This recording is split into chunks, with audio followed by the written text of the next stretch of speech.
So let's do another Samantha Lots video. Like a singular thing. Unrated 3-hour versus life transgender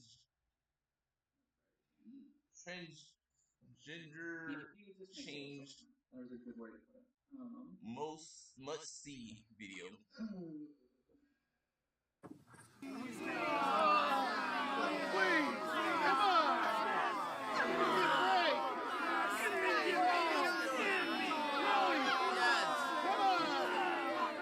Drop in a little bit. I'm just opening up some.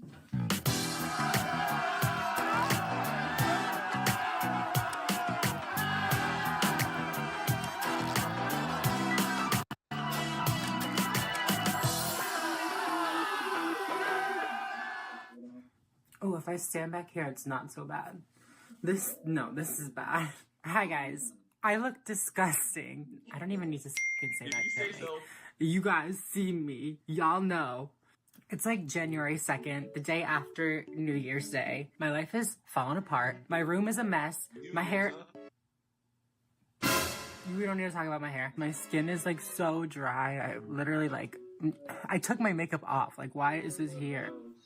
My fucking camera just died, bro. Like, that just... If that doesn't explain the level of, like, fail that my life is on right now. Also... What the fuck is that? Tell me why my zit cream literally burned my face. Okay, but basically today I'm going to be doing a full fucking transformation, not just of my face, but like of my whole fucking life. Well, as much as I can, you know? I'm gonna clean my room. I'm waiting for the applause. I'm gonna fix my face, my hair, clothes. That's about the full scope of it. It's not as full transformation as I thought it was gonna be. It'll be fine. It'll be fine. Right now my room, it like doesn't look bad, but it doesn't look great. It's not Sister Sweet, not Sister Spiffy. Anyways, there's just like some clothes, makeup, some like dishes. I sound like a fucking disgusting ass pig right now. It's Christmas, you know, it's the holiday season. I'm lazy. Do you guys want to watch me clean my room?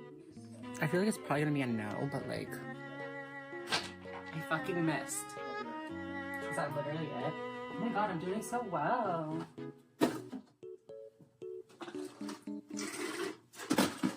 I probably should have made myself cuter before I cleaned my room, because now y'all still gotta look at me when I look like this. You're welcome. I finished cleaning my room. I'm gonna attempt to now... Is my phone really gonna die again? I let it charge for like 2 minutes, so I would not be surprised. So I have plans in like an hour and a half. So I probably don't have time to like shower and redo my hair, so I'm gonna attempt to just like... I'm just gonna like put some water in it, maybe some like products. This is so bad. I already know I'm gonna get so many comments telling me that I'm so like fucking gross, and if I want to be a real woman, I need to fucking stop. I need to take a breath. That's what I need to do. To those people, I hope this happens to you everywhere. That's it. This is kind of a look. This is not a look. But, you know, I'm trying to think about what I want to title this video. Is full life a thing? Like, my full life? Like, if I was going to title it, like, my full life transformation or something? My whole life? Is that more my whole life transformation? My full life, that's like a thing, right? Yeah. Isn't there like an expression, like, it's my whole life, isn't it? But I don't want it to be like my whole life, you know what I mean? I want it to be like every aspect of my life. Maybe full life. Okay. Hair time. This lighting is so bad. Is this better? Is this too dark? I should probably just leave it the same, huh? So I'm gonna part it in the middle, where I always do. I was gonna say, remember when middle parts used to be like made fun of and stuff, but like, people still could. I could just be like the one that's made fun of. I probably am. Oh wow. So I'm gonna take this bottle. Yeah, if you don't have one of these bottles and you have curly hair, like, you need one. Look at this. You just like pump it a lot, and it like continuously sprays. It's cool. Okay. Oh my god.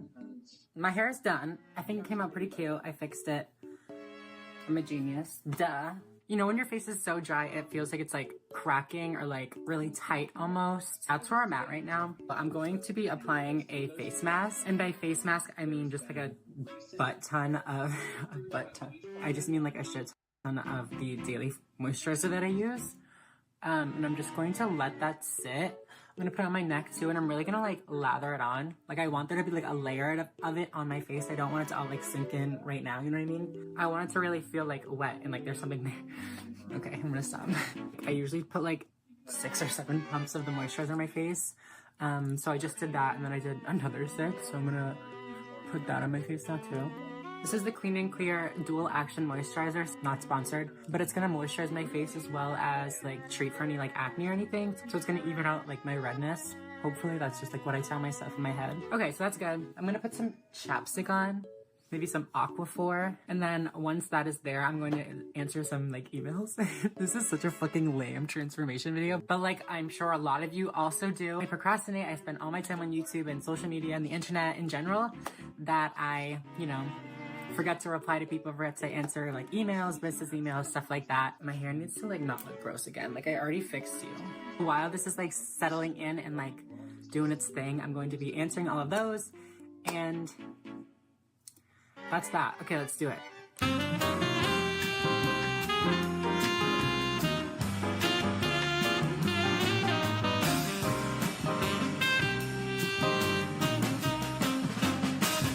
Okay. Email's done. People answered. On to the next. Thank you, next. Thank you, next. Is that still a thing? Just kidding. Ariana's literally my favorite. I act like I don't know, but like, I know. I had a backdrop for Christmas, like a stand, a white backdrop and everything. And I have the big ring light, so I'm trying to set it up, you know what I mean? But like I said before, I procrastinate and I'm awful. So I just like haven't done it yet. I set it up a while ago. Actually, so here's the tea. The backdrop is a piece of fabric, not like paper or anything. So it came folded up in like a piece of plastic. So now there's like these lines on it. You can see it, like the fold lines, you know? So when you like pull it tight, you can still see the squares and it's not cute. I've been putting off filming with this just because like, I don't know how to iron. I don't know how many people my age know how to iron. Probably a lot. I'm probably like embarrassing myself by saying that. I saw this life hack on like, I don't know, Instagram somewhere that you can take like a flat iron, like a hair straightener, and like straighten like a crinkle in your clothing. So I want to see if it'll work on this. Don't under any circumstances try this at home because I don't want y'all to like light anything on fire. I don't want you guys to get burned. Don't do anything that I do, okay?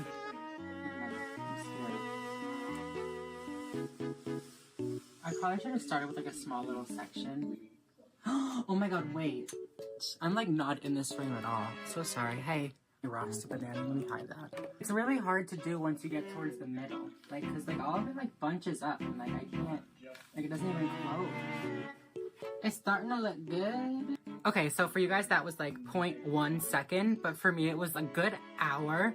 I am well past the time that I should have been at my friend's houses already, so I'm just kind of giving up and going all out at this point. This is a transformation video after all. I have to put the most into it because your girl needs it.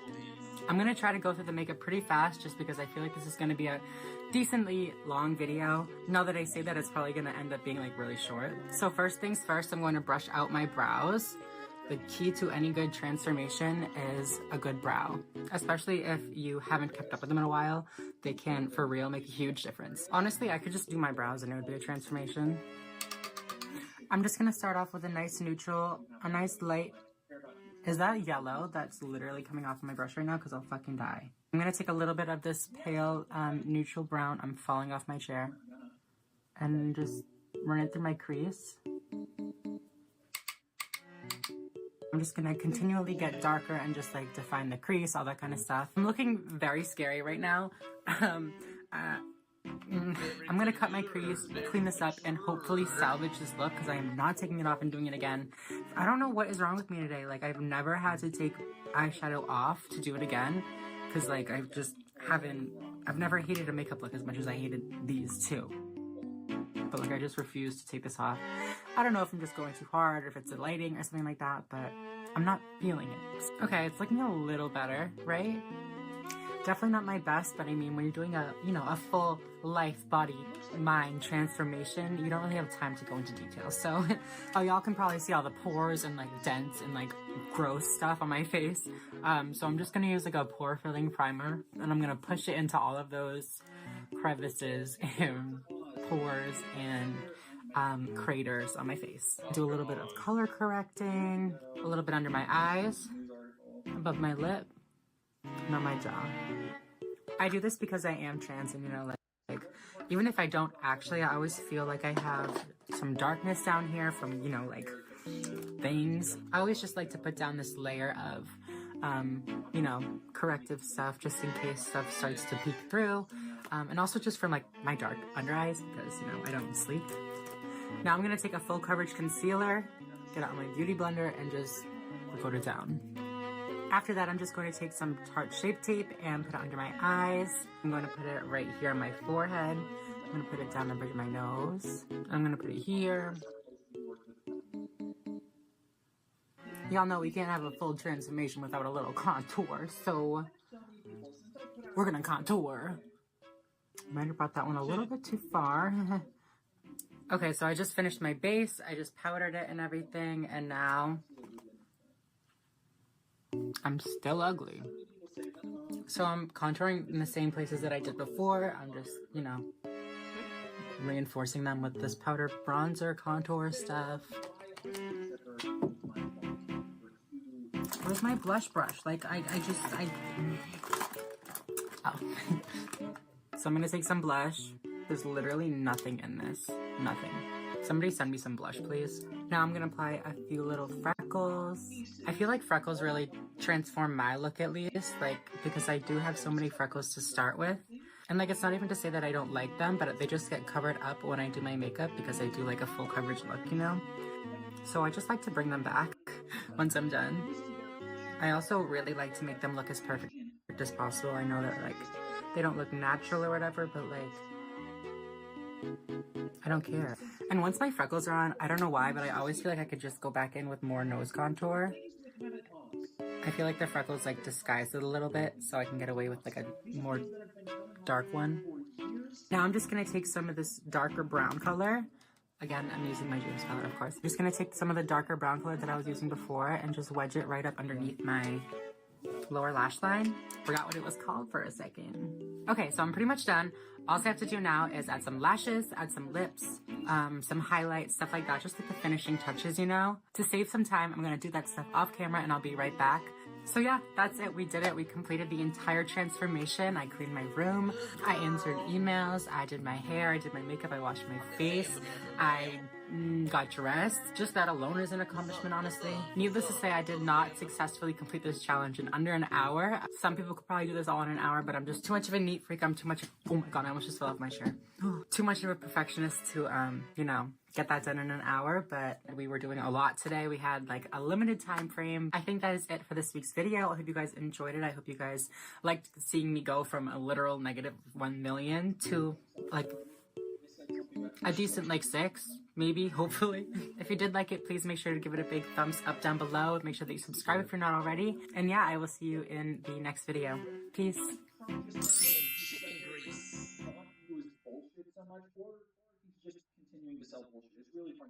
It's a little bit of both, sweetheart.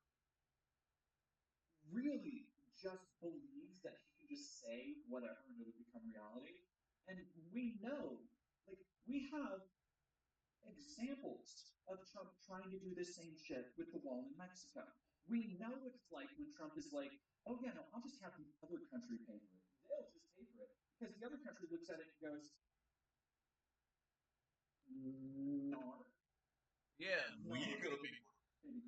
Hi, what's up you guys? It is me, Samantha. Welcome back to my channel. So me and my mom just landed back in Arizona to have my third breast augmentation. It's been like 3 years since I had my first one and I just wanted to go bigger, you know?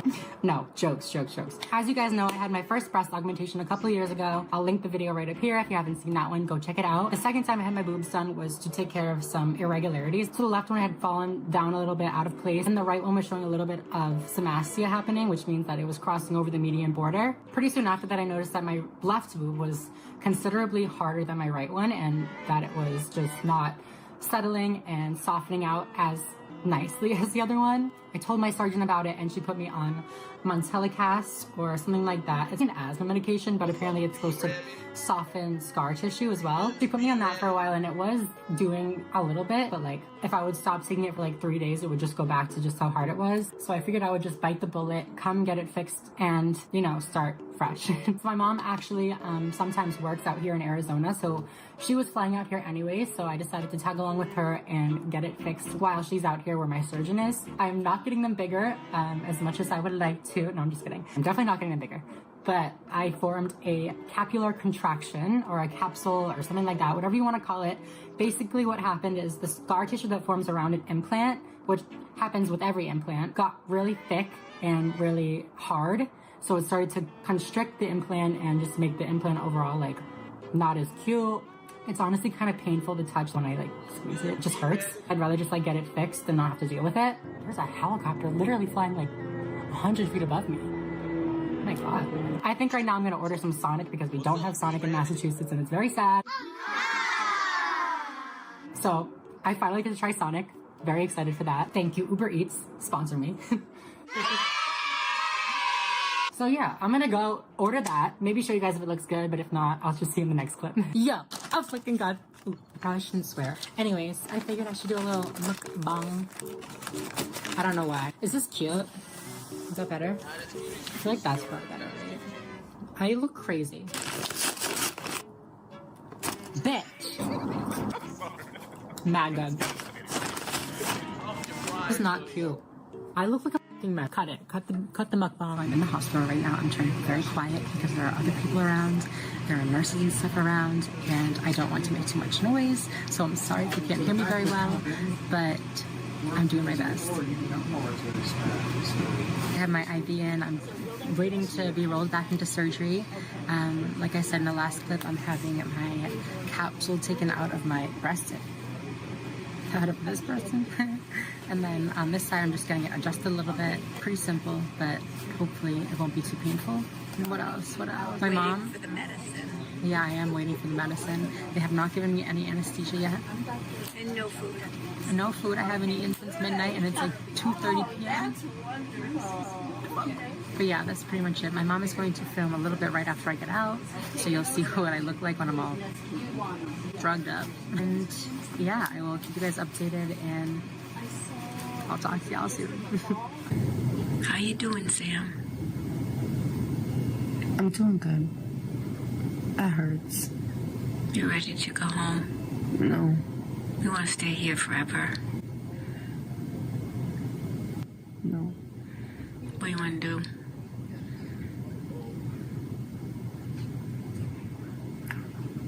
Good night, Sam. Good night. Okay, we're heading on over to pick up the patient and bring her back to the hotel. She's in a little bit of pain and feeling kind of grumpy. Here we go. Hey, we have Sam in the car. I'm in the car. You ready to go back to the hotel, Sam? Yeah. I hurt though. Look at me. Smile. I love you. Love you. Okay. It is the day after surgery. I'm really sore. My throat feels very dry. I really hope my titty isn't out. Don't flag me. This is for educational purposes only. I'm really swollen right now. I don't have any bruising yet, which is pretty interesting because I always bruise so badly. You guys saw my first titty update video. The first time I had my boobs done, I bruised horribly. It wasn't like painful or anything, but like the bruises were literally like black all the way around my hips. If you haven't seen that one, go look at the thumbnail, see if you can handle it, and then maybe click on it. My left one already feels so much softer than it did before. Usually right after surgery, things are really swollen and tight, but I can already tell that it's so much softer. Also, the right one hurts more, which is really weird because like all she did was put some sutures in the middle and open up the sides, whereas the left one, she had to scrape all of the capsule and scar tissue out, so it was a much more traumatic thing. But yeah, I don't know. Maybe it's just in shock, so the pain hasn't caught up to me yet, but it's not too bad right now. I had my pre-op appointment this morning. They took the ACE bandage off and let me wear this bra instead. The ACE bandage was not fun. It was not comfy. It was like compressing everything and like it just wasn't the vibe. The doctor told me that I should keep ice on it and all that stuff. I also have something in the middle to make sure that the cleavage stays really, really deep and that the titties don't come too close together. I'm sorry, I'm so out of it right now. When I first woke up, I wasn't in... I don't even remember. I'm really sore right now, and I remember being sore. I don't remember if it was as bad as the first ones, but laying down right now, it feels pretty good. The majority of the pain comes when I stand up and things start to sit down and gravity weighs down and like that kind of stuff. Dr. Lay said that she was able to get the whole capsule out and it went really well, and that's about it. It is day 3 or 4. It's a Thursday. I had surgery on Monday, so like depending on how you count it, Tuesday, Wednesday, Thursday, or Monday, Tuesday, Wednesday, Thursday. It's either day 3 or day 4 post-op. The pain has greatly subsided since yesterday and the day before. Also, this is a Victoria's Secret shirt, but we do not stand Victoria's Secret. I did not even pay for this shirt. I got it for free. So yeah, keep Victoria's Secret. My left side is still very, very swollen. My right side is perfect. It's still a little bit wonky because of the swelling, but the shape is good. The size is good. I still have this cleavage protector in, which is just gauze and some stuff wrapped up. That's pretty much all that I have to say in this video. I just wanted to give you guys a little bit of an insight into my surgery day, what I looked like after surgery, and what you can expect once you're waking up from surgery. I'm gonna post some more video once my boobs are fully healed. If you have any questions about the surgery that I had, or is anything that I didn't mention in this video, go ahead and leave it down below and I'll try to get to it in the next video. But yeah, other than that, I think I'm going to go. Thank you guys so much for watching. If you haven't already, make sure you subscribe right down below. Give this video a big thumbs up. And yeah, I will see you in the next one. Peace. That was so awkward. Peace. That was so awkward. I'm just gonna go. Bye.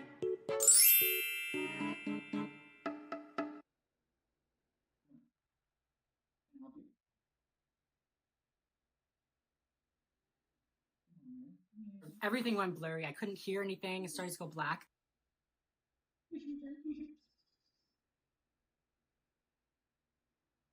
Get all your photos as usual. She's just sitting right now. Who's sitting on my last pack? Yes, you are. Oh my goodness. All right, let's. What am I supposed to do in this situation? I don't know, Samantha. Hi, what's up you guys? It is me, Samantha. Welcome back to my channel. I want to start maybe saying like, hi hoes, it's me. Or like, hey hoes, it's me. I don't know. I feel like, hey, what's up Samantha? It's like a lot sometimes. So you guys absolutely loved my last storytime video. How could you not love a story about a stupid fuckboy, right? At least if you're in college and like you're around my age, you've had those experiences where like, they just make you hate literally everybody ever. I've seen so many comments telling me to make more videos, just telling stories about experiences like this, and I'm down. I'll do that. I feel like I need to say a few disclaimers before I start. Number 1, this story is not about my current boyfriend. This did happen like a little while ago, so it's all like done, closed, which is good for you guys because now you know like how the story is. I mean, like it's a bad ending, but like at least you guys know how it ends. Number 2, I obviously made a very bad decision in this video. Well, not in this video, but in this story and in this situation, I made a very bad choice of not telling this guy that I was transgender way sooner. After the first or like second date, or even before that is the best time to tell somebody. Definitely not a month or 2 into it, especially if you're seeing each other like every day. A month might not feel that long if you're seeing each other like every week. You know what I'm saying. Just figure it out. Don't wait that long. That being said, I feel like this could be a good learning experience for some people. If you read the title and you just clicked on this video to leave, comment down below and tell me how effed up I am for not telling this guy. I understand. I get it. You don't have to comment it. Like I saw it on the last video. I saw it in the video before. Like I get it. I don't anymore. This is a while ago. I just want to let you guys know that I did make a Twitter and I made a new Instagram. I still have my main Instagram, the _ Samantha Lux one, but I made a new one for those of you that enjoy 420 friendly things. If you are interested in that kind of stuff, the link will be down in the bio. But with all of that out of the way, I want to remind you guys to like and subscribe If you haven't already, please, I beg of you. Like I said in my last video, this one is kind of a long story, so get a snack packable. Do whatever you gotta do. I feel like I can't just say that again, but I want you to know that I still want you to do that, you know? Let me set the scene for this story. It was that same summer, the same summer that literally like everything happened in that same summer as the story time about the boyfriend that was embarrassed of me, I think it was called, something like that. I'll leave it over here. I think it's gonna be over here. If it's not, it's over there. Oh my god, my thumb looks so sad without a nail. Just the fact that it was directly after that really bad situation influenced the decisions I made in this situation dramatically. Going into it, I was not really interested in being in like a committed relationship, and like I just was over boys in general at that point. I didn't bother to tell anybody that I talked to that I was transgender because I didn't see any of the things going past us just hanging out, you know?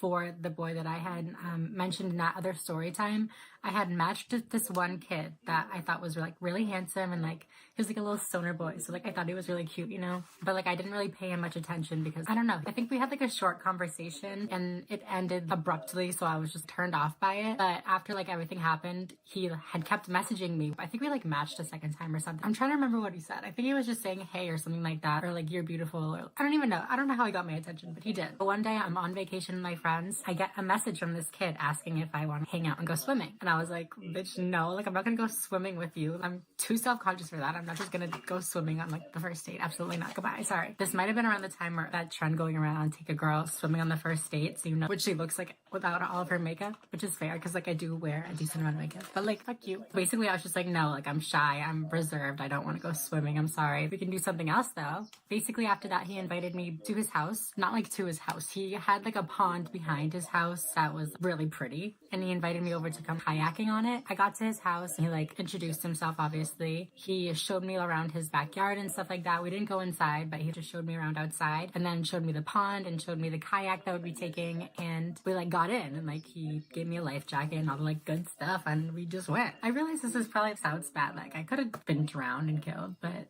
okay, bad decision number 2. Don't do this. Don't go kayaking on the first date. That's probably not safe.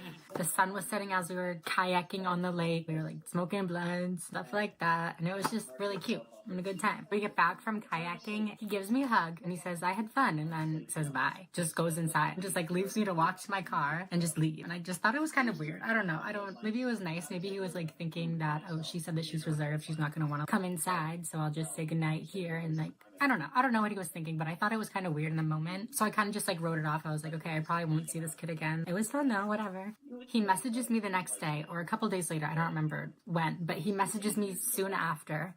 And he asked me if I want to hang out again. From that point on, for like the next month or so, I want to say, I don't remember the exact timeline of everything. For the next month and a half, something like that, he would text me every day, every other day, every 3 days, I don't know, asking if I wanted to hang out. And we would just like go on drives, we would get dinner. A couple times he hung out with his friends, which was fun because, you know, as a trans person, we can often be kept in like shadows and stuff like that. So it was cool to be treated normally. I remember thinking for the longest time, I didn't think that he wanted anything more than just a friendship with me, because he didn't kiss me, he didn't make any moves on me or anything like that. I thought we were just like chilling. I thought we were just being good friends, and I was having a good time with that, but like also he was so cute. No, he was just like,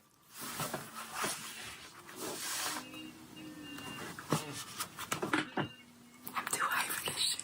So like I was saying, after these 5 or 6 weeks of whatever, just like hanging out and not like doing anything, just like genuinely just hanging out and having a good time, we were hanging out with his friends one day and they had all left, so it was just me and him. I could tell like something was going, like he, you know what I mean? Like it was just like that kind of vibe happening, but he didn't like kiss me, so I wasn't gonna kiss him. Fuck that. No, he didn't kiss me, but he said something really sweet. I don't remember what he said. I think he just like called me beautiful or something like that. It was kind of disappointing because I was like, bitch, kiss me goodnight or something, like give me something, but he didn't, so it's whatever.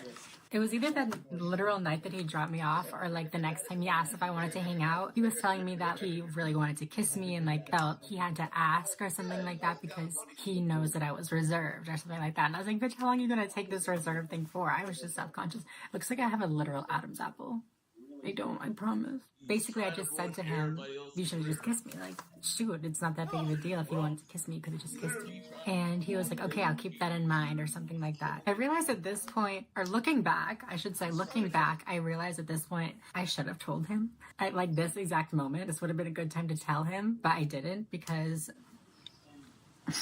I don't know why, but I didn't. And anyways, but he asked me to hang out. This night we had gone and picked up some dinner, and then we had gone back to his house. Like I said, he lived on like that really pretty pond. But yeah, we were sitting like on his back porch, which like overviewed the pond. You could see like the forest behind the pond, and it was just like a really pretty sight. And it was also raining, and it was a sunset, and it was just really nice and like peaceful and quiet. His mom ended up coming out and talking to us, so I got to meet his mom, which was cool. After we talked to his mom, we were just cuddling on the futon, or like the outdoor little couch thing that they had outside, and he kissed me, and we like cuddled and stuff. I will admit that, like a little bit of other stuff happened, but like nothing crazy. But no, continued to cuddle for a couple hours, and then he drove me home. And yeah, that was the end of that night. All was good and dandy for like a little while. I thought things were going well. We were like still hanging out like pretty regularly. And then one day we went for a ride with one of his friends. I was driving the car and they were just like hanging out. They were like listening to music and stuff like that. Like obviously like I was also listening to the music. I was also in their conversations and stuff like that. But I felt like they had like a secret connection going on that I didn't know about, you know what I mean? His friend was like, oh, you went to school here, blah, blah, blah. Cause like I said, they lived close to where I lived. I was like, yeah, ... Like, please don't ask any more about me. Please, like, shut the fuck up. And he was like, oh, what's your last name? Like, I have some friends that went there. Like, I'll ask around to see if anybody knows you. Like, no, you can't do that. But I just told him. What was I going to do? Like, lie? I told him my last name. And he was like, oh, okay, cool. The rest of that night, I felt like it got a little bit awkward. Can I call him that? My boy. My boy in this situation was just like brushing it off and trying not to like pay attention. Or he like didn't know at this point. I don't know. But the kid in the back got like kind of quiet and like it was awkward. I brought them back. I dropped them off and then we parted ways. He like kissed me once, but it was awkward. It was just like a bye. You know what I mean? Like it wasn't like a goodbye kiss. You know what I'm saying? And it wasn't even because his friend was there, because his friend went inside to let him say goodbye to me. Fast forward like a little while. I'm hanging out with one of my good friends, a couple of our other close friends, and my friend's like boyfriend at the time. She's gonna be watching this and she's gonna be like, oh, I feel you, girl. I feel you. But he did tattoos. So he gave me this tattoo. It looks kind of slanted when I hold my arm like this, but when it's like this, it's straight, I promise. But it's just like the female symbol. I posted it on my Instagram story that night and put a caption like proud to be blah, blah, blah, something like that. Just something that was like kind of, you know, like it would hint at the fact that I'm trans. I posted that and like this kid follows me, obviously. I go to like look at our messages or text him or something like that, and I realized that like it's not going through or something happened that like would indicate that, you know, like he's I don't remember exactly what happens, but I realized that he blocked my number. I Snapchat messaged him and I was like, blocked question mark, because I'm like fucking, I don't know, what am I supposed to do in this situation? I don't know what to do. Like, let me explain. Shit. I went to bed after I sent it, and then like I woke up in the morning and I was blocked on Snapchat as well. I have not heard from him since. I did message him on the dating app that we met on. I know this sounds so creepy and so bad, but I did message him and I was like, listen, I figured that you probably found out. I'm sorry. I didn't mean to lie to you or trick you or anything like that. I was just doing it to protect myself. I didn't want to, you know, give those intimate details about myself away if like this wasn't going to be something worthwhile. I sent something along those lines and then I just like deleted our conversations. So he still would have gotten it, but I just didn't have to look at it, you know? That's the end of that. I have not heard from him since. I do not like, I'm not friends with any of his friends or anything like that. I do not know anything about him. I do not know how he felt about it. I don't know anything. I just know that he blocked me. It's very, very possible that he found out that I was trans. Also a little bit possible that he didn't want to like talk to me anymore, but it's probably more likely that he found out that I was trans because like the whole picture and like, yeah, that's the story of when my boyfriend? I'm gonna say boyfriend. When my boyfriend didn't know that I was transgender. So yeah, it was a bad ending. It was sad. Don't do this. I hope you guys enjoyed this video. I hope you learn to not make the same mistakes that I made. Yeah. Subscribe. See you guys in my next video. Peace.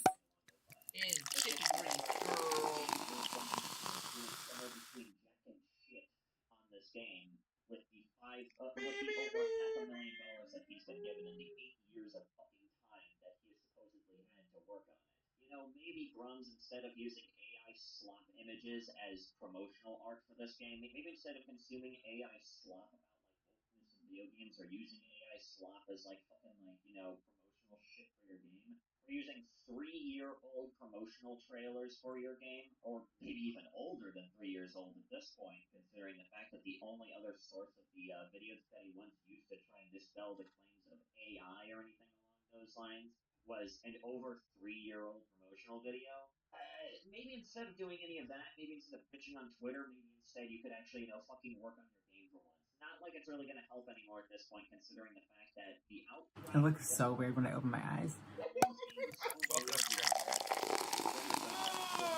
Hello, everybody. Hello, my luxuries. Hello, hoes. Hi, hoes. What's up? I don't know what to say. I caved. Everybody's doing it, but now I want to do it because I want to see what I would look like as a Bratz doll. Because, like, why the fuck not, you know? It looks so weird when I open my eyes. To be honest, I never really played with Bratz dolls because I was too, like, afraid of people making fun of me. Because I was, you know, like a little boy. But I always thought that they were super pretty and I always wanted to play with them and I always admired their big lips. I feel sad now. I put some contacts in. What the fuck? I'm gonna cut this piece of hair out of my head. This is the first time that I'm going to be like transforming a feature of mine besides using contour and stuff. I'm gonna have to like draw stuff on my eyes, make it look like different eyes and stuff. So that should be fun. I've watched a few tutorials so far. I don't really know what I'm doing. I'm probably just gonna follow along to James Charles's video because like he looks pretty good. Looks like it came out well. So before we get started, I just want to quickly remind you guys to subscribe and like this video and follow me on my Instagram and Twitters if you don't already. I have 2 Instagrams. One is my public one is like a more exclusive one. So check that out if you are interested. I'll link them both in the description. I think the first thing that James said was put a little bit of foundation, like a base over like the top half of his face. That's what I'm gonna do. I'm literally like a 3-year-old and I need a step-by-step tutorial or this is not going to go over well. I'm gonna apply just a little bit of primer up here to make everything look less gross. I keep like backing up too far and the bags under my eyes get so bad. Oh, do you like my contacts, by the way? They're cute, right? They're from TTDI. I actually have like a little link with them. If you're interested, you don't have to use it. Don't do, like, just do you, but it's down in the description if you want to use it and save some money.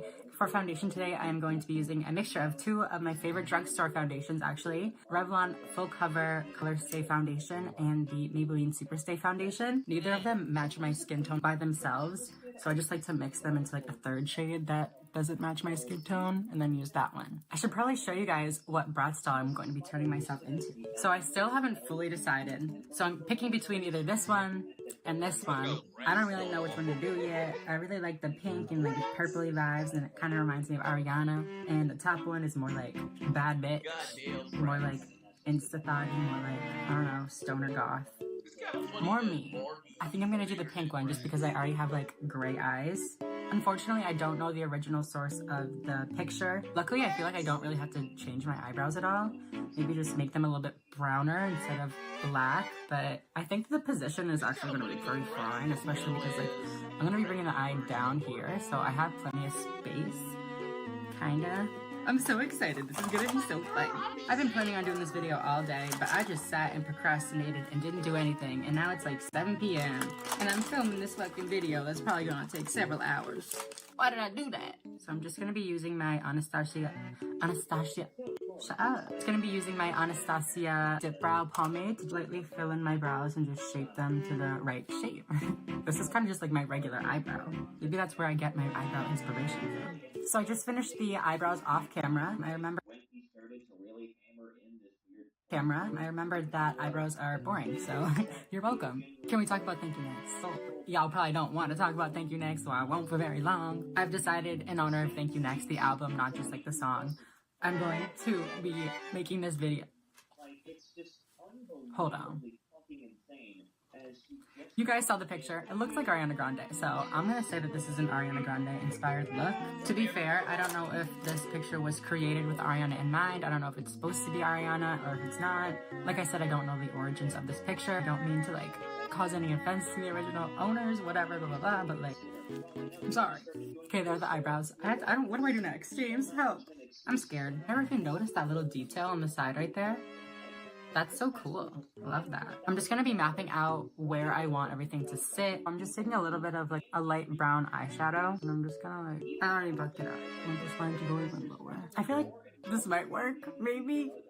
I'm just gonna go with it. Alright, wish me luck again. I'm getting so excited. It's gonna work. It's gonna work. It's gonna be great. Oh my, it almost looks like henna. Imagine if I got this as a henna tattoo. I think I would scare people. Honestly, this is scaring me though. If this hair doesn't fucking stop, man. Okay, sister, what's next? He just went in with eyeshadow. Fuck. Alright, shit, sister, let's do it.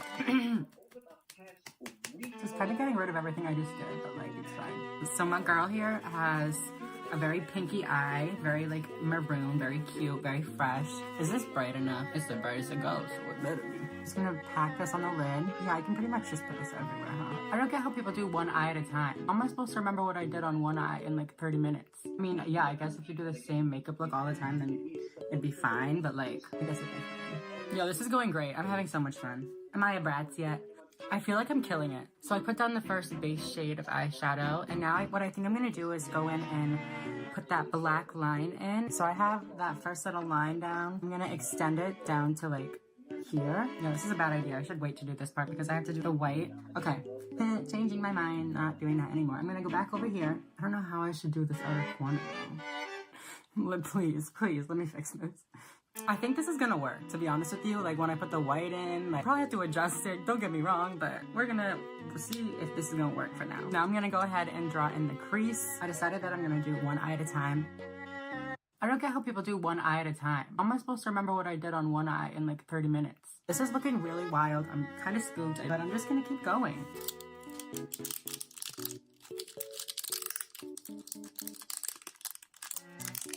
You're welcome. Okay, I'm just gonna go ahead and start putting this like literally everywhere. I kind of look like a Pokeball. I'm probably offending so many Pokemon people right now, but like, I do. To be honest, the only knowledge I have of Pokeballs is from Super Smash Bros. Like, I don't play Pokemon. I seen him in there. Taking just like a wet paper towel, literally me, and just cleaning up the edges and trying to get like the perfect shape for it. It's a good shape, right? I should try to like wing out the back a little bit more.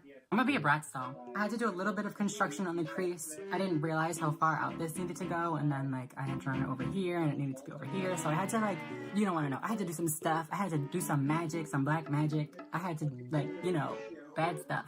But this is how it looks so far. I don't know if I should be proud because this looks just like, this looks wild, but I'm proud. So I think the next step is to draw the pupil, right? I'm glad to have y'all on this journey with me. I realized that I haven't really been talking too much because I've been so focused. I'm gonna try to talk.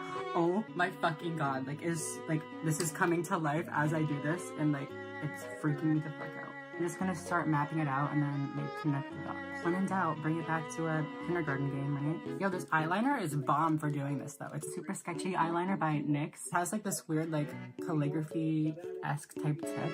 Shout out Jeffree Star Cosmetics, but it like is really good. I haven't spoken for 5 minutes. That looks kind of good. No, it doesn't. The thickness of this eyeliner is getting out of my comfort zone, so I'm gonna leave it. I'm gonna fill it in with the eye color. And if I need to adjust it, then I'll do it then. What color is this bitch's eyes? Okay, fun. They're like icy blue. I think I'm just gonna use this really like light snow color in this palette. I don't know why I said snow, it's like blue, but it is. It's fine. I feel like that should honestly just be the pupil. I feel like I done fucked up. Change of plans. Can't fucking do this shit, man. This is too hard. Like, quick. Can I just like stop? Like, this is so much. This is so much work. Am I a brat? Oh my god. I can see it happening. I'm like so excited. But okay, okay. Keep going. Those are some big eyes. I wish my eyes were that big. That'd be crazy. See, this is why I like to sketch things out because that doesn't look right. Where's my brush? I'm falling apart. My life is a mess. I'm a brat. It should not be happening. To be honest, and I'm just gonna like put this blue in here. Never mind. Now since I got that blue everywhere, I'm just gonna go over these black lines one more time. Does it look like eyes? Am I just high? Let me see what this girl's got on face makeup actually. Okay, so not very much contour, really no blush or anything either. It's just a nice dewy, glowy skin, which can't relate, but we're gonna try. We're gonna make it work. I'm gonna keep the skin pretty basic, pretty natural, if you will. Partly because the brat style doesn't have very heavy makeup, and like also because I am lazy and tired, and I've been... That was my mirror. Oh, thank God it's not broken. Jeffree Star just saved us 7 years of bad luck by having a nice quality mirror, so thank you. So I just primed my skin, and now I'm gonna take the same mixture of foundation that I used earlier. As much as I like my freckles, this brat does not have freckles. Goodbye, freckles. For now. I'll see you in like an hour when I take all this shit off. Okay? Yeah, now I'm just going to add a little bit of concealer. Oh my god, there's like nowhere for me to put concealer because everything is so like pushed down and like tiny and little. I think I might have made these too big. I'm like, what do I do? My nose is literally gonna be that big. Oh my god. I know the Bratz doll wasn't very contoured or anything, but like I need to contour, especially like my forehead, or this is gonna look so crazy. How's it going? How's everybody doing? Doing all right. I'm sitting here all alone in a quiet room, so I feel kind of weird. But I'm gonna be a Bratz doll soon. It's all gonna be okay. Now I'm just gonna reinforce those contours I just made with some powder contour. Just baking underneath every... You guys know what baking is. Why don't I look like a Bratz doll? I literally have powder all over me. Not cute, not the vibe. I'm just gonna go in with that same purpley shade that we used earlier and just start smoking out this lower lash line. I honestly don't know what I expected when I started doing this. Like my quick daily beat takes me like a good 45 minutes to an hour. But like I spent a whole hour doing the first half of this eye. Now I'm just taking a little bit of the black shade, I think it's called Spooky, and I'm just doing this, just blending it out. Now what I'm gonna do is just take a little bit of concealer. I'm gonna try to do the highlight marks on like the eyes and everything, and try not to F it up. This looks a little bit messier than I wanted, so I'm just gonna go ahead and take this black eyeliner again and just kind of make it more into like a little circle. Still don't love it, but it's fine. I didn't really like this one, so I went over it, but I might put it back later. But right now it is time for like the best part, the little spiky lash. Those are very skinny. It doesn't look cute. Whatever. They're honestly good enough, you know what I mean? I actually don't like this highlight either. I'm getting rid of it. Yeah, perfect, love that. I'm just gonna quickly wipe off this bake. This doll has the smallest nose that I've literally ever seen, even on a doll. So that should be fun to try to recreate on my nose. My nose already looks pretty short because like my eyes come down to here. Hopefully I'll be able to maybe make it okay. That's honestly good enough for the nose. It'll do, it'll do, it'll do. So now we are moving on to one of the last steps. This is arguably the most important step, the lips. The lips, the lips, the lips. I don't think I look like a brat. Literally, where'd it go? Like, why you gotta play games with me? Yeah, that's what I fucking thought. I'm so excited. Here we go. I am a Bratz doll. I need a lash. This is like not a big enough lash for this look, but to be honest with you, I don't know how to put this lash on to make this look right. I look awesome. Oh my god, this needs to go out of frame. My thing is literally, I am first of all recording in my bedroom with all this lighting and all of this shit, but because of that, I can only have a small backdrop, and because of that, if I am a little tiny bit less in frame than I am right now, then you can see like all of, like the framing and stuff. So that's an issue right now, but we're making it work. I'm so happy with it, how this is turning out. I feel like the lips pulled it together. I need more weed. I just looked in my viewfinder down there and like, I'm a Bratz, I'm a Bratz, I'm a Bratz. Bratz. Da-da. That's what that song is saying, I'm convinced. That's both of the lashes on. I don't know, should I put mascara on my regular lashes? I think I'm gonna definitely put them on these ones, because like this part is blacked out anyways, so the darker the better, right? I'm trying to decide if I want to put some like little spiky lashes up here too, you know? I feel like that'd look really good. But also I don't want to mess it up. Like that's a scary thing. I just fucked this up so bad. Like not even funny, like so bad. Like so, like the worst ever. Like I want to die. BRB. Okay, so I got the spikes as good as they're gonna be, but like, look what I discovered. I'm gonna add the highlighting now. What is that? I'm gonna apply the highlighter with an eyeshadow brush. So I'm gonna be taking Face from the palette, spraying it like that. Like, I am just so tired. Spraying it that much. And I'm just gonna highlight right up here. I'm also gonna go back in with a little bit of Spoopy and just blend out this crease a little. And now I think for the finishing touch, I'm going to add some gloss to my fucking lip. Yo, I think I'm done. I'm a brat. I think I keep saying that because I watched Jenna and Julian's video and like, it was so funny. I've been filming for so long, I won't lie to you. I feel like JoJo Siwa. Like I feel like I have a whole new level of respect for her after experiencing this pony. I don't really like own any pink, so I'm not gonna be changing into pink. I'm just gonna leave it like this. But I do have some hoops, so I'm gonna put my hoops in. I feel like I have to squint so that it looks more real, you know? So if you just see me squinting, I am high, first of all. That looks crazy, you know? But like that, it almost looks like a little highlight in the eye, so I'm leaving it. So yeah, I'm a Bratz doll now. I hope you guys enjoyed watching me, transform into my new life. This is me now. This is now my everyday makeup. That's a lot of work, actually. I don't know. Hello. Hi, what are you doing?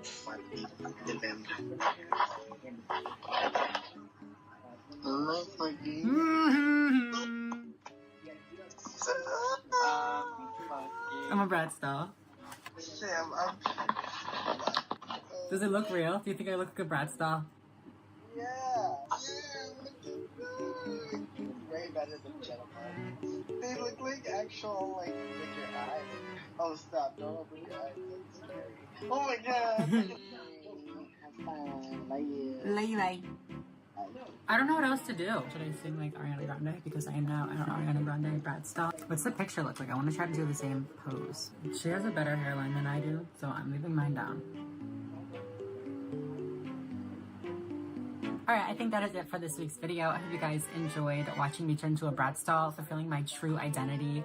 Oh my god, that highlight though, bitch. I had a lot of fun making this video. I know it's not the best, like, makeup-wise, but I've been filming for like 5 hours, so hopefully I can get a good video out of this. I keep getting freaked out when I open my eyes. I really need to stop. Before you guys go, don't forget to subscribe and like this video right down below. But other than that, I will see you guys in my next video. Peace.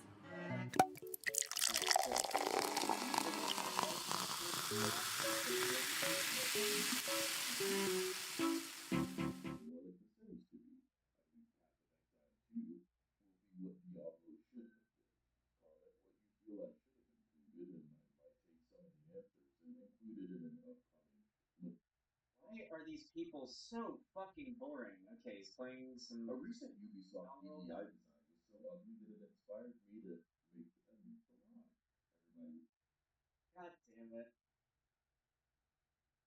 Alright. I don't know what this is from, but here's what I'm going to assume. This is probably from... Yeah. You guys and the APP game.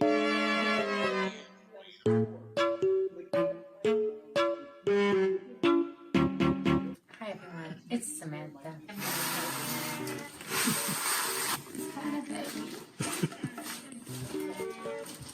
Can you switch? Okay, wait, no. You carry on. I'll film. You do it. Okay. Go. I'll be here. Love you. Okay, bring it in. Come on, bring it in, bring it in. Keep it coming, keep it coming. Keep it coming. Perfect. Just say you're tired from all that lifting. I'm tired from all that lifting. Anyways, I live in New England, so we had quite a bit of snow. So it's a little bit dirty outside, so the box got a little bit muddy. But we in here. I'm actually in what's gonna be my new filming room. So I'm going to be unrolling and laying out this bed in my. I look a mess. I'm so sorry. I'm gonna be rolling it out in here and showing it to you in here. So let's get started. I didn't even get to tape.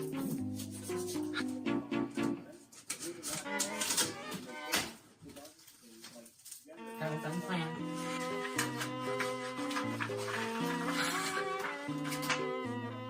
Nice. Love that for me. Hey, what now? Take it out of the box. The whole life mattress, baby. Look at that. Oh my god, yeah. Can you see all that? Can you see that stuff? It's all nice and folded up. That's a whole life mattress in there. It is. It's a full queen mattress all in this low box. It's Bonkers. Alright, so maybe just dump it out.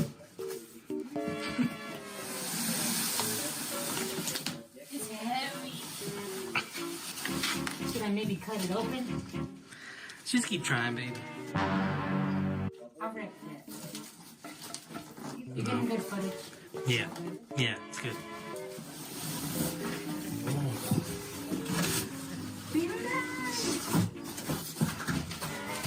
Okay, I'm gonna get rid of some of this stuff.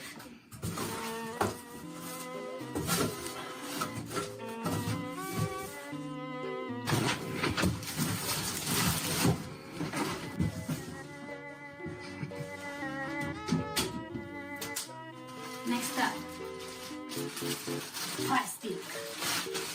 Are you getting the plastic? Am I getting it? Are you showing the plastic? Yeah. How the fuck am I supposed to get this shit out? Oh, man.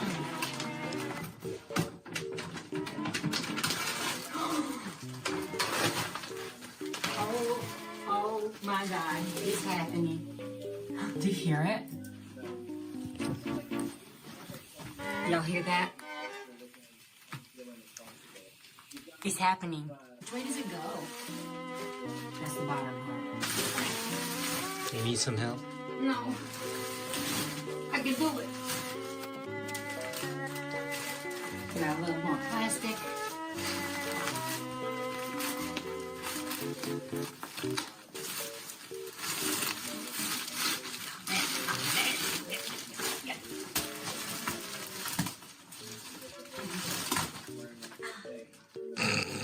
My brand new titty. Oh yeah, here we go. Oh my God. Oh my God, she's already so squishy. You have to be very careful not to cut the knackers. My first ever queen bed figure. It's a big moment. Yeah, I'm Congratulations. I love how you're doing with this with a lighter instead of an actual knife. Of course. I love my lighter, buddy. Alright, can you help me get the plastic off now? Okay. Okay. Hello, everybody. It is the next morning. I have let the bed expand overnight. I think it is fully expanded. It's fully sucked up all the air that it's going to suck. And it's ready to show you. So I will take... This is the bed. It's beautiful. It's squishy. I don't know what else to do. Okay, I'll lay on it. I'm here.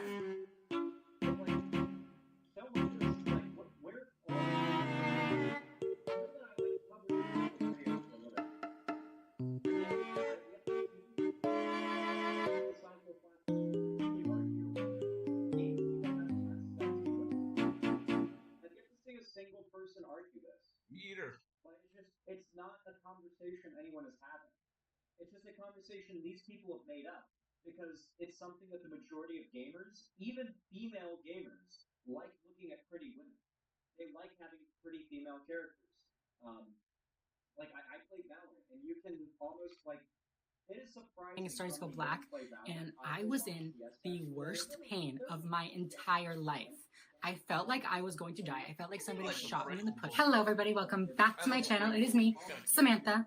Wait, I forgot to do the little luxury thing. One sec. Hello, everybody. Hello, my luxuries. It is me, Samantha. Welcome back to my channel. I still kind of want to do like, hello, my luxury hoes or something like that. Like, how cute would that be? You guys want to be luxury hoes? Kind of like a mixture of both of them. Let me know what you think. Recently, one of my favorite YouTubers, Gigi Gorgeous, came out with a video about her sexual reassignment surgery and like the time that she backed out of it. It got me thinking about my surgery and the videos that I've made. And I looked back and I didn't really talk about my surgery that much. But I'm here now. Things are great. I have no regrets, obviously. I'm very, very happy with everything. And I am here to tell you guys what it was like. So buckle up. Before I get started, I want to remind you guys to subscribe right down below. Follow me on Instagram and Twitter. They are both down in the description box.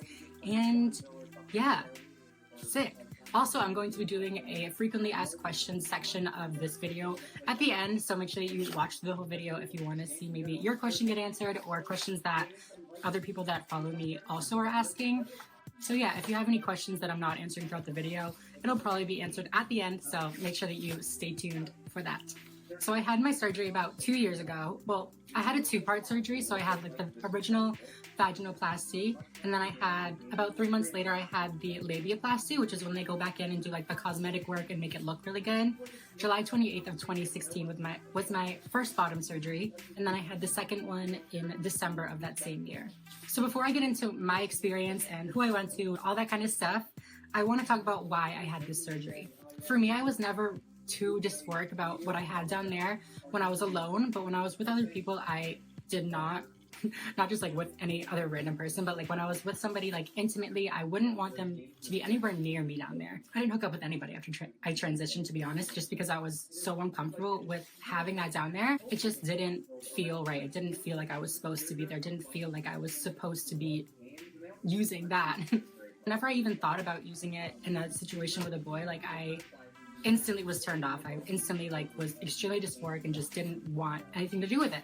Of course, I was very, very scared of the surgery, but I knew that it was something that I was going to need if I was going to live a life where I was going to find a relationship and be intimate with somebody and also just feel comfortable with my body. For me, I knew that I needed this surgery. I knew that living my life without this surgery was not going to be like my most fulfilling life. A big question that people always have for me is, how did I afford this surgery? I do live in the United States and I do have health insurance. I'm under my mother's plan, actually. I don't really know much about health insurance. My mom has literally been a savior in this process. And just to like put that into perspective, my mom was actually the first person in the entire United States to get Cigna to cover this surgery. So yeah, Cigna did end up covering both of my surgeries after a long battle with them. But yeah, they were completely necessary. They were completely reconstructive almost, but they weren't cosmetic or anything like that. This was something that I needed for my livelihood. Choosing a surgeon is also a very, very important part of this journey. You don't want to rush it. You want to make sure that you do as much research as possible so that you know what you're going to get and you know that you're going to be happy with what you get. Also, you want to make sure that you trust your surgeon with your life because it's literally your life on the line. For me, I was seeing a gender therapist for about 3 to 6 months, I'll say. I'm not sure the exact time frame, but I was seeing a gender therapist for a long time before I even started hormones or anything like that. So I trusted this woman with everything. She guided me through my transition from the beginning to the end. So I really took her word as, you know, the best. She's been in the industry for a while, and she just told me straight out, this person is going to do the best work and this is where you need to go. So that doctor was my first choice. Of course, I did look at all the other options, but I did come to the conclusion that that was where I was going to get my surgery. Like I mentioned before, it was a 2-part surgery, and that was kind of one of the selling factors for me, was the fact that they could go in and do the single-stage penile inversion technique and get the vagina that most other surgeons get, but then they also go back 3 months later and they do the labiaplasty, which is where they make all the little like folds and stuff like that and make it look like a cis vagina. The surgeon that my therapist recommended was Dr. Toby Meltzer, who is located in Scottsdale, Arizona. He's been doing this for many, many years. He's done thousands and thousands of surgeries. So needless to say, his waiting list was very, very long. After my initial consultation with them, they told me that the waiting list was close to like 3 years for him. To me, that was not possible. I needed a surgery now. So when I was talking to Dr. Meltzer about my concerns about having to wait that long, he introduced me to Dr. Lay, which was somebody that he was actually just starting to train in the surgery. He assured me that the results that I would get from her would be completely identical, and if there was anything that he wasn't comfortable with her doing, he would do it himself, even if he was not the surgeon that I had signed up for, you know? So he really convinced me that Dr. Lay was going to be doing good work. She would studied in microcranial surgery and stuff like that, and her credentials are just unbelievable. Hi, Dr. Lay, if you're watching, I love you so much. I hope you're doing good. Love you. So yeah, after like a long talk with my mom and a lot of discussions with my gender therapist who I trusted and a lot of different research and stuff like that, I came to the conclusion that I was very comfortable with Dr. Lay doing my surgery, and I trusted her with everything. I truly, truly mean that I trusted her. I knew that she was not going to do anything wrong to me, and I knew that she was going to give me the result that I wanted. So yeah, at the time that I was talking to them, she wasn't even doing the surgery yet. She was practicing with him, working side by side with him, really mastering the technique before he let her even do the surgery on anybody. I was one of the first patients that she did. Not like one of the like very first, but like one of the first few hundred, I want to say. But to me, that was not a big deal because she had been trained in reconstructive surgery and all this stuff. So she was literally taking trauma victims and putting them back together to make them look like nothing had ever happened. So to me, there should be no problem with her learning a technique and going in and doing everything off of a healthy, fresh client or patient, you know what I mean? So for Cigna to cover my surgery, there was a few requirements that I had to meet. I had to be on hormones for at least a year.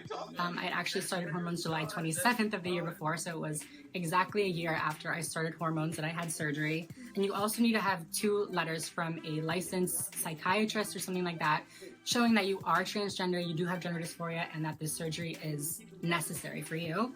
So I did have to get a letter from my gender therapist who I've been talking about, and I also had to go see somebody else who was also a specialist specialists in this field. My initial surgery date was August 12th of 2016. After a few cancellations, I was able to get moved up to July 28th, like I said before, which was really, really good because looking back, I thought that August 12th would be plenty of time to heal before I had to go back to school, which was in early September. But in hindsight, literally, I would not have been okay. I needed that extra 2 weeks. Whoever canceled, bless you. I needed that. Thank you. So the day before surgery, I went in for my pre-op checkup. They let me know everything that they were still planning on doing. They let me know like all the risks, stuff like that they have to do. And they also gave me my care package with my dilators and stuff like that. I'll talk about what dilators are for in a little bit. Prepare yourselves. And they also gave me a bowel cleanse, which was not fun. I had to, so I stayed in the hospital for I think 12 days after surgery. The day after surgery, I was on bed rest. I wasn't allowed to leave my bed at all. I had drains all in me. I had so much going on down here that I didn't even look. Like I was just not, it was scary to me. I did not want to look.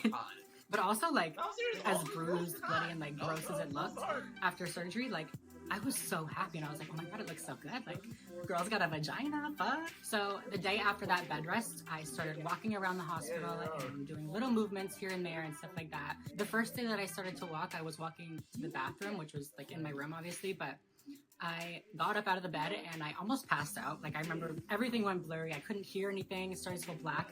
And I said that and the nurse was like, okay, all right, let's sit back down. Everything was fine. Like I stood up too quick or something like that, but that was a little scary. It was a little bit of a scary moment. I want to say like day 8, day 7 or something like that. I'll put on the screen here the actual number, but on day 8 is when they took out all the packing and stuff like that, the stitches down there, everything. So after surgery, they just stuff a bunch of gauze inside of your vaginal canal to keep it open and stop it from contracting on itself and like healing close. Because you know, like you get an ear pierced, if you take the earring out, it'll close and it'll heal back together.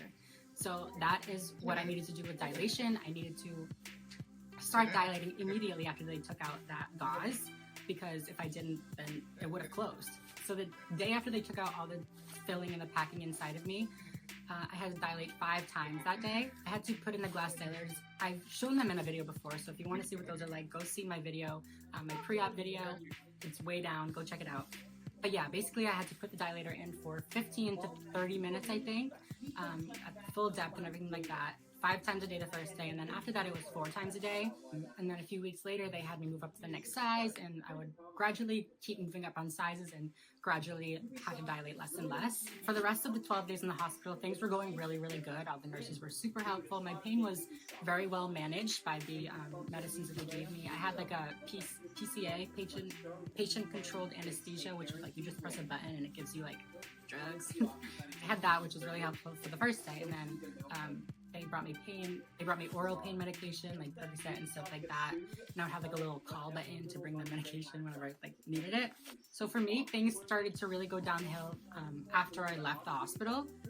While I was in the hospital, they let me know that I was having a little bit of separation on my incisions, which means that like I was swelling so much that it was ripping the stitches apart and things were like opening up, you know what I mean? Which was terrifying, disgusting, painful, all that kind of stuff. But in the hospital, it was well managed, it was taken care of, and it wasn't too bad.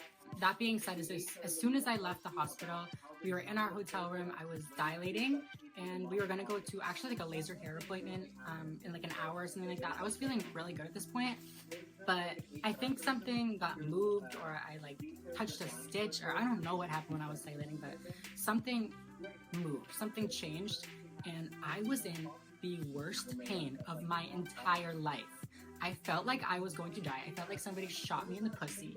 I felt like, I don't know. It's literally just like giving me a panic attack thinking about it, because I was laying in my bed screaming to my mom, like, I fucked up, like, I messed up, I'm never gonna be okay again, like, this is the worst pain of my life, like, all this stuff, begging her to give me more painkillers, but she's like, I can't, like, you've had the max dose, like, trying to get our doctor on the phone to, like, see what I can take, all this kind of stuff. And it was just so dark. Like, it was just such a dark, dark period.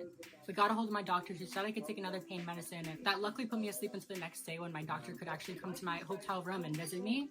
So Dr. Lay, literally, I can't say it enough. She's a lifesaver, an angel, like, literally everything that you will need for this surgery, she did. After that day, things were a lot better. I had to take a 6-hour plane ride home, so my swelling got a little bit worse, and you know, it continued to like pull apart and stuff like that. So I had a very, very difficult time recovering. They said that I should have been good to go after about like 2 or 3 weeks, like good to go back to work. For me, it took a good 3 to 4 weeks to be healed enough to the point where I could go about my normal life. And even then, I still needed to bring my little butt pillow that I sat on around. I still needed to, you know, I still had to dilate every day. I still had to like clean it, put like creams and stuff on it to make sure it was healing nice, make sure like I had to bandage it. It was a process and it was scary.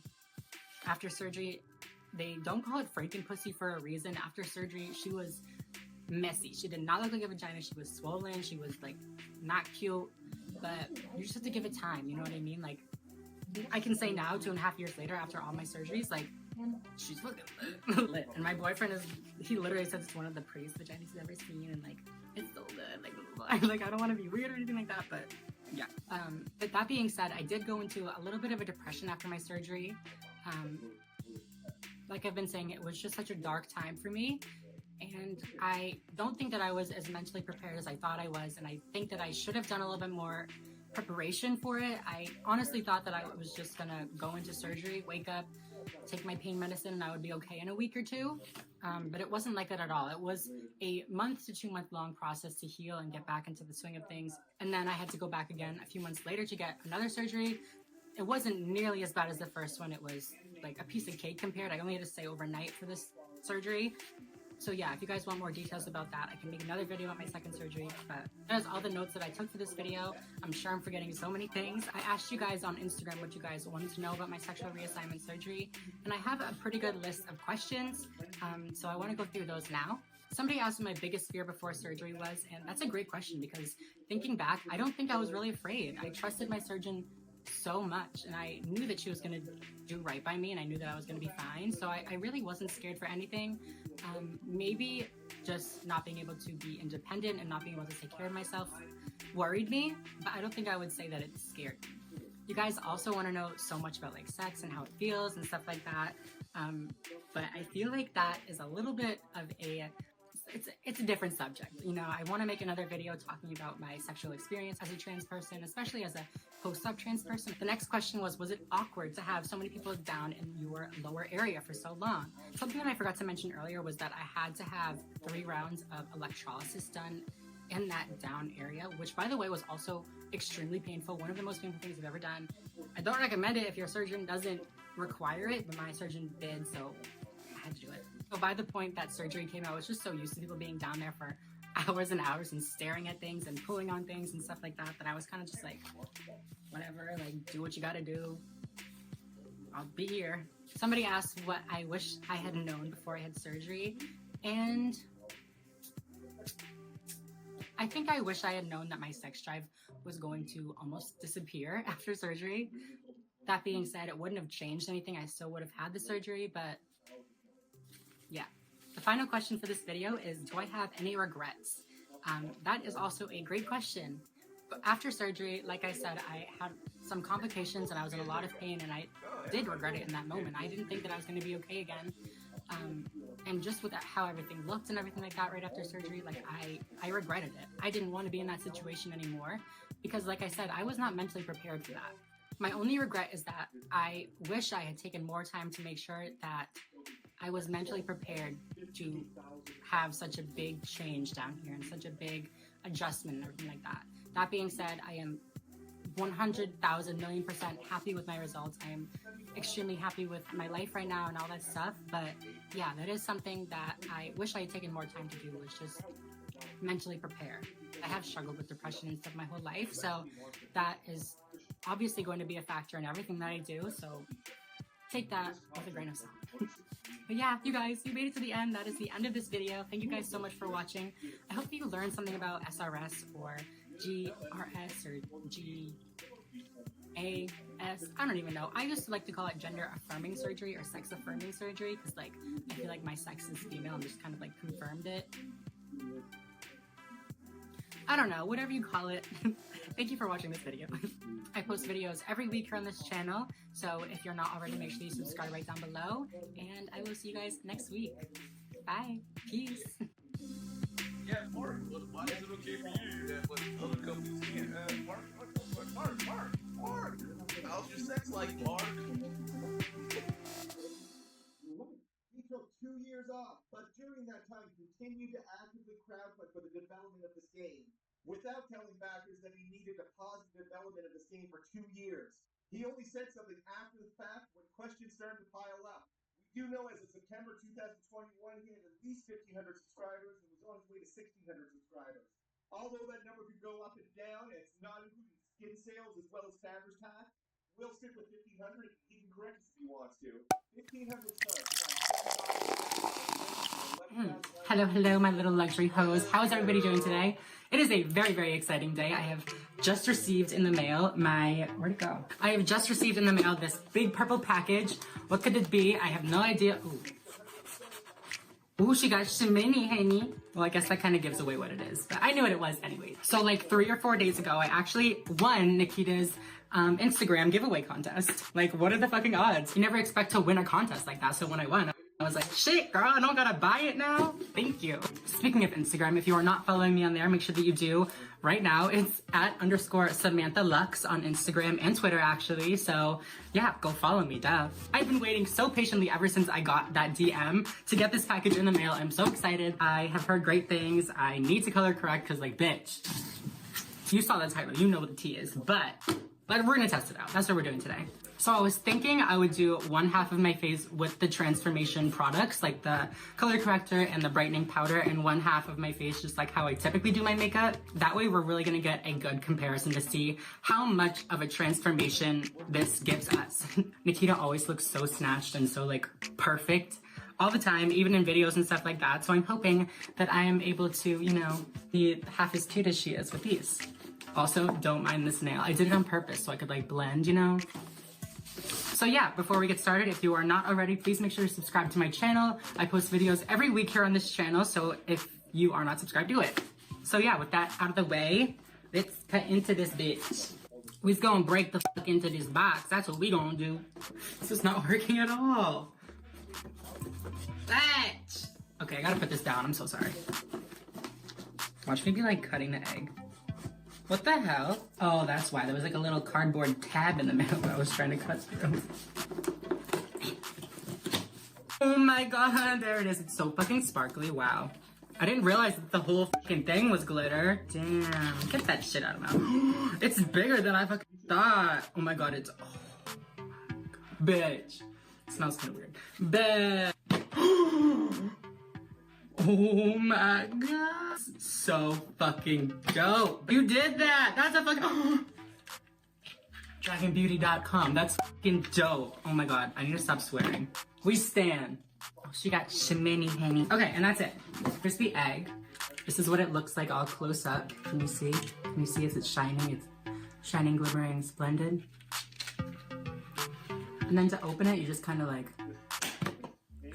That was so like, it's getting glitter all over my hands, but like, that's fine. I committed to the fantasy, that's fine. Anyways, we're gonna take these bad bitches out. This is way heavier than I expected. Like, even in this little package, I'm like, oh, can I like store weed in here? Like, there's a little compartment. I could just like put a little jar in there. And here's the Dragonfire Skin Perfecting Potion. That took me a second to rehearse. Okay, I'm just gonna put this egg over to the side. For now, you're very pretty, but you're getting too much glitter on me. Oh my god, it's so pretty over there, though. We stand. Okay, let's get started, shall we? I've already moisturized my face. Do I put primer on before this? Is there, like, instructions? Again, I feel like the packaging is nicer than it looks online. No offense, it doesn't look bad online or anything, but it definitely looks better in person. Ooh. What does that smell like? It has a very, very familiar smell. It's not a good smell. I'm sure it's gonna like go away after you put it on. It probably just smells like that in the thing, but it smells a little funky, I won't lie. It's kind of nice. I kind of like it. Oh my god, I just got it under my nose. Did I? Yeah, I definitely did. Oh my god, my nose is orange. So I'm just gonna be taking a little bit of the Maybelline Blur and Smooth Primer. I usually just put this like right on my pores around my nose. And then, like, down by my jaw where I want to. So now I'm going to go in with the Dragon's Breath Dragon's Breath, Dragonfire. The Dragonfire Skin Perfecting Potion. It says shake well before use. So I'm gonna shake it up. I hate shaking makeup because like, is that good? I can't feel anything like moving, you know what I mean? So I can't tell if I'm like adequately shaking it or not. So you can see that I have some darkness right around here. You can see I have it right here, here. Even up here I have some blue and greenish tones. Yeah, you can see it on this side too. So I'm pretty much just gonna go in like all over here, here, here, and here. Oh my god, this is like getting everywhere. Sis! The fucking thing broke! SOS. Yo, this could definitely be my fault, but also maybe not. Oh my god, what do I do? Guys, I don't know if you can see that, but like the little plastic protector thing that like cleans off the wand when you pull it out, full on just popped off. She popped right the fuck off. That's cool. Not cute, not cute. You guys, that could have definitely been my fault. I don't think I did anything that should have broken this thing. Like, I mean, to be fair, I was mixing it pretty hard and slamming it on my hand, so that definitely could have fucked it up. I hate shaking makeup because like, is that good? I can't feel anything like moving, you know what I mean? So I can't take responsibility for that. I'm just gonna do a couple of dots right around here and then just tap it around. I heard that it does dry pretty fast, so I am gonna go in right away. I've used a lot of color correctors in my day. They all need to be set and they're also creamy and like, they're so thick. Like the Maybelline one, like the twisty one, it's just like an orange pen marker thing. And you put it on and it's literally so dark. For people like me with like lighter skin, it looks crazy. You just put more foundation on to cover it and then you just look bad. But this is blending out into a really thin, dried down goodness. I mean, we'll see when I blend foundation over it, but so far so good. Just be aware of the fact that it does dry fast, so you should probably blend it out in sections like I'm doing. I look crazy. Crazy. I pretty much just put it over my whole entire face. So first I'm going to blend out my foundation on this side of my face the way I normally do. Most of the time I don't even put any kind of color corrector down. I just go right in with the foundation. I use the color corrector. This is not my shade, is it? It'll make it work. I've just kind of like steered away from it and just kind of stopped doing it altogether and just opted for a more full coverage foundation. But I still get dark in certain areas, especially in like pictures and videos with like flash and stuff. It really comes through, especially like if I'm wearing my makeup for a long period of time. So yeah, that would be the typical amount of foundation I put on. I am gonna go in with concealer after I do this side, but yeah, this is how it looks so far. This is the side with nothing underneath. Remember, this is just foundation. So now we're gonna do the fun part and I'm going to take foundation and I'm going to see how well it covers this, if it mixes together, or if you can see a difference between the two sides. So yeah, let's do it. So I can already tell that this side is a lot warmer after putting on the foundation. Again, I apologize if this is not closer to my skin tone. It was an accident. This is what it looks like once the foundation is blended out on both sides. Oh my god, this is so not my color at all. I feel like I'm really not doing this stuff justice because I fucked up my foundation shade. If I just put a little bit of like a lighter color over it, do you think that'd be okay? I'm gonna do it. One eternity later. I was able to lighten up the foundation a little bit. I don't know, do you guys see a difference? I see a little bit of a difference. Like this is a little bit darker than over here. I'm gonna go ahead in and take my concealer now. So yeah, I'm just gonna start blending out this concealer. Okay, I feel like you can see a little bit better now. This side's a lot warmer, especially like right here, and under here. Sorry, I don't mean to flip you guys off. On this side, I can still see a little bit of blue under here, as well as like all of this. This is awful. I don't know. Yeah, you guys can decide for yourselves. Do you guys see a difference? This is the side with nothing on it. Well, obviously like foundation and concealer and stuff, but this is the side with no corrector underneath, and this is the side with corrector.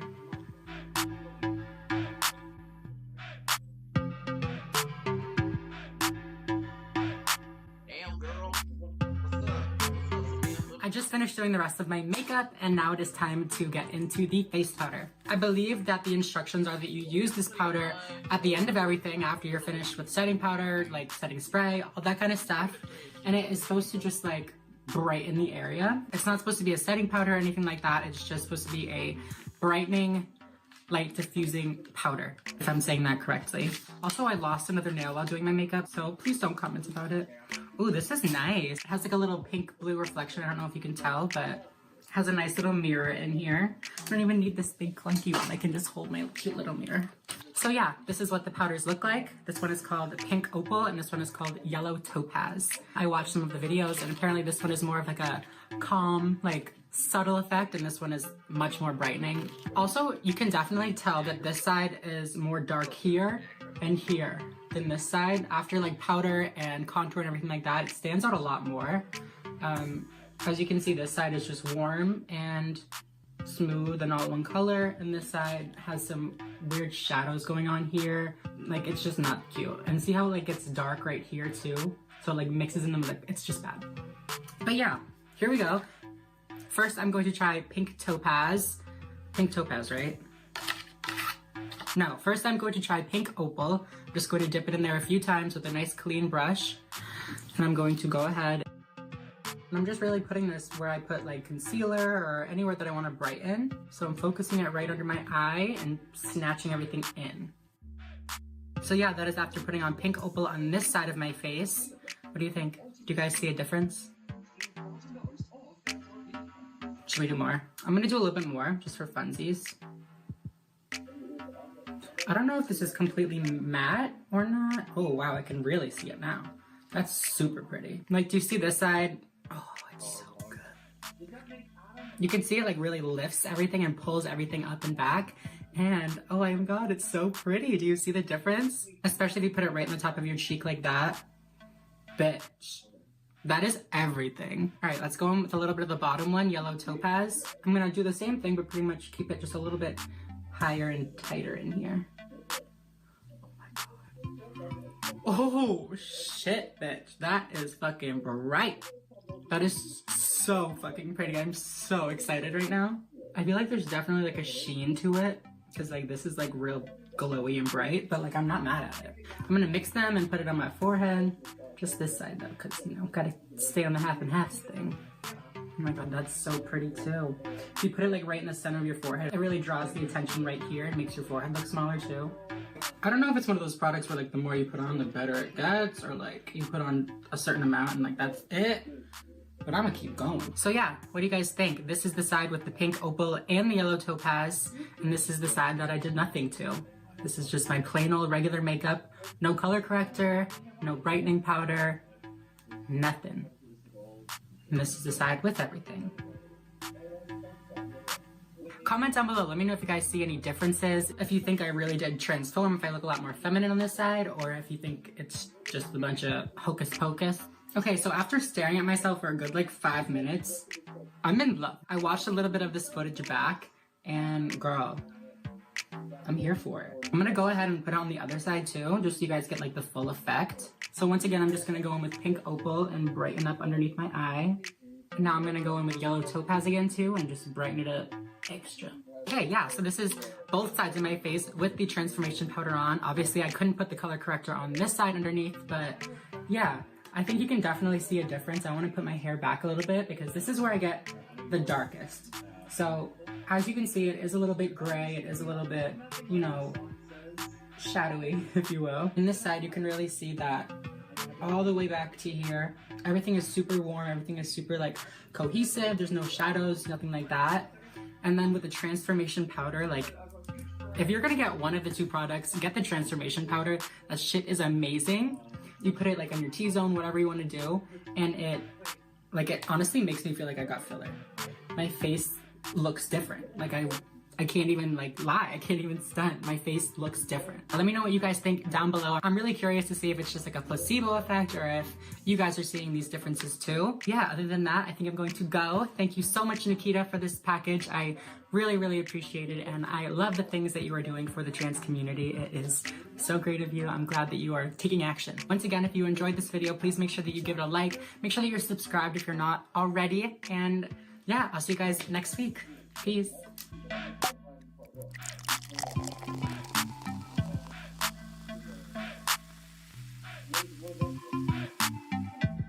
Favorite country by being an American Jew. My country? A diaspora, yes. Well, don't talk about that. I don't like that. Anyway, but we don't have to talk about that crap. What do you say? First of all, What do you think Brooklyn is? I'm literally in the Jewish state right now. You think that? Oh, okay. I'm just sitting here staring at James's ass right now. Hello, my little luxury hoes. Welcome back to my channel. It is me, Samantha. It is that time of year again where all of the YouTubers and Instagram baddies / thoughts are heading over to Coachella and giving us their best, beachiest, desert vibe outfits, whatever the fuck you want to call them. I don't know, but they are giving them to us, and I'm here to rate them for you guys. I've actually never been to Coachella. I had wanted to go for so long, but I actually recently found out that they donate to anti-LGBT companies, corporations, that kind of stuff. So yeah, I don't think I'll be going anytime soon. But yeah, I definitely saw some good outfits this year, so I want to get into the looks ASAP. Just a quick disclaimer, everybody in this video I chose purposely because I do support them. I do like these influencers. I'm not trying to like shade them. I'm not trying to, you know, roast them. Nothing like that. This is purely for entertainment purposes. And yeah, it is what it is. No shade, nothing like that. Please don't try to make it into shade. It's just, it simply is not. But yeah. What's the first outfit? So this is the first outfit. This is actually the first picture that I saw from Coachella, was this iconic Sister James picture. First of all, James is looking thick as fuck. Whatever workout routine he's doing, whatever doctor he went to, whatever he did, I need to know about it. Somebody let me know, somebody find out. I want it. I want what he has on my butt. That sounded like kind of dirty. I'm sorry. That's not what I meant. He looks good. Last year his, you know, I mean, anyways, I like the black, I like the leather look, I like how it's like kind of ninja-esque. I know he did the ninja look last year. It actually inspired my ninja look for Halloween last year. So I dig it. I dig that it kind of brought that vibe back, but kind of just made it more edgy and chic compared to just like a ninja look. So yeah, I like this look. On a scale of 1 to 10, I don't know how I would rate this. This is gonna be hard. Shit, I just realized this is gonna be so difficult. I need to figure out some like grading criteria. I need to get my rubric out. I think I'm gonna go off of originality, creativity, and how well it fits into the Coachella vibe.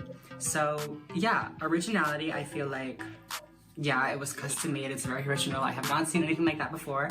So yes, creative, I mean,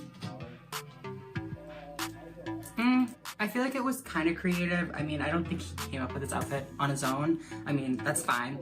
I would get a stylist too if I could, but I mean, I like the gloves. I mean, the rest is kind of, I don't want to say basic, but like the rest is a little bit basic. It's just like, you know, you got the rhinestone tights, like the thong or whatever it is. I mean, I can only see the back to be fair, but yeah, I think I'm gonna go with like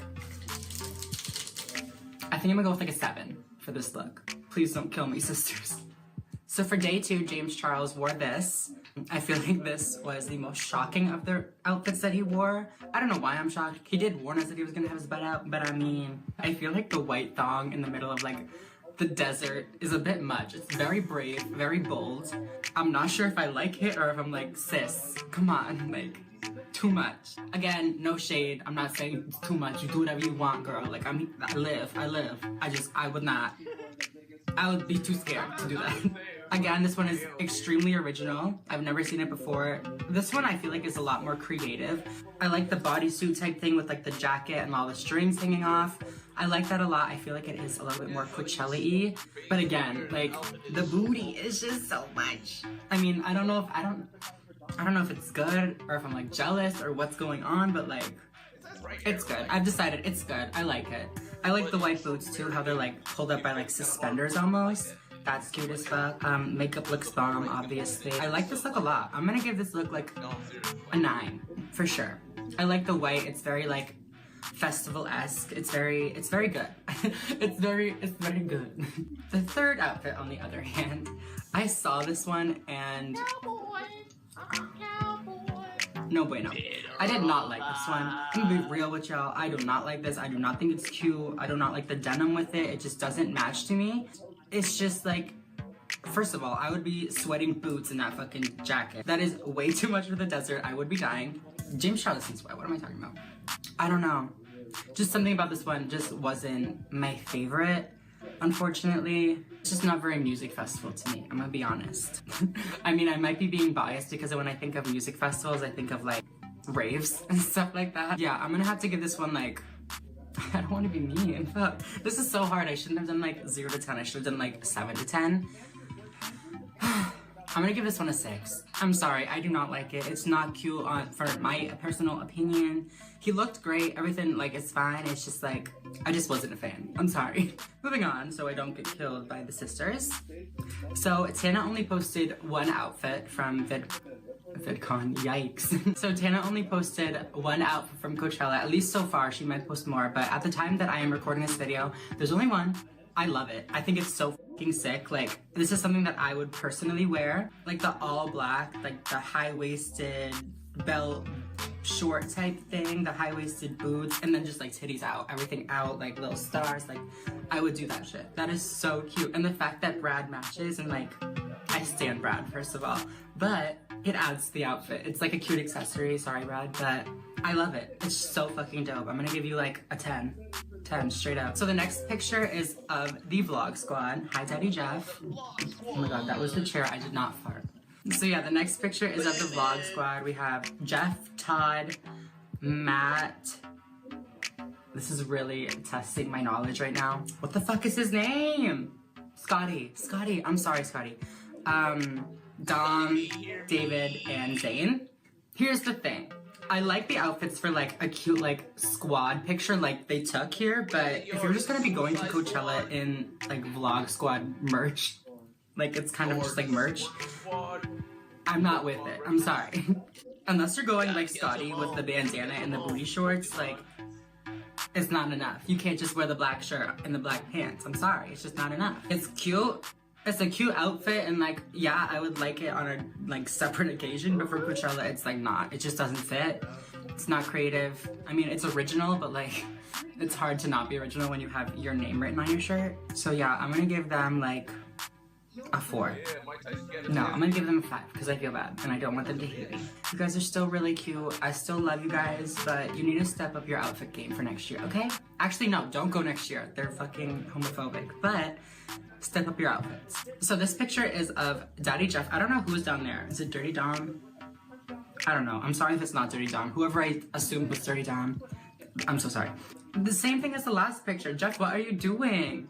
Like, you just had this big come up and like now you're just gonna wear a black t-shirt and black pants and Vans to Coachella? What? Sis, like, you could've gone way harder. The bucket hat and the glasses are cool, I guess, but like, not enough to save a black shirt and a black fucking pants. Like, I'm sorry. I don't even know. Oh, that's David. I'm so sorry. I'm so sorry. Also, whose ass is in the background? Love that for them. Hey, Jeff, you're very cute. You're very handsome. Hit me up. I'm just kidding. But yeah, this outfit just was not good. I'm gonna have to give you like a 3 or a 2 even. Like, this is just not a Coachella outfit. Your looks on the other hand, you get like a 20, but like, it just doesn't suffice. I'm sorry. Next. So next is Antonia. I love Antonia so much. This outfit is everything. It's giving me like Ariana Grande, like God is a Woman vibes. You know, when she did that whole like God is a Woman thing, like, and she performed it and it had like the thing, you know. I like the bright colors. I like how it's like see-through mesh type stuff. I like the high-waisted. I like how the necklace and the belt match, all that kind of stuff. The makeup looks great. The straight hair is flawless. I love it. The only thing is like it doesn't scream Coachella to me. So I'm gonna give it a 9. Just because it doesn't really fit, but also it's a dope outfit. So like it doesn't even matter. But yeah, 9. She also posted this day 3 picture, which I also like. I like the other one more, I won't lie. I feel like I would like this one a lot more if the eyeshadow wasn't so like vibrantly pink. I feel like it almost like doesn't match the shirt. I think it's like a nice like simple look. The glasses really saved it for me, to be honest. That really adds that Coachella vibe, all that kind of stuff. The heart necklace is cute. It adds a nice little edgy, you know, like Coachella vibe again. This one's good. Not as good as the last one. It's still good. I'm gonna have to give this one like a 7 though. Is that okay? Yeah, I'm gonna do a 7. So last but not least, we have Nikita Dragon. This is her day 1 outfit. I snapped this screenshot off of her video on her Instagram. First of all, like, this is just a screenshot, like a random screenshot that I took, and she still looks perfect. I love the hair. I think that she wore the same hair last year, like she had it in twists, and it was easily my favorite hair, like, of all Coachella of all time, blah, blah, blah. So I'm really glad that she brought it back and kind of like redid it and gave it like that homage of like, yes, it's been like a full circle, blah, blah, blah. The outfit, however, yes, it's original, yes, it's creative, all that. It's a dope outfit. I just don't think it fits Coachella that well. I would not want to have long sleeves on in the desert or like a tight mini skirt like that, and it looks like it's like a fabric, like a thick fabric-y material. So I'm just like, girl, were you sweating? Like, if you weren't, I'd be surprised, but the outfit is great. I feel like if you wore it like for a different occasion, it'd be even better. But for Coachella, I'm gonna have to give it like an 8. Yeah. Moving on. So this is her day 2, day 1.5. I don't know. She kind of like changed outfits every day. But this is the second outfit that she posted. I love this one. I think that this like screams Coachella, first of all. The hair, again, I love how it's so colorful. I love that she put it in a little party ponytail thing. I love that hairstyle so much. The picture is perfect, all that. The heels, I feel like she might have changed it when she went to Coachella, but the heels are not for Coachella. I'm sorry. They just, like, good fucking luck, girl. It's so cute. It screams Coachella. It has, like, the little tassels on her titties. Like, it's just so cute. It's so perfect for Coachella. I'm gonna give her a 10 for this outfit, for sure. This is the next outfit. This one is bringing me back to last year when she had that green sombrero with all the beads on it. I feel like she might have done this, you know, as another full circle, like, homage to the green look that kind of started it all off for her.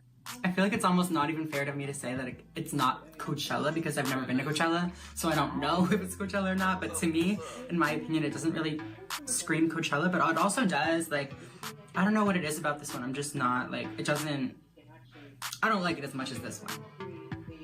Let's just say that. I'm gonna give her an 8.5 for this one. Almost up to a 9, but I don't know, it's just, there's something about it that I just don't really like. This is the last look that I'm going to be rating for you guys. It is Bretman Rock and Nikita's Dragon. It is Bretman Rock and Nikita Dragon's kind of like matching outfit that they had. She's in this like pink cutout, strappy, almost like vest or harness type thing. And then Bretman's in like a similar type thing, but it's blue and, you know, obviously masculinized. I think this is one of the top outfits for me. I really, really like this. I love that they were like a duo and a pair. I love the cutouts over her chest. I love like the harness things on her legs. I love the boots. I love the backpacks. I love her hair. I love everything. This look is just so cute. So again, I'm gonna have to give them a 10. They fucking killed it. They look so good. I feel like this is one of my favorite outfits from this year's Coachella, if not this yellow one. I feel like she didn't really do much with this yellow one, and like that was my favorite one. I want to see a video of her in that one. Where's it at? Nikita, get it out. Yeah. So yeah, that was the last 2019 Coachella outfit that I am going to be rating today. I hope that you saw some looks you haven't seen before or enjoyed my commentary, anything like that. If you did, please make sure to give this video a thumbs up. It really does help my channel a lot. It's gonna help me get a new nail for this little guy. Also, please make sure to subscribe right down below if you're not already. I think we just hit like 165,000 followers, which is absolutely fucking mind-blowing to me. I love all you guys so much, and yeah, it's so exciting to me that we are getting bigger here on YouTube, so thank you guys for that. Other than that, I think I'm going to go, and I will see you guys in my next video. Peace!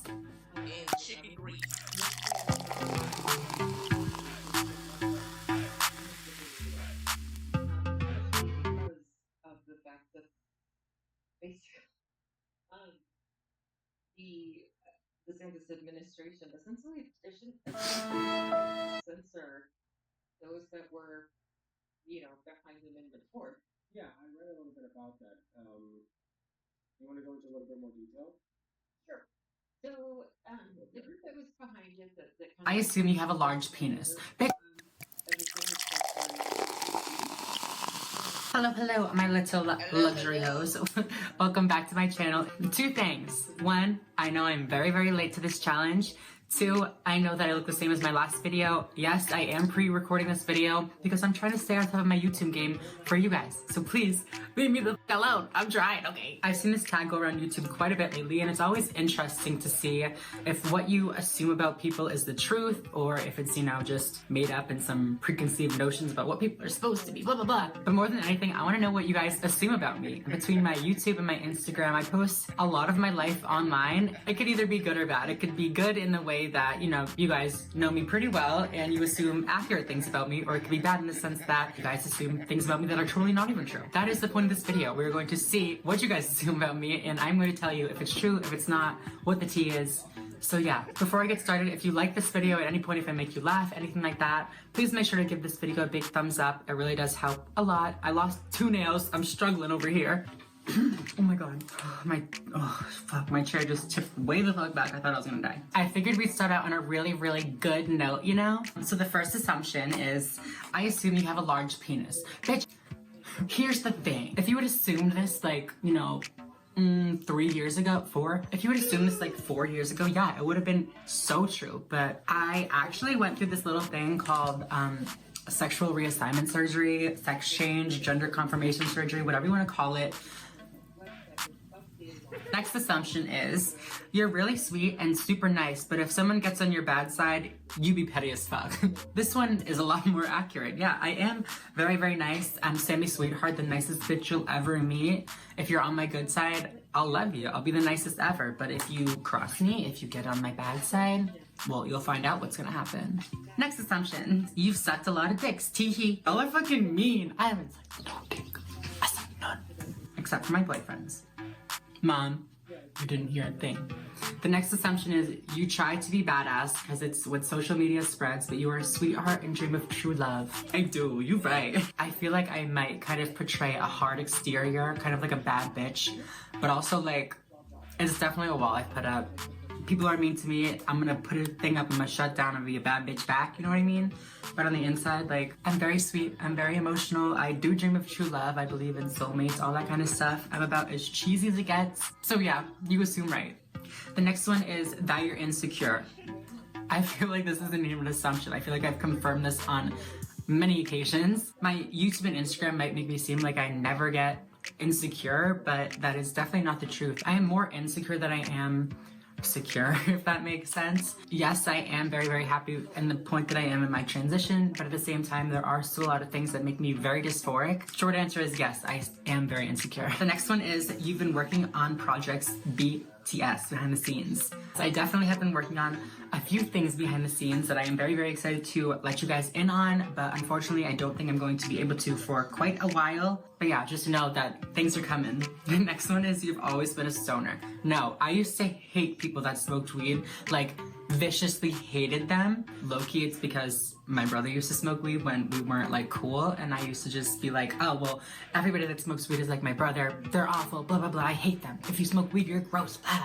But then I got really depressed, really anxious, all that kind of stuff, and I needed something to, you know, let me escape from those feelings. In no way, shape, or form am I encouraging you to smoke weed. If you're underage, absolutely do not do it. That being said, I'm just gonna stop talking.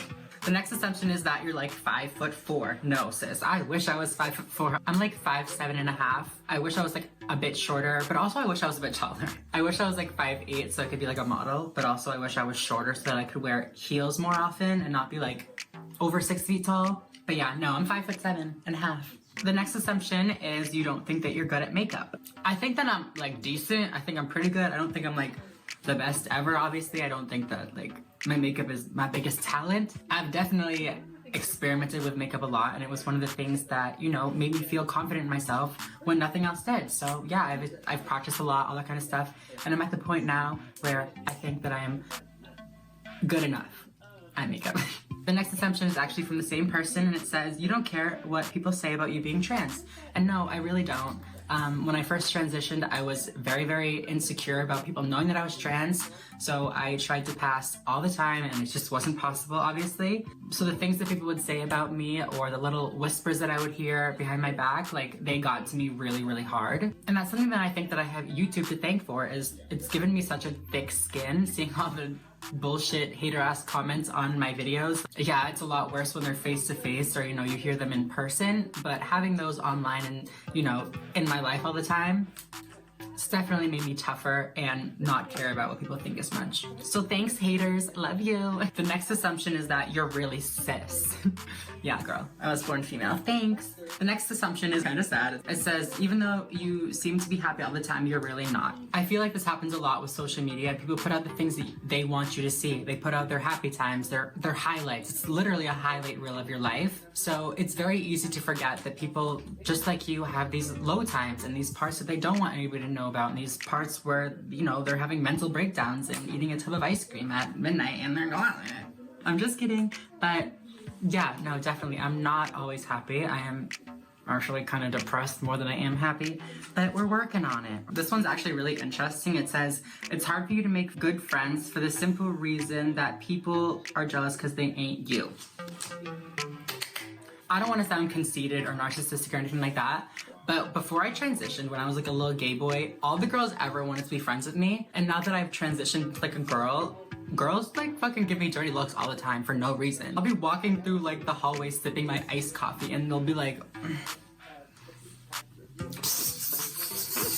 to like their friends, and I'm like, sis, what the fuck did I do to you? Like, here I am thinking that your makeup looks cute, or like I like your shoes, or I like your hair, and you're gonna be talking shit? Like, I'm not gonna compliment you anymore. Petty ass bitches. Like, the next one is from the same person. It says, you a quiet person but wild with friends or at parties.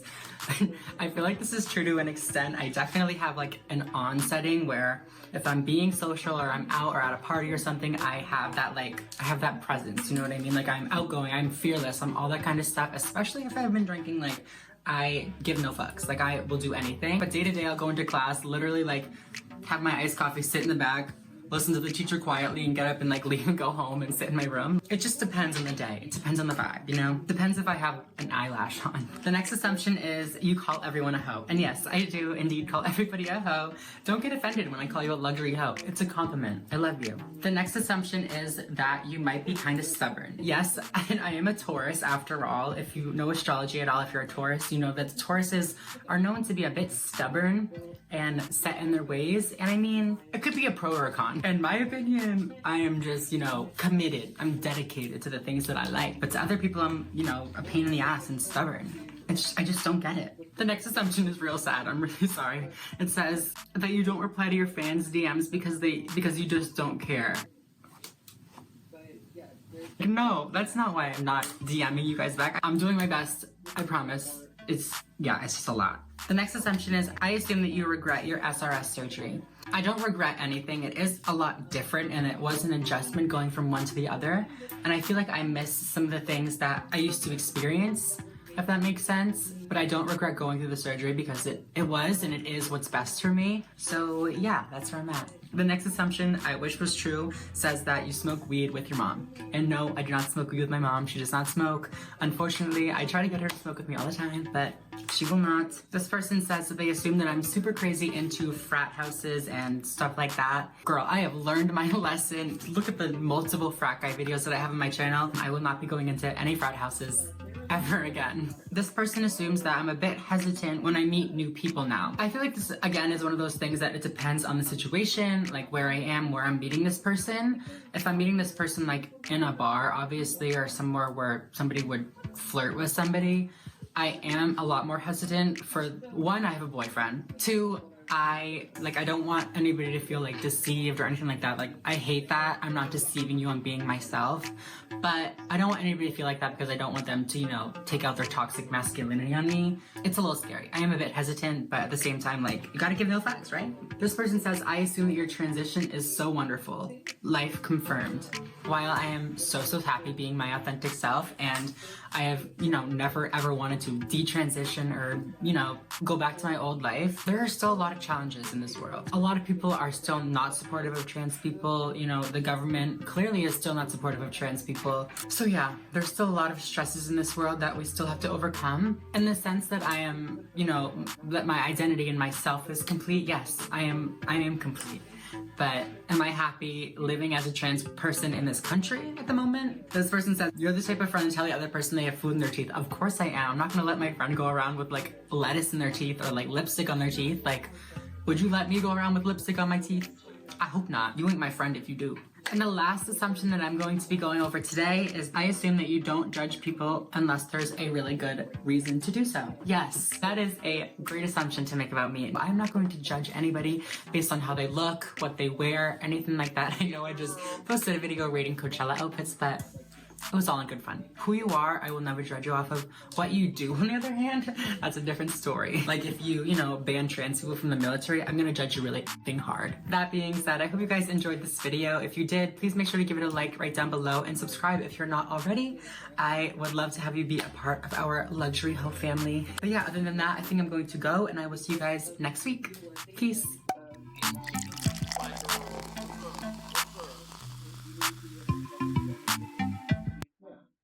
But the role in hormones play is much more complex than people realize, especially with the way that it's brought up. Insofar as the fact that, it regulates certain processes of the body, it regulates your, it helps with your blood pressure, those with your ability to metabolize things, body temperature, all that kind of stuff. It's way more, I mean, that's basically what the limbic system is all. But then when you get down to it, and even you got pituitary and everything, it's just another part of the hormone.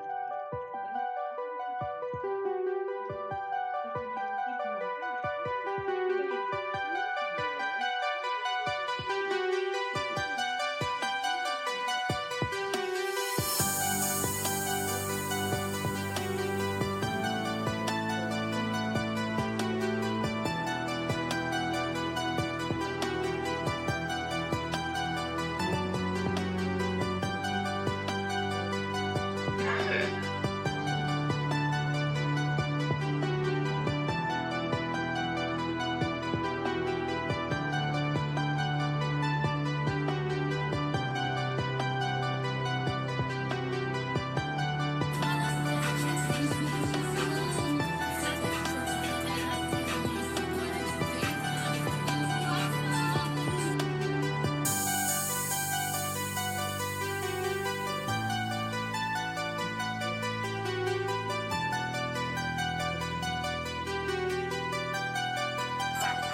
they experience stress is very short term because it's just like, oh shit, the lion's chasing me, I'm gonna die. Oh, the lion's gone.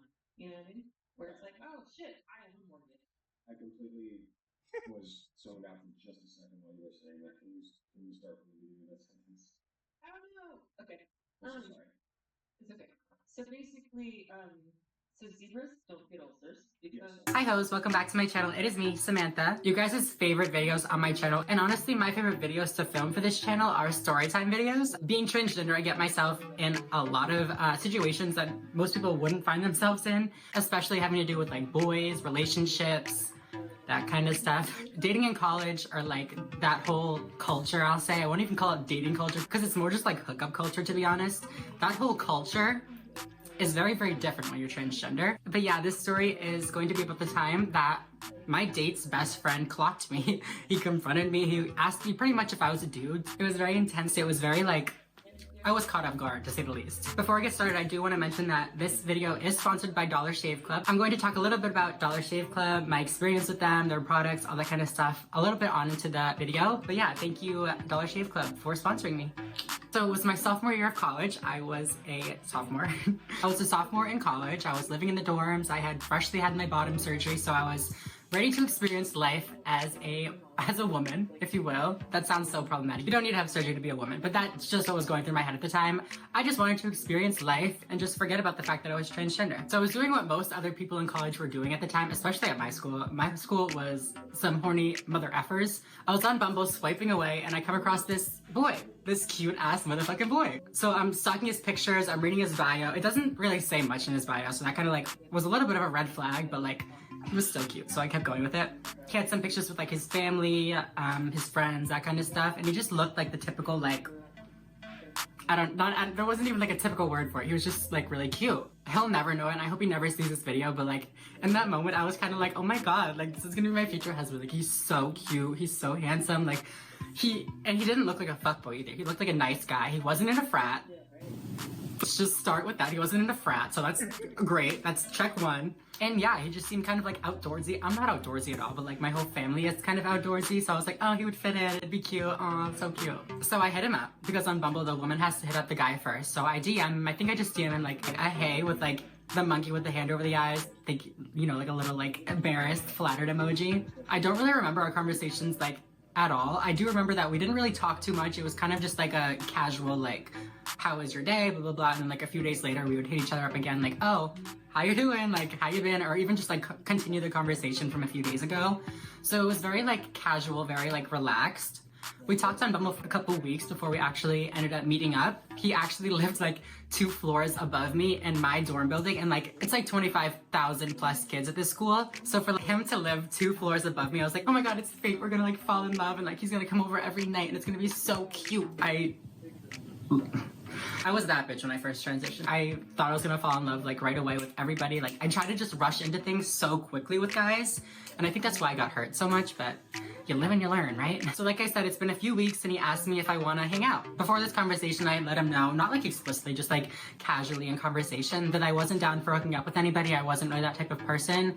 I never really was the type of person. That's a fucking lie. But yeah, I had told him like, listen, I don't wanna just like hook up. Like if you wanna get to know each other and like maybe see if there's something there, then like I'm down, but I don't want to come over and just like have sex. Like I'm not doing that. He's like, yeah, that's fine, whatever. You can just come over, we can hang out, we can do whatever. And so I go to his room. I don't know what to expect. He didn't tell me that there were gonna be, I think, people in the room. But I go into the room and it's filled with people. There's probably like 5 guys, maybe like 2 or 3 girls. And they're all just kind of like sitting in pairs. They're like playing video games, watching TV, all just kind of like hanging out. It seemed like a really good environment. Everybody seemed really, really nice. So I was really comfortable. They like, everything was fine. I don't want to make it seem like the guys were like mean, anything like that. Everybody was super, super nice. So we're like watching TV, hanging out. I'm sitting on his bed with him and they're like, oh, do you want to smoke? And I'm like, me? Like, oh my god, I have never smoked before. Acting like I was like this cute little girl that like couldn't handle this big bong, blah, blah, blah. And then they gave me this bong and I just like ripped it and they were like, oh, all right. But yeah, after that we were just like hanging out again, just chilling, whatever. And then one of the guys got up and left and his girlfriend went with him. And then a few seconds later, he came back in and was like, oh yeah. I don't remember what he said. I wasn't paying attention, but Then everybody just like suddenly left except for me and this one guy. I think I know what they were trying to do. I think they wanted to give us some alone time, some privacy, whatever. Which is cool, like great friends, thank you. Nothing ended up happening. He didn't even like kiss me that night, but we hung out, we talked, we got to know each other a little bit, and he ended up asking if I wanted to be his date to this party that he was going to that weekend. It was like one of those like handcuffing parties where you like have to be handcuffed to your date and you can't get unhandcuffed until you finish your drink.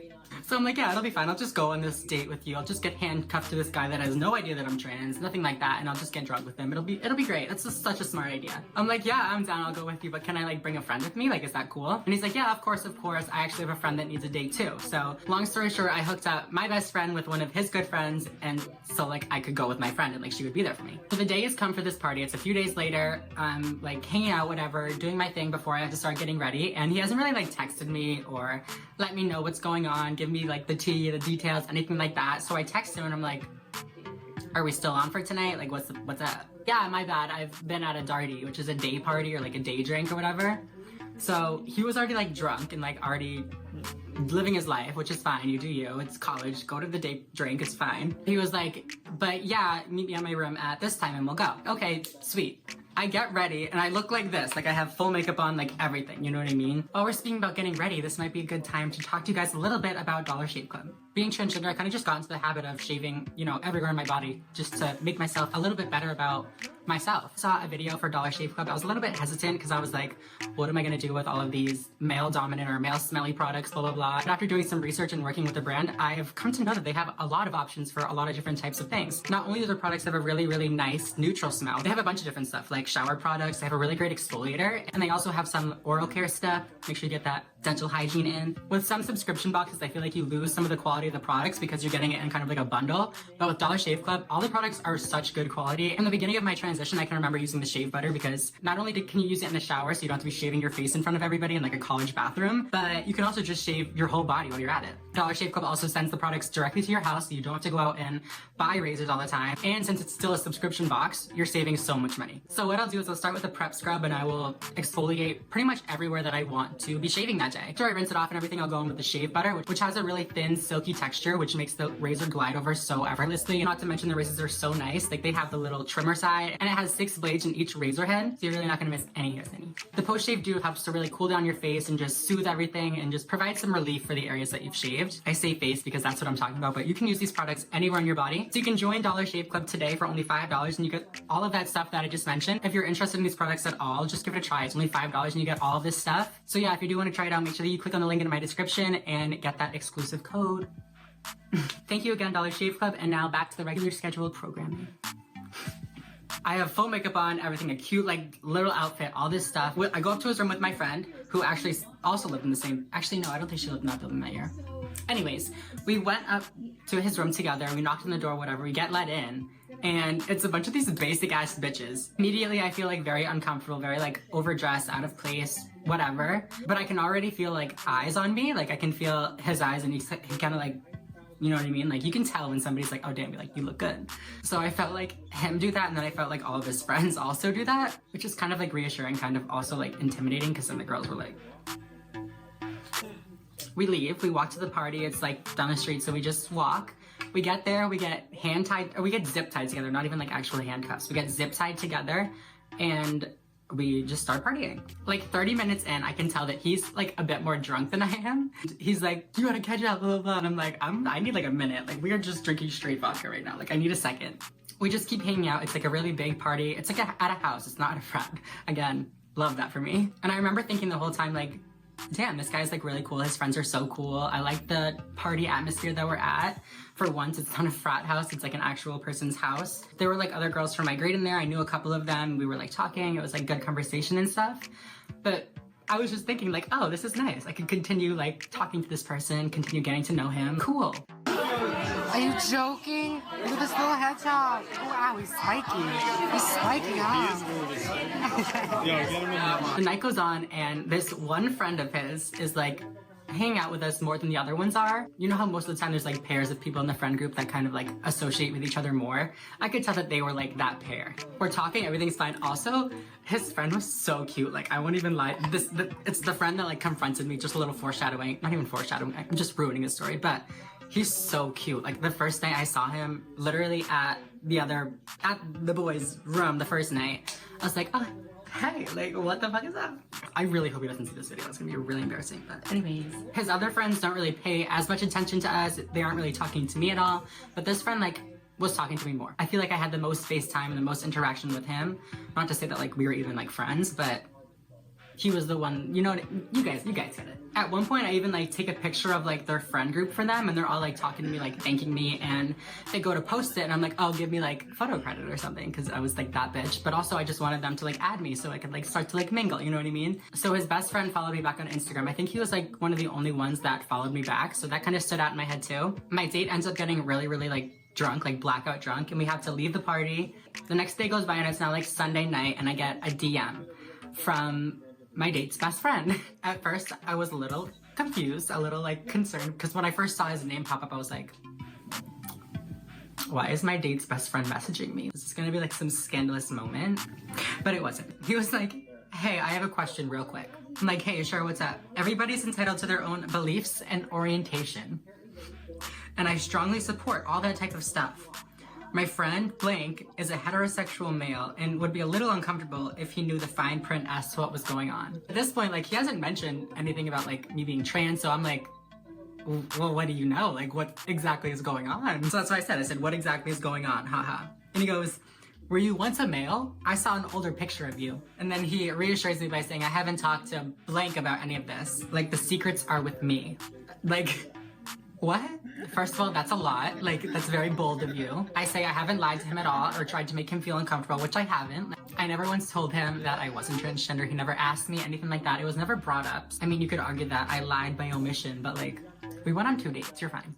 And I said, but my past is not really any of your business at this point, because it wasn't. I had gone on a date with his friend, not even him. Like, this wasn't even about him. I had gone on a date with his friend 2 times, like 2. And he's like, well, my friend would be uncomfortable, like, how dare you? And I say, I'm 100% female, I'm not hiding anything. Just to kind of like hint at the fact that I'm post-op, because I feel like a lot of the times that's a lot easier for guys to accept. I hate saying that, I hate making it seem like being post-op is you're more of a woman or something like that, or more female, but it's just, if you're trans, you understand why I said this. Can I just leave it at that? Like, please. And then I said I planned on telling him if things got serious. At this point, to me, it wasn't serious. He hadn't made any indication that he wanted to be with me or like even go on another date, so bitch, F you. He comes back and he says, okay, sorry for getting involved. He's just one of my best friends and I didn't want to see him get upset or anything like that, which is cute. Like, I like the fact that they're like such good best friends that they look out for one each other. And then he said, once again, my intent was not to dig into something personal or offend you. I will keep what I told you to myself, and I can promise you that. I was just confused and thinking of my best friend. And at this point, he really like, he won me over. I understand now. I don't know about their history. I don't know if they've had any conversations about trans women before, but I can see that he just had his friend's best interest at heart, which is like kind of cute, but like, come on, dude.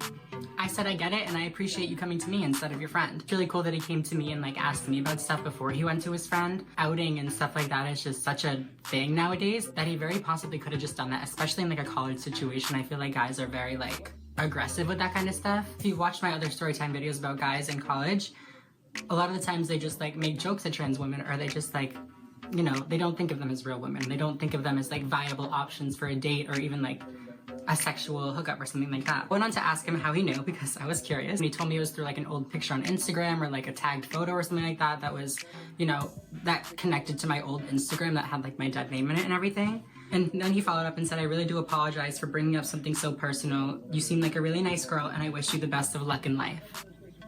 So cute, right? While I do think that what this kid did was really disrespectful, rude, all the above, I understand why he did it, and I appreciate how he did it. He was just looking out for his friend, and he just wanted to, you know, clarify something that he saw online. A lot of times in these situations, guys would have just gone to their best friend and just outed me or something like that, made fun of them, made fun of me, all that kind of stuff, which can lead to some really, really dangerous situations, like me getting attacked or killed. The fact that he was mature enough to like reach out to me and talk to me about it instead of just doing that was cool, but again, it was a little bit uncalled for. My advice to anybody that finds themselves in a situation like this where you need to know if somebody was transgender and you just feel like you have to ask, just mind your business. Hopefully the trans person involved will tell them when the time is appropriate, and if not, like, that sucks, but it's also none of your business. But yeah, that is pretty much it for the story of the time that my date's best friend clocked me and confronted me about being transgender. I hope you guys enjoyed this video. If you did, please make sure to give it a big thumbs up right down below. It helps my channel out a lot. Make sure you subscribe if you're not already and you would want to be. Thank you again to Dollar Shave Club for sponsoring this video. And other than that, I will see you guys in my next video. Peace.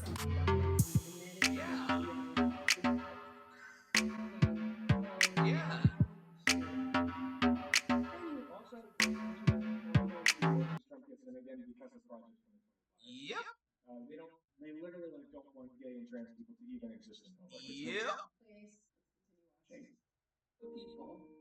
So it's like, yeah. Not just cis white men. So it makes a lot of sense why people are back to all. But even a good chunk of cis white men that I've seen aren't even supporting Trump. That man. I think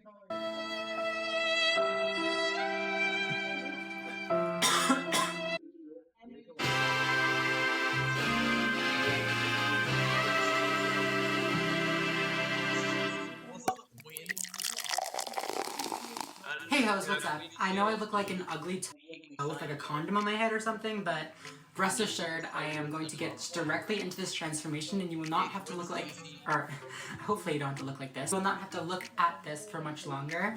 I've been doing quite a bit of research on Insta models, if you will, and I have discovered that the most successful ones, all they have is good makeup, a good body obviously, or Facetune, and a wig. Literally, that's all you need to be an Instagram model. So that is what we have today. I got my makeup, I got my wig, and I am ready to become a model. I don't know what I want to wear yet, but literally I just gotta find some neon or like literally a bra and some high-waisted shorts. That'll do it, right? I feel like that'll be fine. I don't know, we're gonna get into that later. We're gonna start right now with the makeup. Insta models always have extremely glowy skin, so we're gonna go in with just like any old moisturizer that you have and just like cake it on. You know, you're gonna cake on your makeup later, but you're joking. I need more. You gotta keep... Bitch. I'm gonna be an Insta model. You're gonna have to cooperate and give me like at least... This is so much fucking moisturizer, but this is how they do it, right? Okay, so I'm gonna go ahead and do this eyebrow. I like to just start right here and just, you know, fill them in. I don't really change the shape of them too much. I just kind of fill them in and then make them really sharp and defined afterwards with the concealer. We don't have time to pluck our eyebrows. We will Facetune that shit out after, like nobody has time. We are busy gals. We have a whole fucking day of running around and taking booty pics. So we gotta get our shit moving. No hate at all to Insta models. I'm literally just the most jealous bitch ever, but... Okay, so now that I have the brows filled in, I'm just go ahead. That doesn't fucking make sense, bitch. I'm just gonna go ahead and brush them out a little bit. I feel like Insta bitches always have like super fluffy, like beautiful brows. I'm not going for like Insta, like beauty Insta makeup. I'm going for like bad bitch, like model makeup. You know what I mean? So it's not gonna be like crazy. It's just supposed to be like pretty. That being said though, you know I'm still gonna go in and carve out my brows. So I'm gonna be taking my Tarte Shape Tape Concealer, getting it on a little tiny brush. Oh my god, I just like farted on me. You see that? You see that little like bubble? So y'all know how to do this. All I'm doing is taking some concealer, going under my brows, sharpening them, cleaning them up, making them cute. Eyebrows are done. They're not the cutest, but I mean like bitch, need I say it again? We got Facetune, it's fine. I feel like Insta models don't really do crazy eyes. They mostly just do crazy liner, lashes, stuff like that, just to like make their eyes look as big as possible. So that's what we're gonna do. I'm gonna try to keep it as like cute and like dainty as possible, but also really dramatic and really long. I'm gonna add some eyeshadow primer to my eyelids to try to cancel out a little bit of the discoloration. And also prep my eyelids to put some junk on them. And I'm just going to take a very neutral to cool tone warm shade. Kind of brush that through my crease and warm up my eyelid. I'm doing this more to contour my eye sockets than anything. I like to bring it in a little bit to make my eyes look a little bit closer together and also just darker. I'm going to bring it out in a like gentle V shape, but also up here a little bit. I feel like these Insta model transformation videos are always so long. Like I don't want to spend 24 hours being beautiful. Like the party's in 1, I got an hour, bitch. I'm just going to take this darker orange shade and just pack it over my lid and up into the crease a tiny bit. And since I'm already out here being this ugly ass, toe ass, condom ass bitch, I don't have fake nails on, so I can just take my finger, dip in a little shimmer, and just like, maybe I shouldn't use a pink shimmer with this orange fucking I'm just fucking do it. I didn't want to do a cut crease because I'm lazy, and this is supposed to be a fast transformation, and bitch, you don't need to do a cut crease. Just pop your nail off, take some shimmer, and put it on your eye. Also, when I do this, I just kind of like pat right here, like right in the middle corner, and I don't care if it gets under here, like I didn't do my foundation or anything yet. The only thing it's doing is just brightening my inner corner, which like, I'm not mad at. Yeah. The next step is going to be eyeliner. I'm going to go ahead and try to create that wing, but I feel like if you've been watching my videos at this point, you know that I can't do a wing on camera. I was gonna try, but like, this is a fast bitch transformation. I am actually trying to be a fast bitch. I don't want to have to redo it when I mess it up trying to do it for you guys, so I'm just gonna do it. And then if you guys really want to see it that bad, maybe I'll do like a Insta video or something like that, showing you guys how to do it, but I'll be right back with my eyeliner done. Oh, and since I'm talking about Instagram, go follow my Instagram while you wait for me to do my liner. Love you. Ew, who does that? I am back, and I don't want any of y'all to say anything about my eyeliner. I did my best, so it is what it is, so fuck off. I'm such a dumb bitch, I'm sorry. I'm just gonna be taking some primer and putting that right around my pores. I'm gonna be putting that around my mouth, and then back into where my jaw is. Pretty much anywhere that I have any texture. I just want to look as smooth and flawless as possible, even though I'm gonna go in with Facetune anyways and smooth the shit out of my face. Boom, bitch. Yeah. Okay, next I'm gonna be taking my Dragon Beauty Skin Perfecting Potion. This little thing got so gross. I'm so sorry, Nikita. I did my best to keep it in the box, but then I lost the box. If you want to send me new ones, that'd be great. I already hit Pam on the powder, so that sucks, but I love it, so give me more, please. Just joking, but not really. I've realized that less is definitely more with this stuff. I gotta find my brush to blend this shit out before it dries. I can't find it, so before this dries, I'm just gonna have to go with my finger. Like the Insta model I am. That sounds dirty. I didn't mean it in a dirty way. But anyways, I realize I look like a child doing a finger painting right now, but like, this is dry, so I'm trying to move it the only way I can.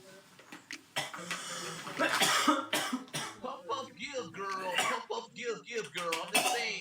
Bitch, is that really this motherfucking brush was in my fucking lap the entire time. Going with my foundation, I'm just gonna take like a tiny bit of powder and just run it over these orange places. I know this isn't necessary, this product will dry on its own, but like I said 25 million times by now, we in a rush. The foundation that I'm gonna be going in with today is the Makeup Revolution foundation stick. I don't know if it has like a special name, but it's the stick version foundation. I like this because I don't gotta get my hands dirty. Ain't nobody gonna like to get their hands dirty, you know? Like I would always have a stain on the back of my hand. I still low-key do just because it's been there for so long. I've been using this foundation for a while and it's like super full coverage and it's like great and all. It's a little bit dry, I won't lie. And it's like really it's like pretty thick. Also, it's like hard to blend out low-key, so you gotta go like real fast. Which is good, because we're in a rush. Now that I'm done with my foundation, it looks a little bit like greasy, a little oily, but it's gonna be looking fine once I put powder on, don't worry about it. I'm just gonna be taking an Insta Model's favorite concealer, one of the most full coverage concealers in the world, the Tarte Shape Tape Concealer, and putting that all over my fucking face. Now that we're all blended out, I'm gonna go ahead and take some face setting powder and just lock this shit in. We're gonna be taking too many booty pics today for this shit to be sliding off. I love how that look like makes me look so much tanner. Love that habit. Love an uneven foundation match. And I'm not gonna lie, my skin looks fucking disgusting right now. It looks so dry. It looks so like cracky and like just disgusting. Probably because I've been wearing makeup since like 8 a.m. today. It's like probably around 5 right now, maybe 6. I wiped my makeup off before I did this and then I went right in to do it again. But again, we're Insta models. It doesn't matter. We can just Facetune our skin to look better, right? Now it's time for one of the most important parts to being an Instagram model, the contour.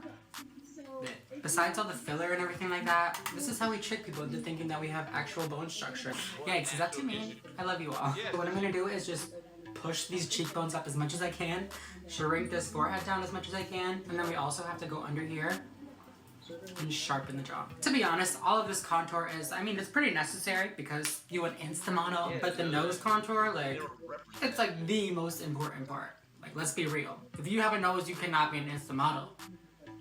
You can't. Getting baked, I mean, baking is probably one of the most important parts to making sure that your makeup stays bright and contoured and you keep fooling these bitches all day long. I went on vacation over the weekend and I realized talking to some of my family that people don't get the accent that I do. And I'm like, oh my god, that's so cute, or something like that. Like, that's just an accent that me and my friends, it's not like an actual accent, it's just like a made up accent that me and my friend group does. And I just kind of like fall into doing it a lot of the time, so I'll just be like halfway through a sentence and all of a sudden it'll start happening. And I've noticed myself doing it a lot of my videos when I'm editing, and I'm like, I hope my audience understands that I'm like trying to be weird or trying to be funny.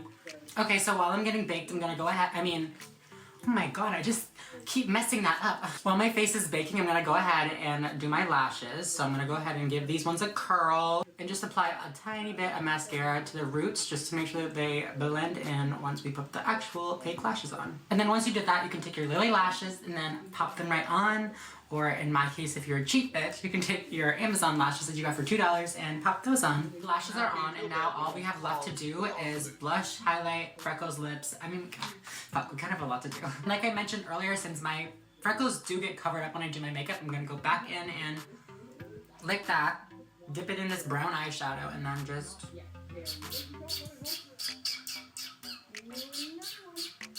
Did you like that noise? I just keep going until I feel like I have enough. I like them to be pretty close together and pretty, you know, widespread.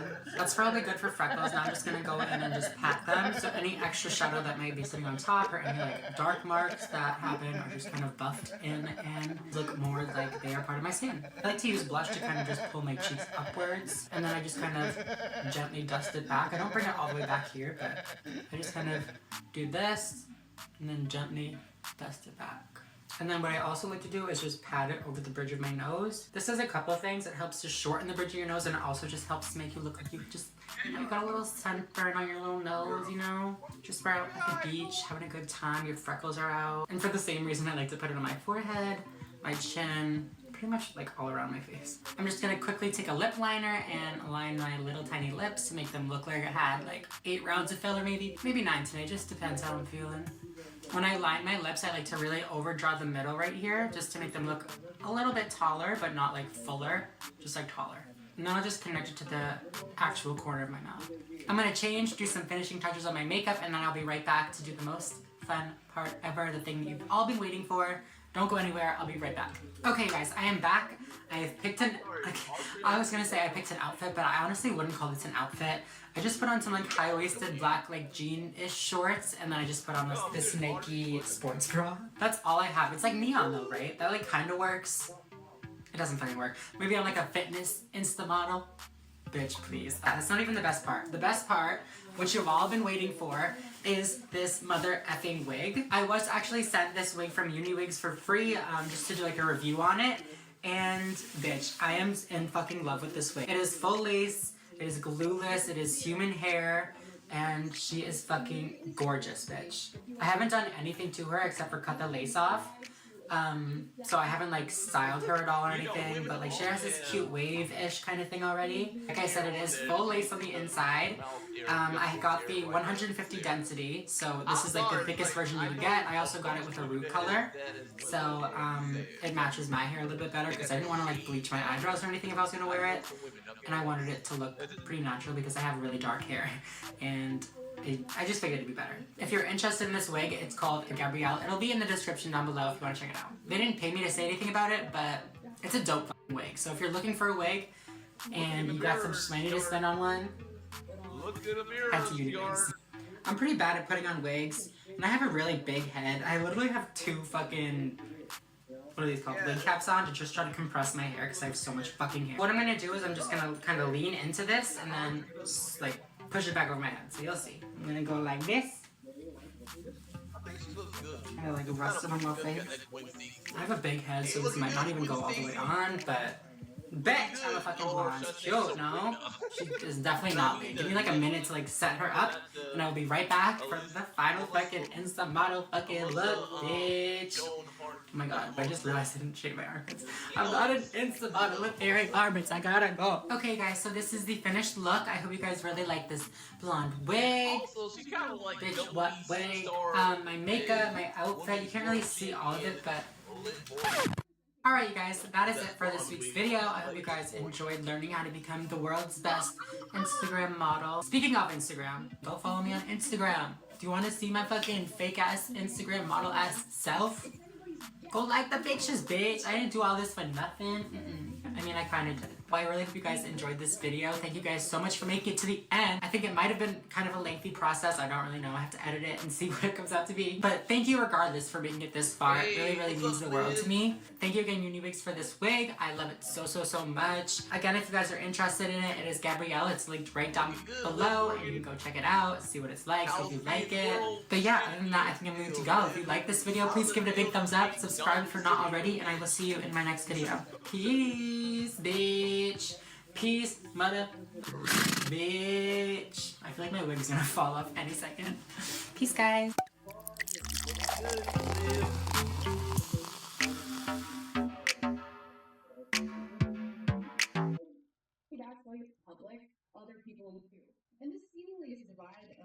Hi, what is up, you guys? It is me, Samantha. Wait a second. More time and effort towards looking like the gender that you identify with. If you want to be gendered in that way out in public, other people in the trans community disagree and say that all you need to do is say that you're a woman or say that your pronouns are she or in order to be referred to in that way. Nobody says that. No one says that. Hello, my little luxury hoes. Welcome back to my channel. It is me, Samantha. Hi, obviously it's me, Samantha. Duh, we get it. It is almost the end of Pride Month now, and I feel like I've been slacking a little bit on my social medias. Less so on Instagram. I have been doing like little makeup stuff and like Pride challenges, stuff like that, you know, just like little Instagram stuff. But I feel like I need to do a little bit more here on YouTube. Hence why I am here today, telling the story of how I came out to my conservative traditional parent. I feel like I've said quite a few times now that my mom is very, very accepting and loving and all that kind of stuff, and she has been from the get-go. I'll admit that she had her little hiccups and she had points where she didn't understand things, but you know, that was never a problem and never interfered with how much she like accepted me. I always knew that she would be supportive and loving and all that kind of stuff. With my dad, I don't want to make it seem like it was like awful or anything like that, but it was much different. He's not political at all, but I would label him as a conservative. Obviously, I don't want to label anybody, but just to be real, his views are very conservative. Growing up, he would always make like little comments and poke fun at people who didn't fit in the norm. I'm putting air quotes if you didn't see that, but whoever didn't fit in the norm, like say trans people or say gay people or anything like that, even if like guys had long hair or, you know, wore makeup like in rock bands and stuff, I thought that was like weird and not okay. So he would always like poke fun at that. And growing up, those comments really stood out to me, and they always they just stuck with me for a long time. I thought that if he could make these comments about complete strangers, then obviously he would make them about me. And so I needed to, you know, police myself and make sure that I would never do anything like that he would want to poke fun at. I would never want to be seen as, you know, weird or unacceptable to him. So for most of my life, I lived in those boundaries, you know. I would tell myself that I wasn't allowed to wear certain colors, I wasn't allowed to, you know, do certain things, act certain ways, talk certain ways, literally all, like, just everything. I would just police everything. I don't want to blame that entirely on him. Obviously, growing up, like, I did have a lot of influences around me, including the media, other family, a lot of my friends, stuff like that. I grew up in a very, like, upper middle class, white, suburban neighborhood. It wasn't very diverse, and I didn't get a lot of experiences with people that weren't exactly like me. And I think that's how it was for him too. He didn't understand people that were different than him. He didn't understand why anybody would, you know, want to go through these transitions or want to, you know, date somebody of the same sex, which like makes sense. Why would anybody want to do that? Why would anybody want to put themselves through these things that society doesn't usually accept or doesn't typically accept, especially back in those times? But just to sum that all up, like, these beliefs and these jokes and these, you know, just the little things that he would always say and the little jokes that he always makes and the TV shows that he would pick. Like, I know I've probably said it a million times on my channel, but like Jerry Springer, where like the girls would come out and be like, I'm a dude, gotcha. Like, those shows just like play over and over in my head, and I was just always so afraid to be anything like that. He was very supportive of the things that I was really passionate about. Like, he would bring me to my karate lessons twice a week. He would bring me there and pick me up an hour later. He would bring me to my sports games. He would always bring me to like basketball practice. I'm like exposing how much of a boy I was. But yeah, he would do all that kind of stuff with me. He was a very loving father. And so, you know, I never thought anything of it. I was like, okay, well, he loves me. He knows best. So obviously that's what's up. Then as I grew up and I started to get more and more uncomfortable in my own body and more uncomfortable dating, you know, women, I was kind of forced to, you know, question everything that I'd been taught and, you know, just rebel, if you will. So in high school when I came out as gay, I didn't even tell my dad. I wrote him a letter. I like wrote it and I was like, this isn't about you. This isn't about anything like that. I love you. It's just, this is who I am and I can't hide it anymore type of thing. I don't think he read it for like 5 or 6 months. He didn't really acknowledge it, but he was never not okay with it. For him, me coming out as gay was definitely a lot easier than me coming out as transgender. Just to be completely transparent, I came out to my mom first. She was the first person that I ever told that I was transgender. And then I came out to my dad many months later after going to therapy with my mom and figuring everything out. You know, we made sure that this was the only option before I decided that, you know, I have to tell him, he needs to know, blah, blah, blah. It was a tough decision. Like, I was terrified. I was terrified that I was going to be, you know, breaking up my parents' marriage. You know, I thought that he wouldn't accept me. He would never, you know, want to be the father figure in my life. And I just remember when I came out to my mom, I was just bawling my eyes out on the stairs, and she was saying, what's wrong, like, it's all gonna be okay. And I just sat there and I was like, yeah, it could be okay to you, but like, dad's never gonna accept me, and like, this is never gonna be okay. Like, this is never gonna be okay. My mom didn't tell me this until, you know, months and months after I transitioned and everything was good, but she was even afraid that it would end her marriage with my dad, and that's why she decided to wait so long to tell him too, because, you know, she wanted to be sure that this was absolutely necessary before we went down this road. And yeah, it was just a really sticky, rough situation. But my dad has always been the type of person that knows exactly what's going on. He picks up on emotions really quickly. So one day I was at home and I was just depressed out of my mind. Like, couldn't leave my room, literally just sitting on my floor, staring at my ceiling, just like numb almost. And he came in and he recognized that something was wrong, and he was like, what's wrong? We ended up having a very long conversation, and I just ended up telling him, listen, like, I'm really confused, and all I know right now is that my mind is in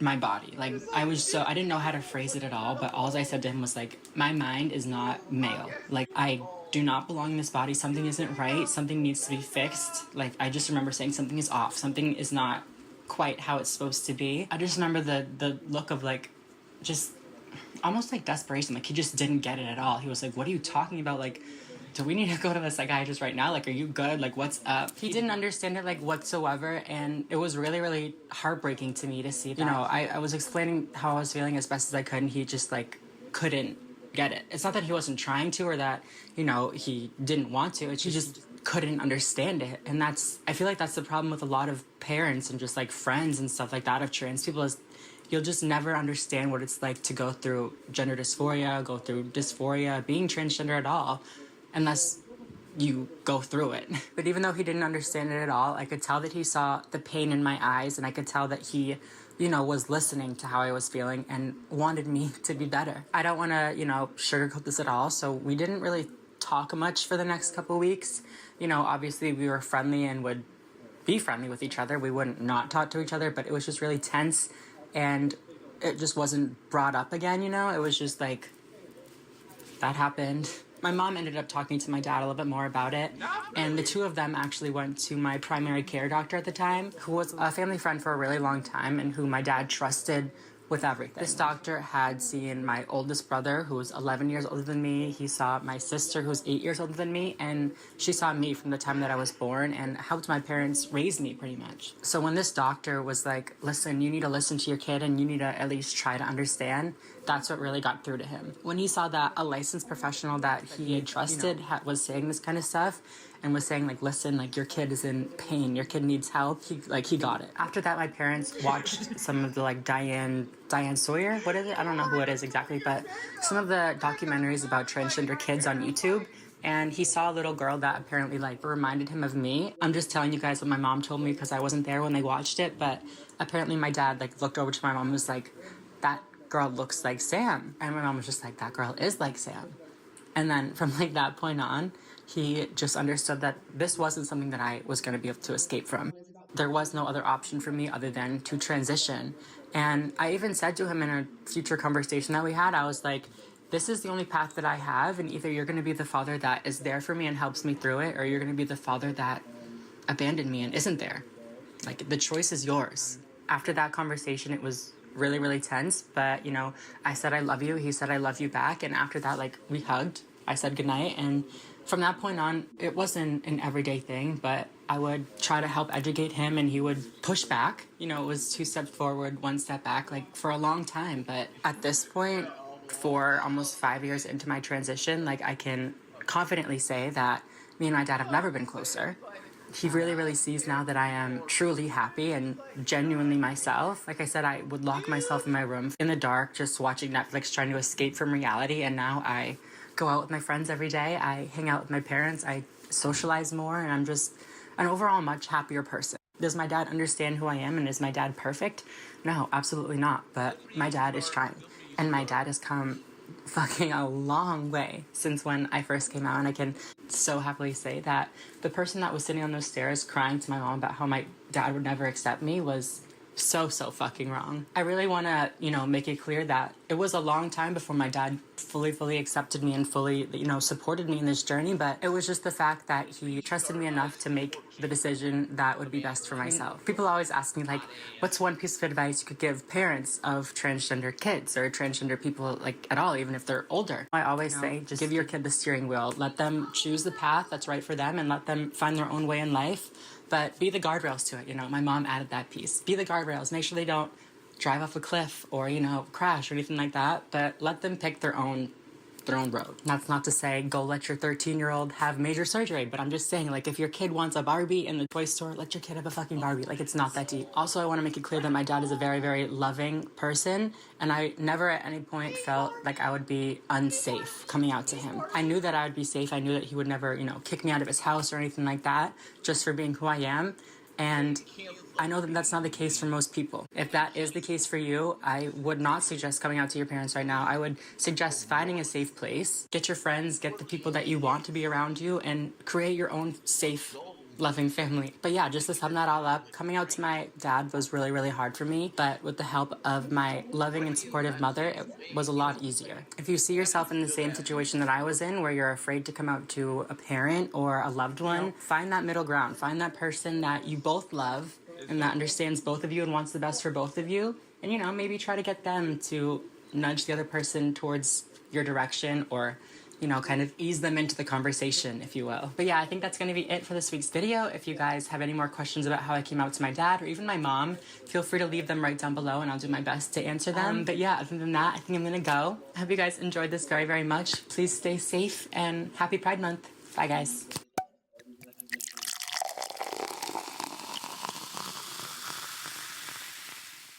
Raider's position is just weird. It doesn't make any sense on its head, because, like, if you say Darth Vader, then your first thought isn't the amount that they used him; it's who he is and what he represents. Yeah. Obviously, Rey's not representing that. But she didn't even represent. Hey, what's up? What the fuck? Oh, God! What? Wait, what? Literally, what happened? Oh, hell no, you scared as hell. What? Excuse? What's up? Bye! Hey, what's up, you guys? It is me, Samantha. Welcome back to my channel. Today's video is going to be a very fun, but also very intimidating, anxiety-producing, nerve-wracking video, for me anyways. I've done a few videos of this sort before, where I kind of like go on to like Omegle. This time I'm going to be going on Monkey, but like same type of thing. Basically, I go onto these sites or applications and I come out to the people that I meet. Today, instead of just coming out, I'm going to be trying to switch my voice from how it is now, like all the time, down to where it was before I transition, my boy voice, if you will. It's hard for me to get my voice to be like deep enough that people recognize the difference. I'm like, oh, I'm good, I'm Samantha. Like, they won't hear it. It needs to be low. It needs to be down. It needs to be through the floor. But also I want it to sound real. Like I don't want to just sound like I'm just faking my voice for like a YouTube video. I want it to sound like I'm a dude. I just want to quickly say before I start that these types of videos aren't the best for the trans community. You never want to go around and say like, oh, let me hear your boy voice or let me hear your man voice and stuff like that. So these types of videos, while they are entertaining and they do give a lot of exposure to trans people, they're not the best exposure. So just keep that in mind. I don't have a boy voice. The voice that comes out is mine. It's just, it's low. You know, I don't want to get into that, but like, you get it. Don't be a dick. I got this video idea from Jocelyn Westbrook. She's another trans YouTuber that I've been following for quite some time now. Jocelyn seemed like she had a lot of fun filming the video, so I'm hoping that I also have a lot of fun. This, like I said, is very, very nerve-wracking for me. I might have to just have some liquid courage and then get into it, but you won't see that part. You'll just see me going onto the monkey app right about now. Hey, what's up? Hey, what's up?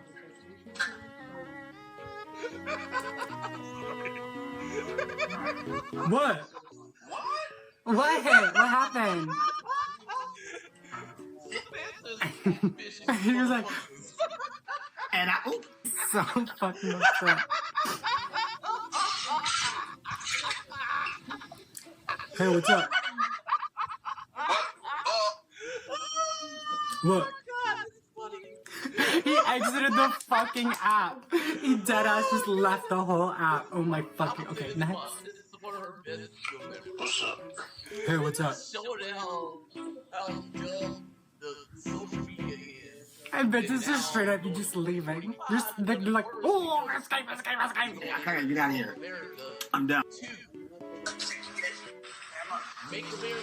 That's all makeup. What's all makeup? What? What makeup, bitch? Oh my fucking god. They were like, that's all makeup. I was like, what makeup, bitch?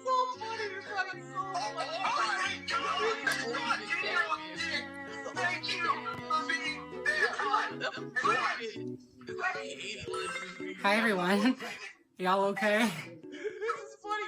I'm what? Thanks. Thank you. Okay, bye. It's funny because before you hit time, you can't like leave, so you just have to wait for the time to run out. Hey, what's up? You're sexy. Thank you. Hey, wait, my time. Me? Why? I know. But damn.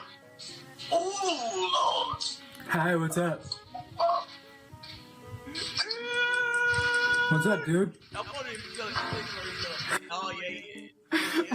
I don't even know what to say anymore. People's facial reactions is literally like, it's enough for me.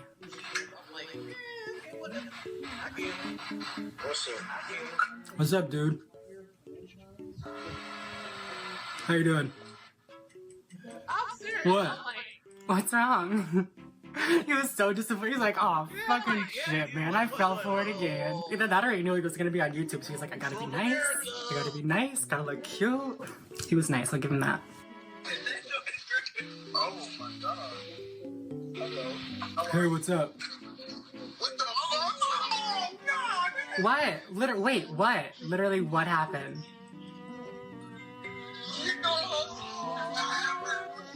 Did I say something? I literally just said hi.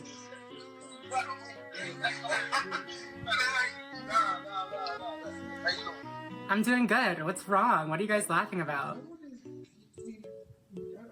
Okay. The kid in the back was like, they got a whole dick. Not anymore, sweetheart. Link above. I just got skipped. Oh no, is she real? Look how fine she is. Me? Thank you so much. It's so nice.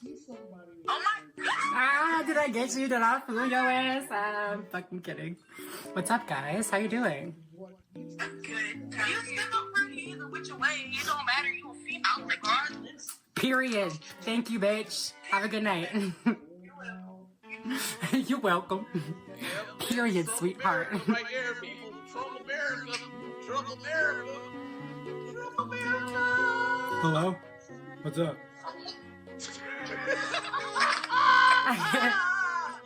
Bye. Did you fucking see that shit? He dove for the camera. So good. It's like, God. Yeah, it's like, Oh, thank you. That means a lot. You're welcome. Where you from? Massachusetts. What about you? That's not the blue ball. Tennessee. I like, He, God. oh, a Tennessee boy just doesn't even care. You could tell he knew too. Like when I spoke, he was like, "Hey, what's up?" Your voice is deep as well. What do you mean? Your voice is deep. Nah, what are you talking about? I was like, I don't know. My voice? What do you mean? This is like fucking killing my voice right now. Hey, how you doing? Hey, what's up? What you up to? Nothing. What are you up to? Nothing. Your voice sounded hella deep. Really? Oh, okay. I wanted to be like, oh, really? Why? I wonder why. What's up? What's up? How you doing? How you doing? Did you hear him? I'm not gonna say what he said because I ain't no racist, but... Hello? What's up, girl? Hey, what's up? Bro. Bro. Good. How are you? Good, good. Where are you from?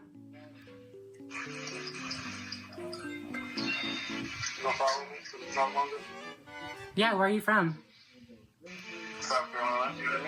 Oh, that's dope. I'm from, like, Boston. Boston? Where's that?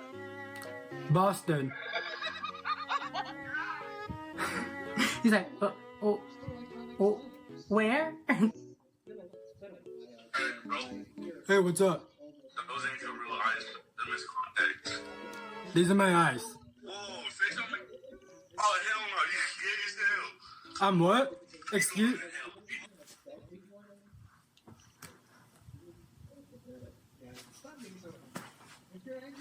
Bitch, are you fucking... Did you hear what he said? He said, oh, hell no, you're going to hell, bitch. There's a special place in hell for you.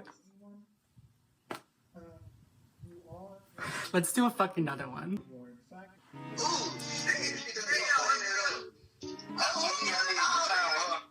Hey, what's up, guys? Where y'all from? Where y'all from? Oh, hell no, that's a man. I'm sure how to talk. Excuse me? Okay, everybody, I think that is more than enough of that. My voice literally hurts from speaking in that voice for so long. To be honest, I thought I would feel a little bit worse about myself after this, but people didn't really clock me until after they heard my voice, which wasn't actually my voice, so... that makes me feel good, I guess. If you guys enjoyed this video and you want to see more videos like this, let me know down below. Make sure you subscribe to this channel if you're not already and you want to be, and give this video a big thumbs up if you enjoyed it. It really does help out my channel a lot in terms of like the algorithm and all that other stuff that nobody really cares about, but it matters.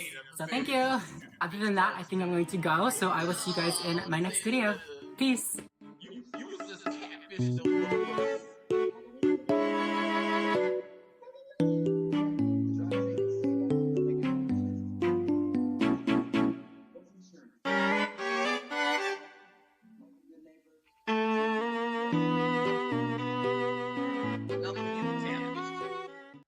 Catfish. That was a catfish. That was the ultimate catfish, Samantha. That was the ultimate catfish, Samantha. That was a catfish video, Samantha. You catfish. I'm not saying I'm against it, I'm just saying it was kind of funny. What? Do that shit again. What did I do? Yeah, you should get that checked out. Yeah, you just did it right now. I literally didn't do anything. Like Boston? Boston. Boston? Oh my god, that nigga, that's a guy, bro. Why do you say that? That's kind of rude. Hi hoes, what is up? Welcome back to my channel. It is me, Samantha. So in my last video, I downloaded the Monkey app. I went on and basically you could say catfish. No, I guess you can't really say catfish because it was me. But basically I went on there and I switched my voice down to my man voice. And you guys absolutely loved it. You said it was hilarious, and most of all you said that you wanted a part 2.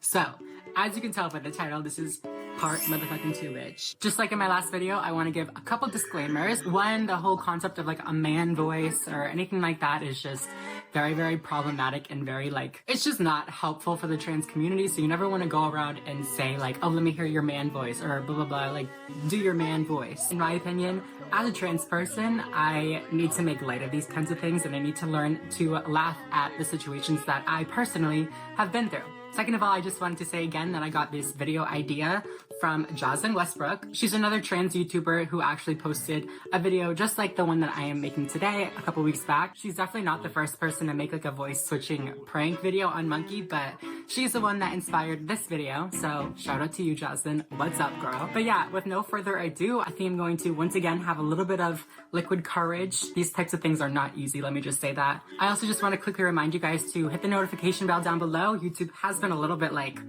stingy. I'll just say stingy. I'll be nice with telling people that I have posted a video. So if you haven't already, make sure that you hit that little bell right down below next to the subscribe button. Also, last thing, I promise, if you are not yet following me on Instagram, go over and check it out. It is @_Samantha Lux. But yeah, other than that, let me scoot over here and jump onto Monkey and get this party started. The liquid courage might have been a little bit stronger than I anticipated.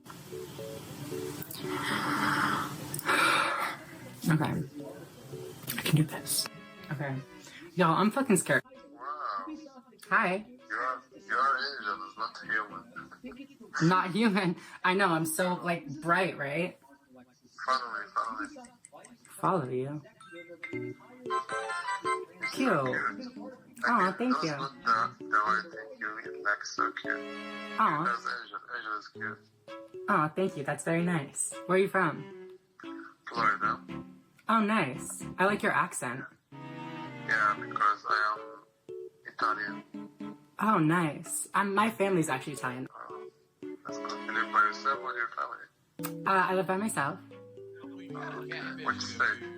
Like Massachusetts. I don't know. It's like really north. Sorry about that. Oh my god!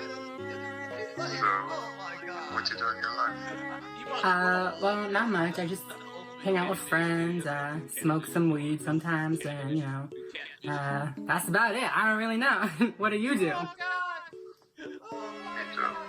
You too? Yeah, I do the same thing. Nice. That's it. Nice. That's cool, definitely. Yeah. I have a question. You wearing white? Oh. I'm what? You wearing white? I'm wearing white, yeah, the lighting is really bright in here for some reason, and my phone, like, won't focus. Like, hey, I'm here. Oh, that's kind of better, if I do that. Just shield myself. You look kind of small boobs, yeah? That's a little strange to ask somebody, no? Oh my god. Nice to meet you, though. I'm actually a boy, so... I'm not really a boy, but... He didn't, like, get it, though. I feel like it just doesn't sound real, like... I need to turn a fan on. That's what I need to do. Girl, you cute, girl. Thank you. Hey, say, what's your number? My number? I don't have a phone. This is actually on my iPod. My email? I actually have to tell you something. Is it cool if I'm transgender? No, I mean, I'm transgender, so kinda. You're transgender. Yeah. Is that okay? Is that okay? So you was a nigga? Before, not anymore. Man, you sound like a female, like. Ask more time. So you don't care? That's fine with you? Goddamn. What? It's a hard decision right there. It's a hard decision because, ain't no person. Like, you know what I mean. No, I don't. What do you mean? You know, but shit. But you like a whole other female. I mean, I do my best. Thank you. Thank you.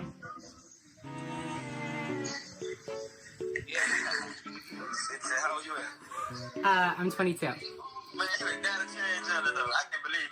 I am. I appreciate that. Yeah. I mean, yeah, it took a lot to like get my voice like that, so. Oh yeah. Nah, I'm just playing. I'm just playing. You cool though. That's what I'm doing. It's just your whole transition. You like female, like damn, like extra female. You want nobody waiting to know. Huh? No, wait, no. You didn't know, right? Damn. It's nice to meet you. Yeah. Bye. Nice to meet you too. I followed him back though. He was nice. Oh my god. Thank you. Hello. Thank you. Hi. What's up? Where you from? From Boston. What about you guys? Yeah. Thank you. Thank you. You got the sun glowing on it and stuff. I know it's very bright though. I can't focus it. I feel like it's like washing me out, you know?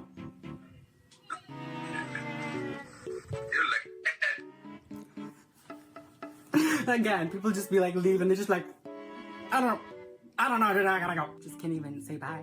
Oh my god. Hi. Oh, thank you. I like your tattoos. I'm doing good. That's fine.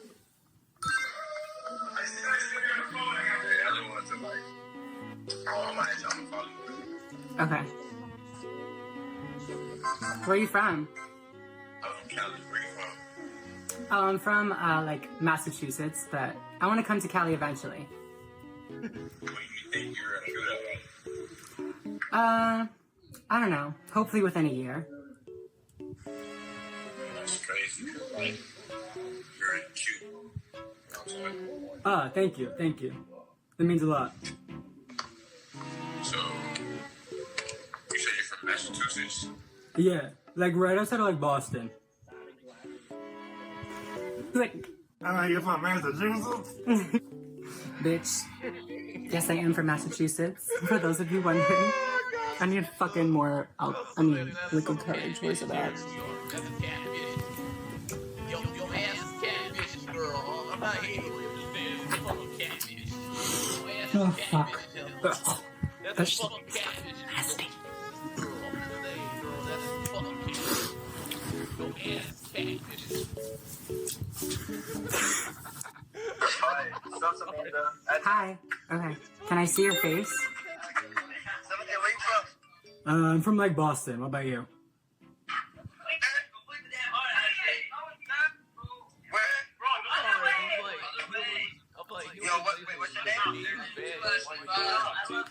What's your name? You just said my name. Don't yell at me, bitch. Oh my god, that nigga, that's a guy, bro. No, I'm serious. Why do you say that? That's kind of rude. You hear that? You're fucking gay. What?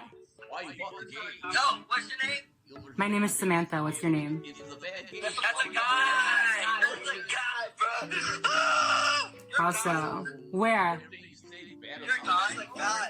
I'm like, yeah, totally a guy. You're a guy. What do you mean? What happened? Why are you saying that? Okay. Why are you saying that though? That's so fucking rude. I'm serious. You're capping, man. I'm what? Capping? What the fuck does that even mean? Speak fucking like. What the where you from that you know where cat is? I'm from Massachusetts. Where the fuck are you from? Gave me a border, From CT. CT and New York are not the same. the same. Yeah, they are. Why did you say they're the same? Guy or girl? What do I look like? You sound like a guy. Oh, I sound like a guy. You know, not Yeah, it's like you got a dick? No, do you? Suck it? I'm just saying. Yo, bro, I time. Damn, you're sexy. Bro, it's a guy. I'm fucking done. Yo, say something. Say what? What do you want me to say? I can't hear. I can't like. What do you want me to say? That's a guy. That's a guy. You're a nigga, bro. Where? Yo, let me see your tits. Yo, You know, that's like not allowed on here. You're gonna get like recorded. Don't be like that. I'll show you my TV. Yeah. Okay, let me see it. Go ahead, let me see it. Oh, no. Ladies, don't first. I'll show you. Man, what if that's a nigga, man? It's not a guy, nigga. It's not a guy, stupid. It's not a guy.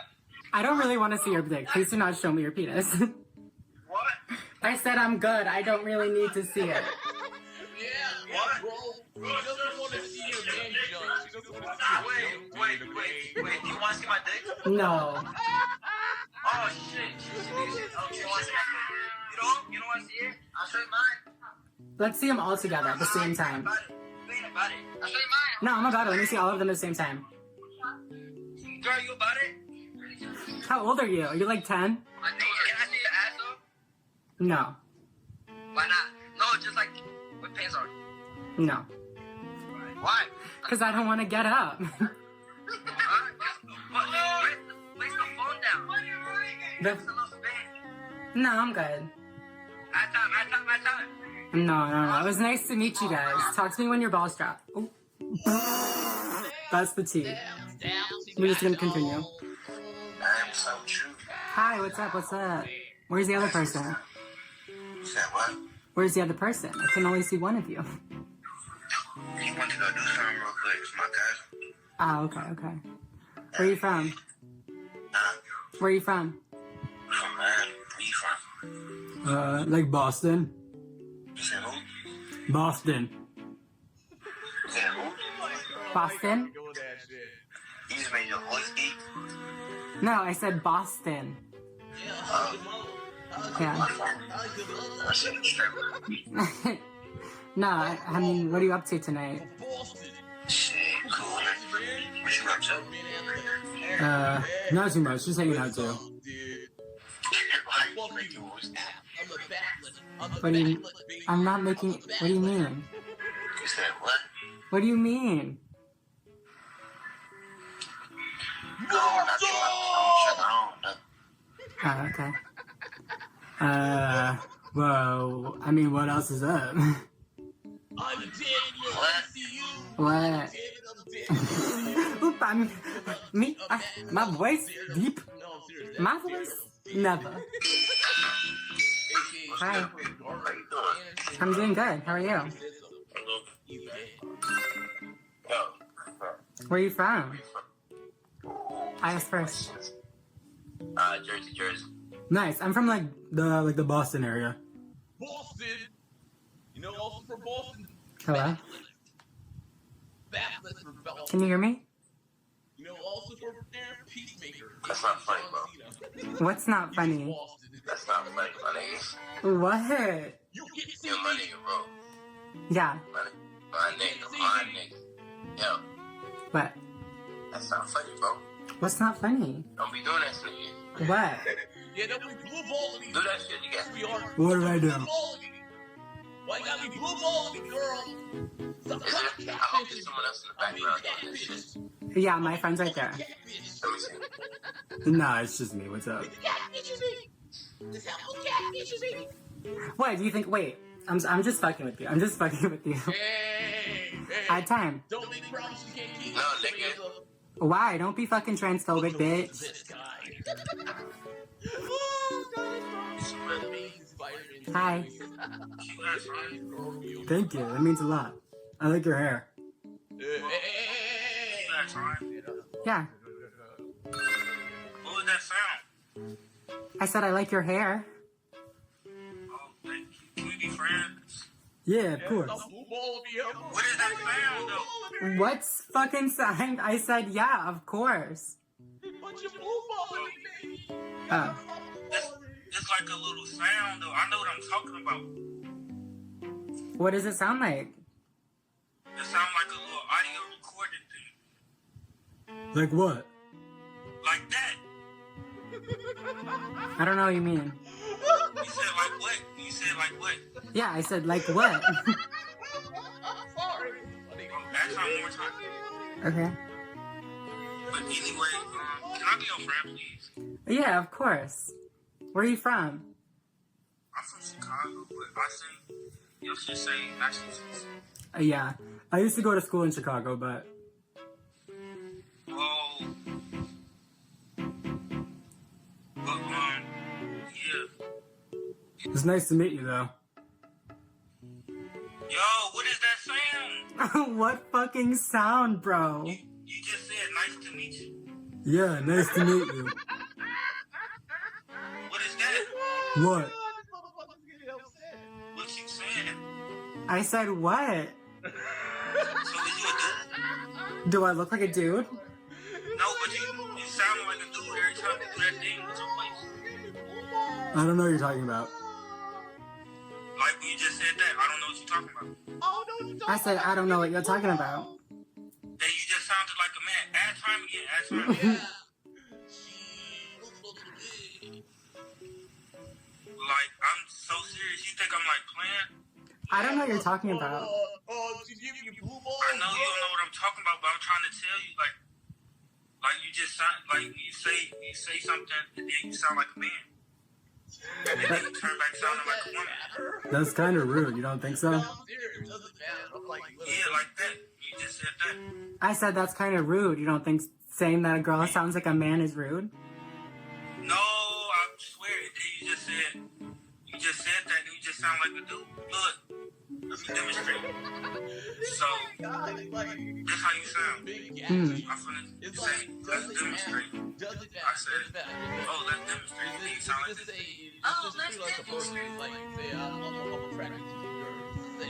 this. So I don't know what you're trying to say. Do I sound like a bitch? Like, do I sound like a dude? No, add time. So you sound like a girl, and then after like a couple seconds, you say a sentence, and then you start sounding like a man. Like it's like a recording or something. Like you got like that long, like on the commercial with the long cancer thing, they have it in it. They be sounding like that. Yeah. That's how you start sounding. I don't know. No, I mean, I don't have that, fortunately, but I don't know. Nobody's ever said that before. Maybe it's to your phone. Yeah, I think it's probably my phone or I don't know, but Yeah, you should get that checked out. yeah, you just did it right now. I literally didn't do anything. Yes, you did. So you just said you should get that checked out, right? I said, yeah, you should get that checked out. And then you just sounded like a man when you said it. I don't know what you mean. Yeah, you doing it right now. Yeah, I'm just fucking with you. I'm just fucking with you. I'm just fucking with you. It was nice to meet you. You're a good sport. Nice to meet you. Gotta go back. Oh my god. Oh my. Hey, Ed. Hi. What's up? Hey, add me as a friend, please. I don't know how to add you with two people here. No, add this one. Why you so bad? Like, why you so sexy? I do my best. Thank you, though. This one right here. Where you from? Like Boston? What about you guys? Atlanta. Nice. What about you? You're both from Atlanta? Are you both from Atlanta or no? Hello? I'm from Atlanta. Yeah, I'm from Atlanta. Oh, nice. You guys like friends or? Yeah. Nice. No, we're friends. I'm friends with you. Oh, you're not friends with him? You guys aren't friends with each other? I'm friends with you. We're only friends. Alright. I like that. Hello? What's up? Okay, I will. Alright, sorry. Goodbye. Yikes.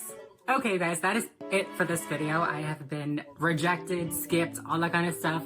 Enough for tonight. If you guys really enjoyed this video, just a little reminder again, if you did enjoy this video, please subscribe right down below. Make sure that you hit the little notification bell just so you get reminded whenever I post a new video. Follow me on Instagram, like this video, blah, blah, blah, all that kind of stuff. But other than that, I think I'm gonna go. So I will see you guys next week or in a little bit with my next video. Peace, guys.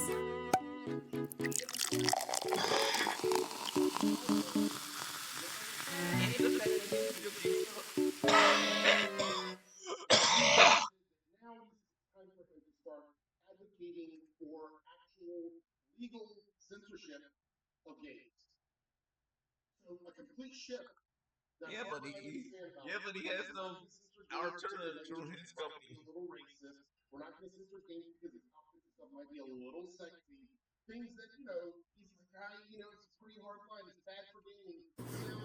Hi everybody. Hi hoes, welcome back to my channel. It is me, Samantha. Today's video is going to be a very, very special video. As you can tell from the title, it is going to be my 4-year hormone update, or no, 4-year hormone anniversary update video, whatever you want to call it. That's what it's gonna be. At first I was like, is there really that many changes since my 3-year hormone update video? But looking back and seeing how far I've come, there really has been. So I feel like this video is necessary, and also why the fuck not? So we're gonna do it. If you have no idea what I'm talking about, a little bit of background about me. I am Samantha. Hi. I am a transgender female. I started hormone replacement therapy about 4 years ago on July 27th, so almost exactly 4 years ago. And basically, hormone replacement therapy is when you go in and you switch out the hormones that are naturally in your body for the hormones of the opposite sex so that you can transition. For me, being assigned male at birth, I started taking testosterone blockers, which stop the production of testosterone in my body. And I also started taking estradiol, which is an ingestible form of estrogen. So yeah, that's what I did. I'm not gonna be talking about dosages or anything like that today because first of all, like, I don't want this to become like a little competition or anything like that, and I also don't want to influence anybody that is going to maybe like self-medicate or do something like that. I'm a very big advocate for transitioning the right way, going to the right doctors, and doing everything safe, legally, all that kind of stuff. Do you guys like this door here? It's super cute, right? I can totally just like turn this way, but then I have that and like, no, you guys can enjoy the story. For emotional changes, before I started hormones, I was very emotionless, you could say. I didn't really express my emotions that much, and even when I was really sad, I couldn't really cry. I remember being just so miserably sad and wanting to just bawl my eyes out just to like let it out, you know how that feels good sometimes? Just me, I don't know. That's what I wanted to do, and I just physically couldn't. Like, I just couldn't get myself to cry. Whereas nowadays, 4 years on estrogen and testosterone blockers, all that kind of stuff. I should probably mention, I had my bottom surgery a year after I started hormones. I stopped taking testosterone blockers because obviously there was nothing left in my body creating any testosterone, or at least an amount that would have a noticeable change in my body. So where was I? Yeah, so anyways, nowadays I am very emotional, even like when I am consistently on my hormones. I know that obviously if you're inconsistent with your hormones, you can get like mood swings and stuff like that. That's not what I'm talking about. I'm just talking about in general. Being on estrogen, I am a lot more emotional. I cry at things a lot more easily, like sad puppy commercials, obviously, like happy puppy commercials, any commercial, literally anything that is emotional at all, I'll pick up on it and I'll fucking bawl my eyes out. Don't ask me why, it's just who I am. I want to mention some of the more uncommon changes that I've noticed since being on hormones. When I started taking hormones, I noticed that it was a lot easier for me to manipulate my voice and get it up into that feminine range, into that feminine resonance, all that kind of stuff. I know that technically, scientifically, that's not supposed to be possible, but that's just something that I noticed. Also, I noticed that my feet have shrunk. Question mark? When I first transitioned, I was wearing like a woman's 11. Judge me, fuck you. But lately when I've been buying shoes, I go for like a 9.5 or a 10. Obviously it's not that big of a change, but it is like a change. I don't know how that's happened, maybe because like I have less fat in my feet or less muscle. I don't know. Hormones do deteriorate your muscle mass, so maybe that's possible. That's another thing I've noticed since being on hormones is I'm a lot weaker. When I was young, I just used to be strong just because, like, just from living life, I was just naturally strong. But now when I go to do the same things that I used to do, I'm like, oh fuck, I can't do that. Like, what happened to me? I'm old, I'm weak, I'm breaking. But yeah, that's not really an uncommon thing, that's like a fact. I've noticed the like obvious things, like my skin's gotten a lot softer, especially on my face. Like when I started hormones, makeup started going on a lot smoother, all that kind of stuff. I've noticed that the fat in my body shifted to the more feminine places, like my hips and my butt. Honestly, not even that much. I don't know if I'm not on enough hormones or something, but I gained weight since my last video to try to like fill out and get some more curves and stuff like that, but it's not going to the right places. And you'll see that in the clips later, but I don't know. I'm still considering a BBL just because I'm just so dysphoric. Anyways, I've noticed that the hair on my head started growing a lot. Oh, did you guys see that? This little piece of hair just started floating away. Like I was saying, I noticed the hair on my head started to grow a lot faster while the hair on my body started to grow a lot slower and thinner and like finer. So it was a lot easier to shave it, and it was a lot easier to grow out this motherfucking weave. Also, before I transitioned, I had like hair on my face, so I noticed that hair started to get a lot finer, and it started to get a lot easier to like get rid of. I did go through a point, probably like 6 months or so after I had my bottom surgery, that I like stopped taking my hormones as consistently. I didn't stop taking them completely, but I definitely wasn't as consistent with them as I should have been, and I noticed a lot of negative effects. Firstly, I noticed that my mood and my energy was really, really low. I noticed that my skin got a lot more dull. I felt a lot more weak, and honestly, I feel like it was just the same kind of things that happen to cisgender women when their hormones are low, because that's really like what was happening. I didn't have any testosterone in my body, and I didn't have any estrogen in my body, so my body was just like kind of empty. I figured that since I didn't have any testosterone, that if I didn't take my hormones as consistently, it wouldn't really be that big of a deal, because, you know, I didn't have any testosterone that would masculinize me again. I would just kind of not get any more feminine. But that wasn't the fucking case. I may have not technically gotten any more masculine, but I definitely felt a lot less healthy, and I definitely felt a lot less feminine. Yeah, I think that's pretty much it for the changes that I've noticed. If you have any questions, make sure that you leave them down below. I do want to show you guys a little bit of my body now, though.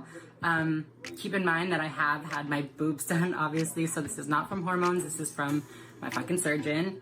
Thanks, Dr. Lay. I did gain weight since the last time I filmed this video to try to fill out, so keep that in mind and be fucking nice. I'm emotional and sensitive, so thank you. You guys are getting a little behind the scenes action, or like, should I, not even behind the scenes, like on the outside of the scenes. They're like outside of the border, beyond the border, outside the box. I don't fucking know. But yes, anyways, this is my body. As you can see, I am wearing the same dress as before. You can see my bra. That's so cute. But yeah, this is what my body looks like now. I'm not gonna show you too much because, like I said, insecure as fuck. But boom, bitch. So yeah, if you guys enjoyed this video, please make sure to give it a big thumbs up down below. It really does help out my channel a lot. It makes me very, very happy. So thanks. Also subscribe if you're not already and you want to be. Hit the little notification bell to make sure that you get notified when I post a video. Other than that, I think I'm gonna go. So I will see you guys in my next video. Peace.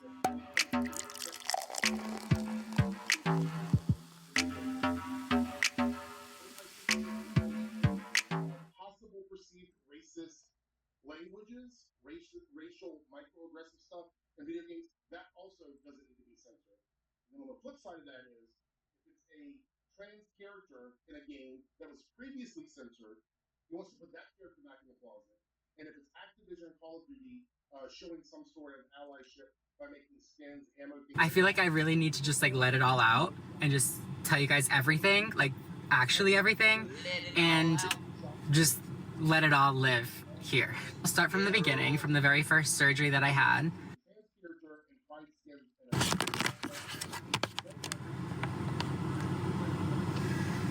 Hi, what's up you guys? It is me, Samantha. Welcome back to my channel. So today is July 11th, meaning it is almost July 28th, meaning my pussy is almost 3 years old.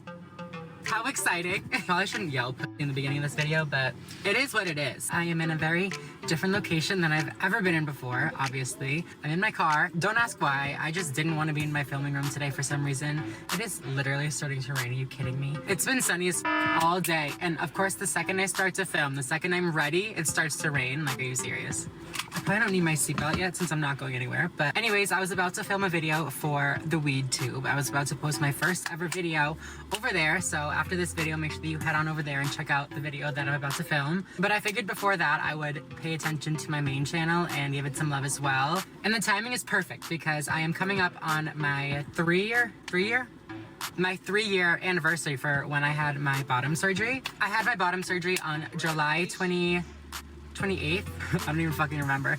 July 28th, I believe, of 2016. At the end of this month, I'll obviously be 3 years post-op. It'll be my pussy's 3-year fucking birthday. And I'm really excited about that. But I figured to say happy birthday to my pussy and all that kind of stuff, I would film this video, answer some questions that I get all the time. I'm sorry, I'm not like in the middle of the frame. Should I just lean over? I kind of love that, actually. Figured I would, you know, go over the questions that I get all the time, talk about my surgeries, all that kind of stuff, and let you guys know the truth on the surgeries that I've actually had. I get questions literally all the time about people asking me, like, if I've had my face done, or if I've had, like, my hips done, or, like, how many times I've had my boobs done, stuff like that. And, yeah, I feel like I really need to just, like, let it all out and just tell you guys everything, like, actually everything, and just let it all live here. I'll start from the beginning, from the very first surgery that I had. So in total, I have had, can you guys hear the rain right now?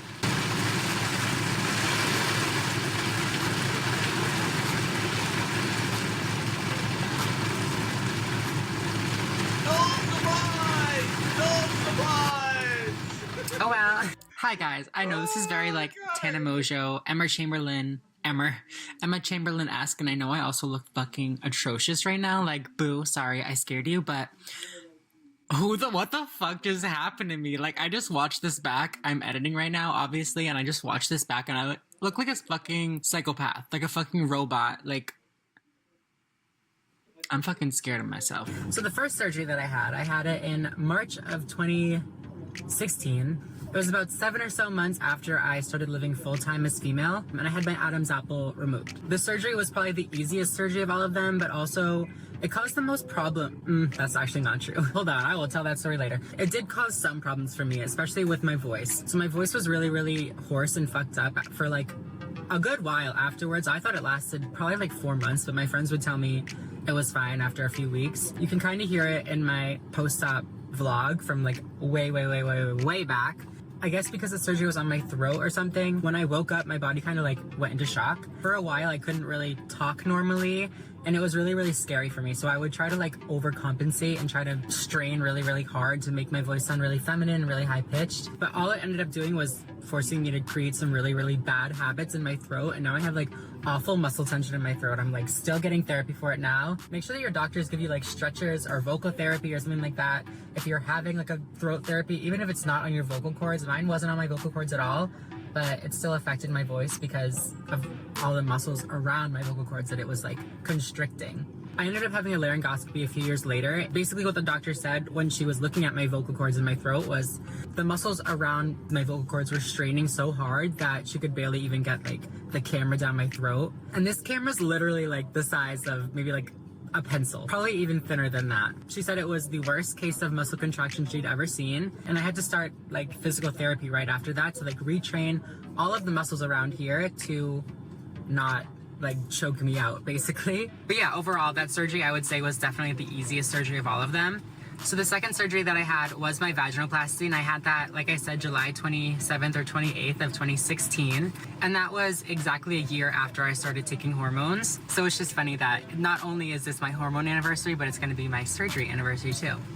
Cute. If you're curious where I had my bottom surgery done, I had it done with Dr. Lay in Scottsdale, Arizona. She works with Dr. Toby Meltzer at the Meltzer and Lay Clinic. I don't really know what it's called, but they work in Scottsdale, Arizona. They do amazing work. My first bottom surgery was definitely the hardest surgery for me. It took the most time for me to heal, and it was the most life-changing surgery that I've had. When you get your boobs done, it's not like everything changes. Like, you don't really have to do much when you get your boobs done. You have to take care of them, let them heal and stuff like that, but it's not the same as having that stuff done. It has like actual bodily functions, like you have to still be able to go to the bathroom, and it also has sexual functions. So learning how to do all of those things over again was like a journey, and it's still a journey. Like, I'm still figuring things out about myself all the time, not to be like weird, but I am. And then 3 months after my bottom surgery, actually I don't know if it was exactly 3 months, it was around Christmas. That's actually a pretty long time, but it was December, I want to say like 19th. And that's when I had the second part of my bottom surgery, which was the labiaplasty. And the labiaplasty, they do a couple things. It's not like a typical labiaplasty. It was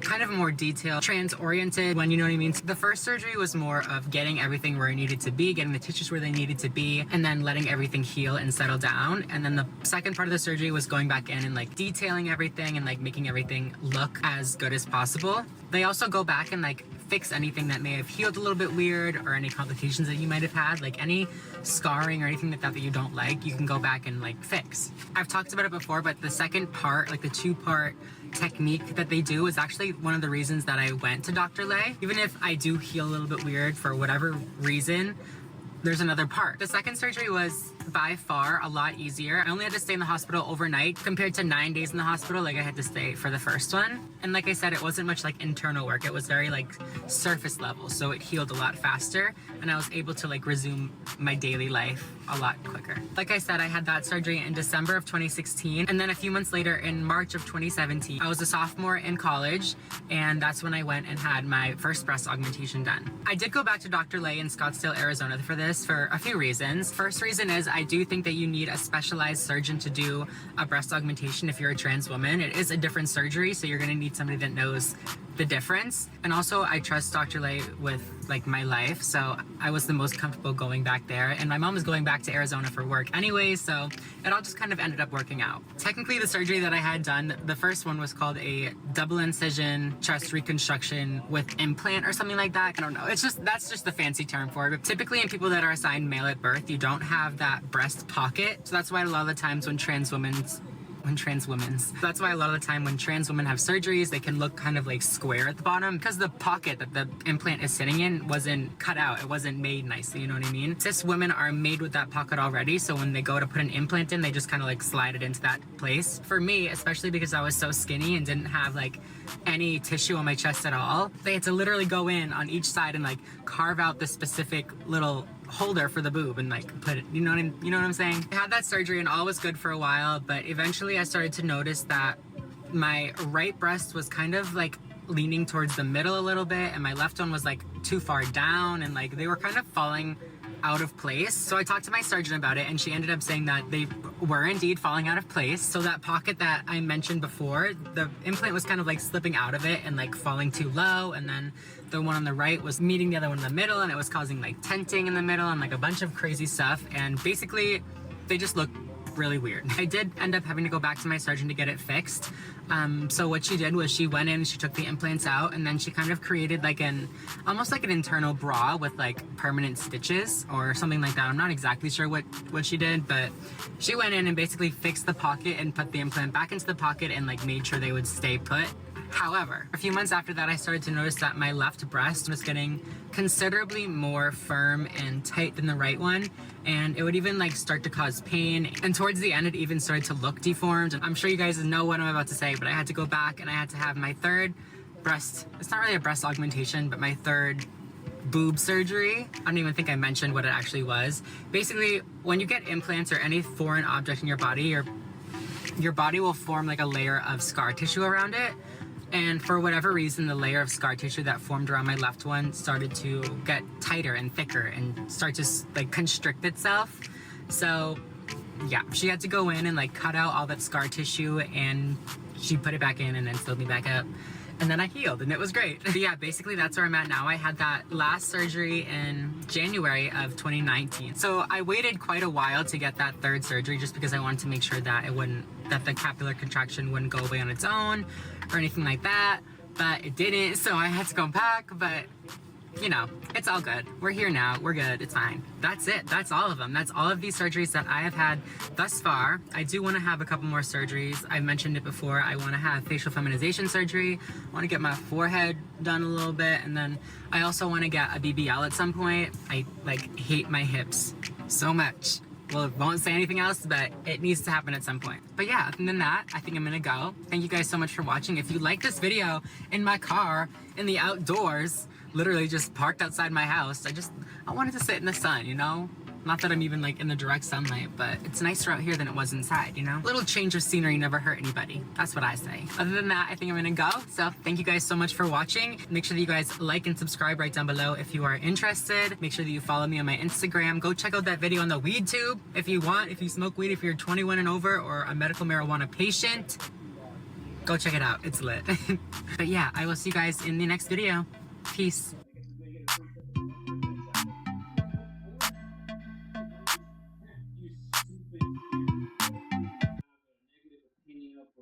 You're against the genocide in this country because you're against genocide as a general part of your morality, no matter who is being perpetrated against.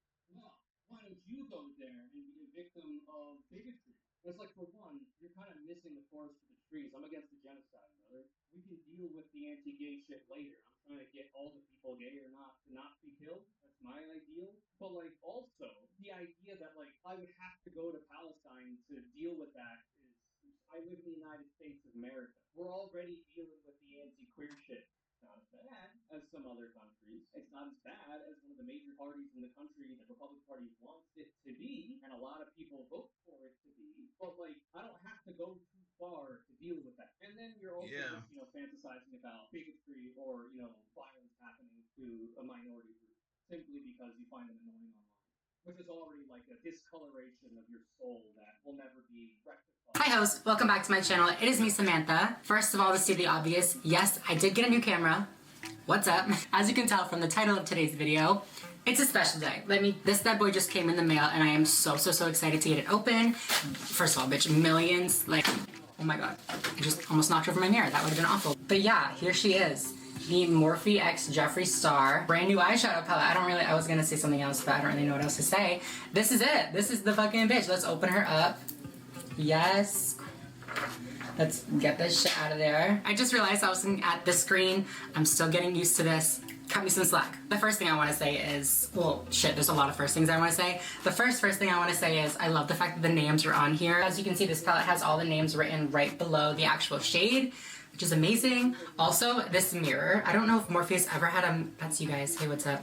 I don't know if Morphe has ever had a mirror in one of their palettes. And like, this isn't even like a shitty ass little mirror. Like, this is a quality ass mirror. This is better than the mirror that I have in my bathroom. Shit, I look ugly in this. So we're gonna dive right in and swatch these colors. I know if you guys have seen Jeffree's video, you've already seen the swatches, but I don't know. I know some people are probably skeptical of people swatching their own products, so I figured I would do it for you guys, and I just wanna play with all of them, let's be real. I'm gonna do it just like he did and go across the first row, so I'm gonna start with welcome back to my channel, One Noise.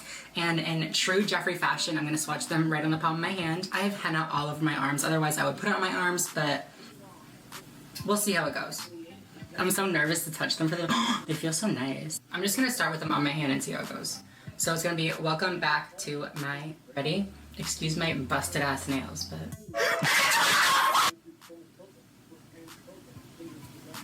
I'm really bad at swatches. Maybe we should do it on my arms. So I'm gonna go back in again. Welcome back to my channel. I don't know how to swatch things. Trust me, you guys, this is a cute color. It really is cute, and it's like pigmented. I feel like I'm not doing any of these justice. I feel like these ones aren't supposed to be really like dark and pigmented anyways. They're just supposed to be like washes, except for these two. Obviously these ones were bright and fucking shiny off the bat. Where's she at? There you can see it. And now I'll wipe off my fingers and go in with Channel and One Noise, and that's what these ones look like. But yeah, that is Channel and One Noise. It's so fucking pretty. Let me zoom in on this shit. My god, you can really see that one right there. Welcome, bitch. That is very welcoming. But yeah, here we have it. As you can see, welcome is really blinding when it catches the light. But we have welcome back to my channel, One Noise. I need a makeup wipe, I just realized. Hold on. Now I'm gonna go in with the next row of colors. We're gonna start with Lynn, 1985, Mogul, and then Self-Made. So here we go. Lynn, like Jeffree Lynn. This one you can't really see because I'm so pale, but 1985. I'm so bad at swatching, I'm so sorry. Mogul. Beautiful. Self-Made. Like bitch. So at the end of this row we have Dog Mom and Honest Truth. We have Dog Mom right here. Oh shit, bitch. That one is like my kind of color. Not just because it's called Dog Mom, but like that rosy, cute little champagne. Okay, anyways. And then this one is Honest Truth. A little bit powdery for a second there, but still very fucking pretty. I'm gonna go on my other arm just so that this arm has a chance to breathe and doesn't get completely soaked in chemical, obviously chemical, but makeup remover. But yeah, now we're gonna go in with Designer Label, Mr. Diva, Boss Angeles, and Pink Fleet. Okay, so we have Designer Label, Mr. Diva. Ooh, I like that one. It's very pumpkin-y. Boss Angeles. I love that fucking name. That one, do you see what it's doing? It's doing like weird little like layers, but it's pigmented nonetheless. And next we're gonna do Pink Fleet. And then the last two we have in this row are Calabasas and Don't Know Her. Oh, Calabasas and Don't Know Her. Oh my god, that one's so fucking pretty. Moving on to the fourth row, we have Rolls With It. Oh my god, I'm saving millions for last just because I'm so sorry, I just had to. Then we have Girl, What's the Tea, and Vroom Vroom. So we're gonna do rolls with it. Ooh, I like that one. It's like a nice skin tone color for me, but with a little, or a lot, I should say, extra. And then we have Girl, What's the Tea? And then we have Vroom Vroom. Wow. My friend was telling me that the gray looked amazing, and he was motherfucking right. Love to see it. And then the last one in this row was Custom Rims. I hope it's picking up on camera, because like that is literally...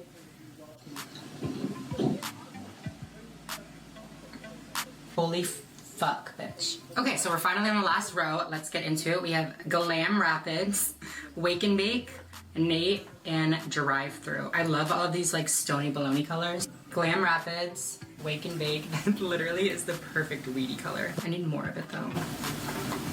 Again, I am so bad at swatches, like please do not judge any of these. This one's called Nate. And then we have Drive Through, which is a little glittery moment. Oh my god. And then the last two in this row are Hi Dude and Fast Lane.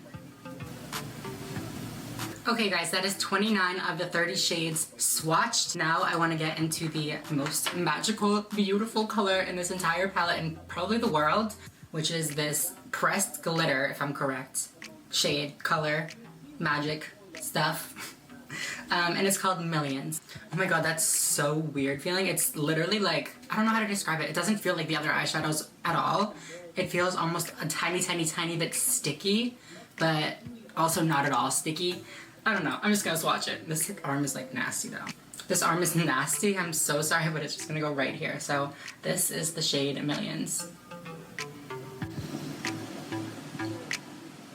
There we go. Now you guys can really see it. I'm gonna add a little bit more just for funsies.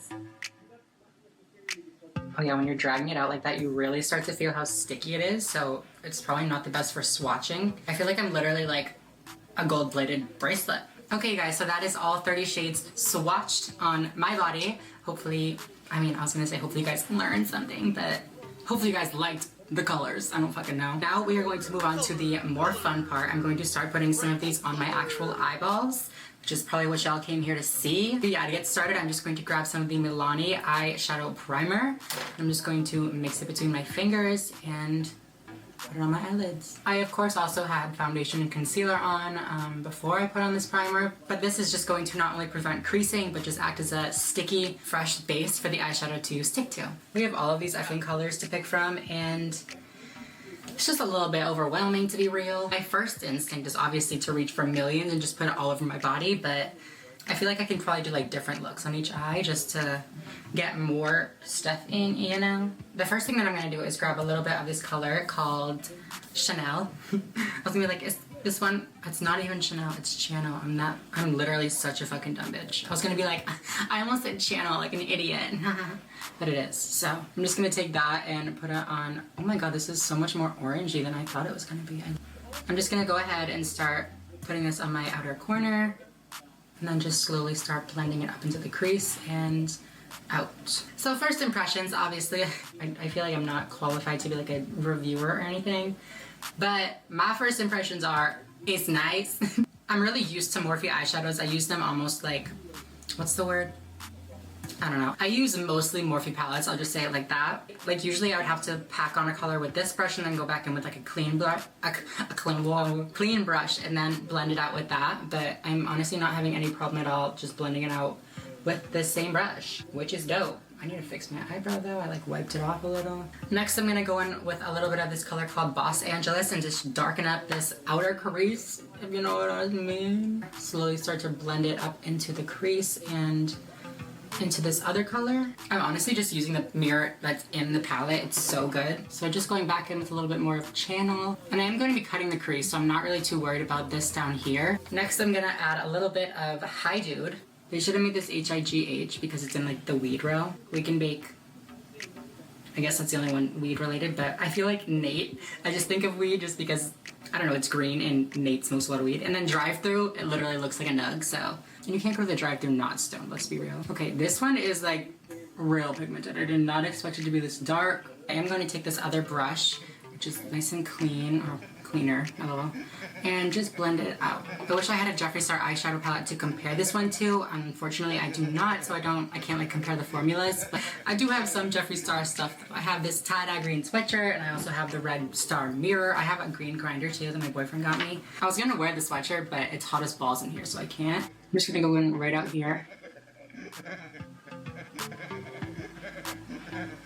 So this is what the eyeshadow is looking like at the moment. I'm gonna go ahead and cut the crease with some concealer, and then I'm gonna add a little bit of a shiny color. Not really sure which one I'm gonna use yet, but I'm gonna do that, and then I think I'm gonna do a really colorful eye for the other one because I wanna use some of the colors and bun shades in here, you know? Okay, you guys, I have decided to go in with Welcome from Welcome Back to My Channel, and I'm just going to take some of that on this flat little lid brush, and I'm going to first take it dry. I mean, the concealer's wet, but I'm not gonna spray it with like a setting spray or anything just yet. I'll probably try it in like a second, because why not? Ow! Okay, well, we don't really need to spray it if we don't want to. Okay, so that is what Welcome looks like after I cut my crease and put it on top of some concealer. I really want to go back in with a little bit more of this shade though, and then spray it with some setting spray and then put it on top. You know, just for funsies, just to see it'll happen. So I'm gonna grab some more Welcome on the brush, and then I'm going to spray it 2 times, and let's try it again. Oh my god, it's like a literal different eyeshadow. Well, you don't have to spray it, but you definitely fucking should. Like, as much as I wanted to try millions, I didn't really want to have to use my finger. I feel like I have to use my finger for that one, and I can't really get that close to the edge of a cut crease with my finger, so. Now for under the eye, I'm gonna go in with a little bit of Mr. Diva, which is this color right here. And now just for the final touch on this eye, I'm just gonna go back in with a little pencil brush into a Welcome and just highlight my inner corner. Okay guys, so there we go. That is the first eye done with the Jeffree Star X Morphe palette. As you guys can obviously tell, this side is more of a neutral, smoky, like, I was gonna say like everyday eyeshadow, but I feel like the colors aren't too crazy. They're all like all the colors are very like neutral, like silvery, brown, like stuff like that. They're nothing crazy. So I feel like this is a very wearable look for a lot of people. And I typically wouldn't really expect that from a Jeffree Star palette. Now we're going to move on to this eye. On this side, I want to try the colors that I would personally be using more often, but on this side, I want to try some of the colors that are a little bit further out, that are a little bit outside of my comfort zone. I don't fucking know. I still have the same problem as before where I don't really know where to start and what colors to go off of. I'm thinking maybe like a pink, not pink eye, hopefully, please don't give me pink eye, but I'm thinking maybe a pink eyeshadow look. Like it's Jeffree Star and the palette is fucking hot pink. I think I'm gonna start with a little bit of Back from Welcome Back to My Channel right here. Well, I kind of already love it. Okay, so now that we have this cute little pink moment, I'm gonna go in with something a little bit darker. I'm gonna go in with Self-Made, which is obviously much more vibrant, much more in your face. In the same kind of fashion that, oh my god, that's so pink. The same kind of fashion that I did before, just tap it right here and then start blending it up into the crease and out. I should probably mention that I'm doing this. I'm just taking my beauty blender or my beauty sponge, whatever you want to call it, and just kind of going around this edge right here, just to clean it up. I blended a little bit too far down, so that's a cute little trick to get that line back up. Okay, so I got this pink shade packed on. Now I'm gonna go in with this brush that I was using before to blend and blend it out. Okay, I'm obviously not the best at blending, but like, I just wanna say that the pink shadows that I've tried, they ain't this. They ain't this. This shadow just packed on so beautifully. Like, do you see any patchiness? Because I don't see no patchiness. My blend probably isn't the best, but there's no patches. I don't see no patches. I'm gonna go ahead and again and cut this crease and then add probably some of that Barbie fucking pink shimmery stuff on it. I wanna go with Don't Know Her. She's a little, like I said before, Barbie pink moment. So again, I'm going to go in, I'm gonna try them out dry first and then I will go back and spray it and do another layer. But yeah, first we're gonna try it dry. So I'm gonna go ahead and get some of this.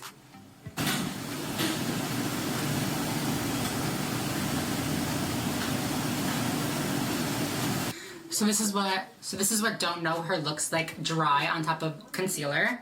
And now I'm going to go back in, take a little bit more, and then once again spray it 2 times with some setting spray, and let's see how this looks.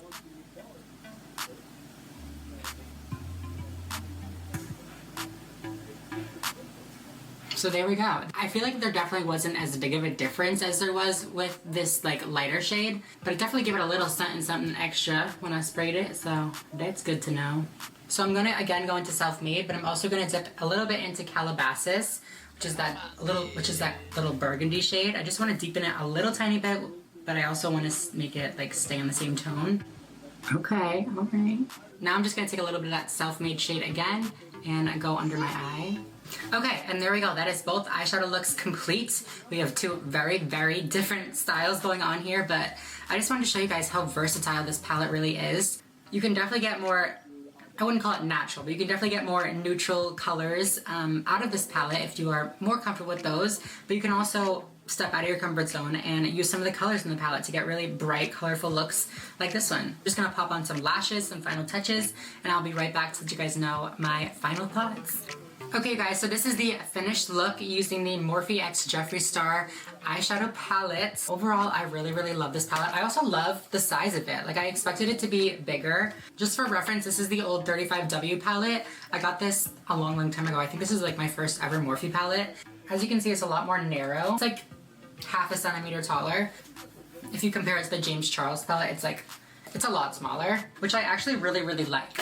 Like, traveling with the James Charles palette is like a pain in the ass, I won't lie to you. It is so big, but this one, it's like so cute and little. I feel like I'd be able to like shove this in almost anywhere, you know what I mean? But yeah, overall, I really, really like this palette. This obviously isn't sponsored or anything like that. I don't think Jeffree even does sponsored content, but I paid for this with my own money. I paid for shipping and handling, all that kind of stuff. But yeah, other than that, you guys, I think I'm going to go. Thank you so much for watching this video. If you liked it, please give it a big thumbs up down below. Consider subscribing if you aren't already. And yeah, I will see you guys in my next video. Peace! To kind of like sort through the fucking moon rooms of what he's presenting here. Part of the OTK network, well, part of the talent in the OTK community, one of the founding members of it. Like, that doesn't seem to make sense. Because if you can't be pro-queer rights and anti-genocide, but you're claiming that you think the genocide is bad, does that mean you're anti-queer rights? Because logically speaking, that's what you're telling me. Because like the alternative is you're Hi, what's up you guys? It is me, Samantha. Welcome back to my channel. For today's video, I'm going to be going back onto the monkey app. Yes, I have done this a couple times before. I did the voice switching prank over a monkey where basically I go on, I use my really, really deep voice that I can do because I'm trans. I feel like a lot of cis people can do it too. It's not even a special thing that I'm trans, but today's gonna be a little bit different. I'm gonna be going on and telling them my little secret. I don't really know what's gonna happen. I'm just honestly more curious than anything. But yeah, before I get started, if you guys are watching this on the day that I'm uploading it, happy Thursday, what's up? I am going to be going live over on YouNow tonight. We're going to have a little bit of an exclusive little conversation. Maybe we'll go on Monkey again. We'll see what happens. But yeah, if you're watching this before 6 p.m. Eastern time, Eastern Standard Time, I guess that would be like 3 p.m. Pacific time. If you're watching it before that time on Thursday, go over to my Instagram, check out the details, and come join me. It'll be fun. Like I said, it'll be content that you will never see over here on YouTube, so definitely don't miss out on that. And if you are watching this on a day that is after that, don't worry. I go live almost every week, so just keep an eye on my Instagram story and watch the next one. With no further ado, in true Jocelyn Westbrook style, I'm going to smoke a little bit of this blunt and hop over onto the Monkey app. Wish me luck, bitch.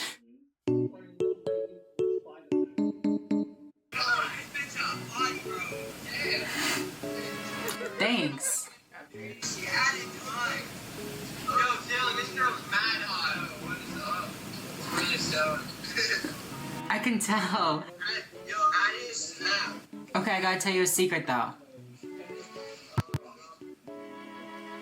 Can I still add it if I'm transgender?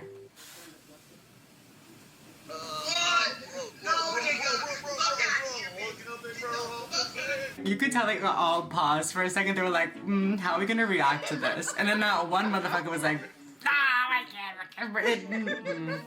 It's fine, whatever, I see. Hi, you're from Massachusetts? Get over. Get over. What? What's up? What's up with you? Nice. Just you and him? That's not a blunt. That's a joint. It's actually not a full blunt, it's a clip, but it's a split clothing state. True, true, true. I'm Samantha. I'm transgender. What's your name? My name is.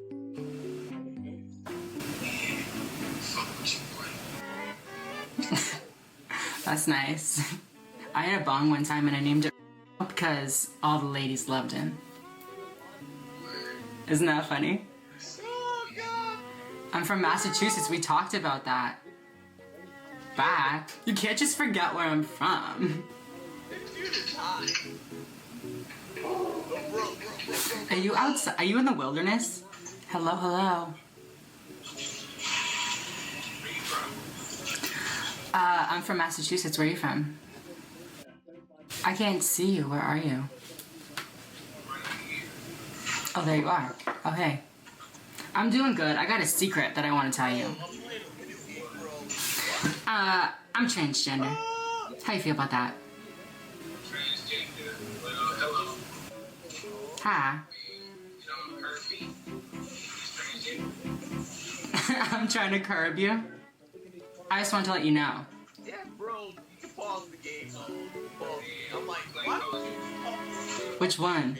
I used to play Call of Duty like way back in the day, but not in a while. Stop the video game. Bye. I like goddamn. He didn't even care. Hello, hello. What's the deal, beautiful? I feel like I've talked to you before.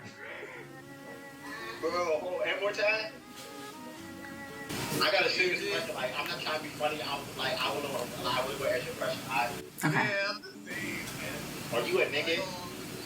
Why do I look like one? What you sound like? I do? Yeah, like, can you please not lie to me? Like, what you like, or you like a trans? A transit? Yeah, no, nigga, like a transgender. Yeah, I am trans. Thank you for not lying to me, but I ain't gonna lie. Why you gotta be so disrespectful, though? I asked a simple question, so why come at you like, oh, you a faggot? Why you look ugly as fuck? Oh, yeah, right. Bro, I'm not disrespecting you. That's just a simple question. Why you gotta get all offended? I want to listen. I'm not gonna lie. It's probably like, I'm not scared on what you think is cute. You know me? Oh, thanks. I just want to let you know that I bye-bye. I'm sorry that I was mean for a second, but bitch. I mean, clock. Not much. What's up with you? Nice. I was just smoking in here, but mine's gone now. What's your name? Devin. Nice. Nice to meet you. I'm Samantha. I'm transgender. What kind of weed are you smoking?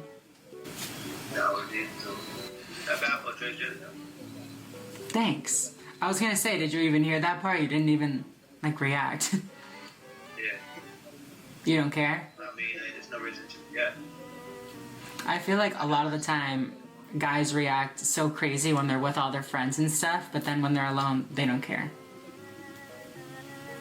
Nah, all my friends, no, I'm not judgmental. Like, I got a big brother. I got a brother that's already transformation, so it is what it is. True. I like that. Well, you're cool. It was nice to meet you. Nice to meet you too. Talk to you later. Bye. Okay. Hi. What's up?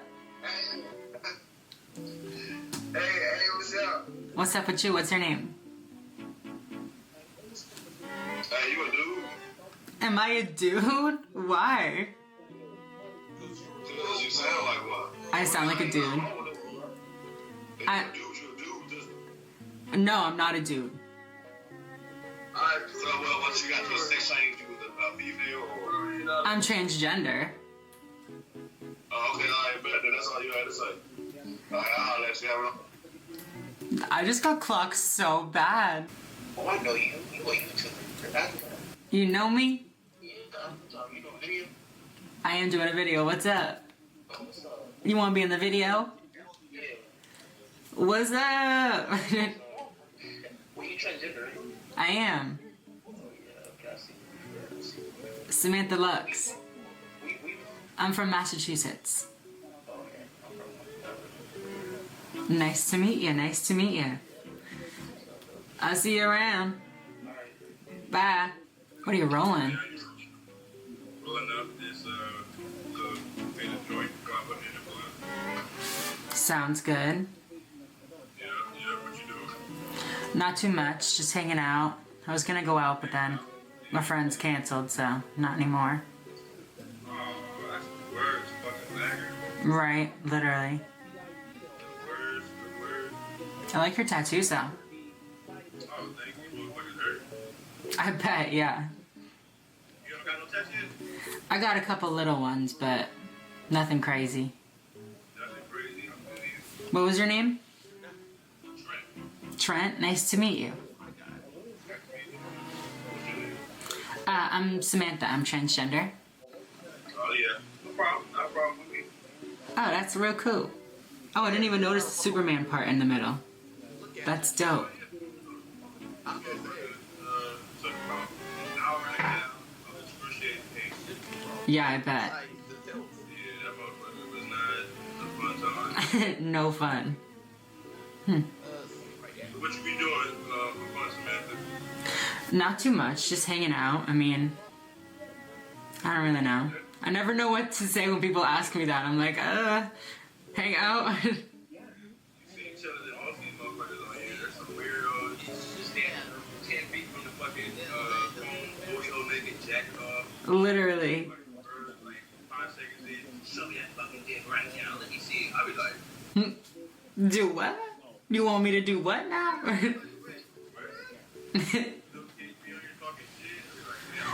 For real, literally. Kids be crazy on here.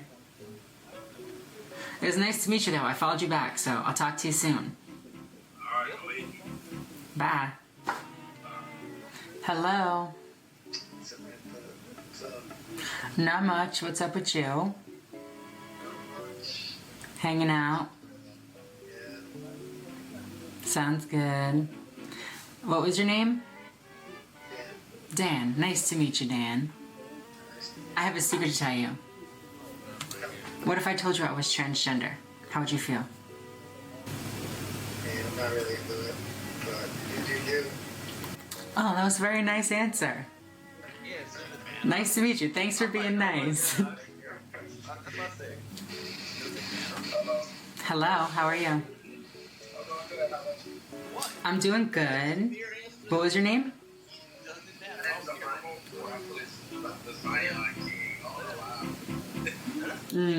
I see you out here. how was your day though, Gordon? It was good. How was yours? Oh, really? Where do you work? Nice. Nice. I gotta tell you something. I'm transgender. How do you feel about that?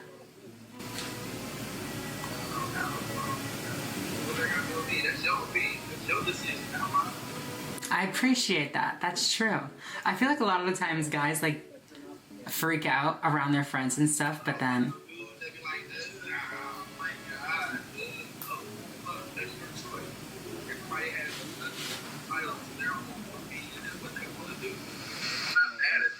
right, I appreciate that. That is great. Thank you for being so nice. I followed you back. I'll talk to you later. Bye. Okay guys, that is it for this video. I do not want to do any more. I do not want to talk to any more of these cringy guys or see any more accidental you-know-whats on this app. If you guys enjoyed this video, please make sure to give it a big thumbs up. It would mean a lot to me and it would really help out this video and help out this channel. So thank you very much.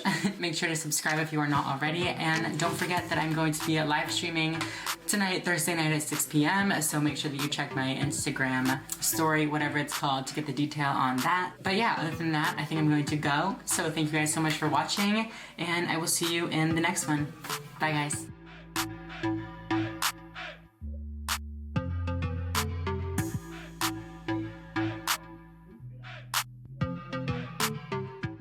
shit if I was literally illogical and emotional.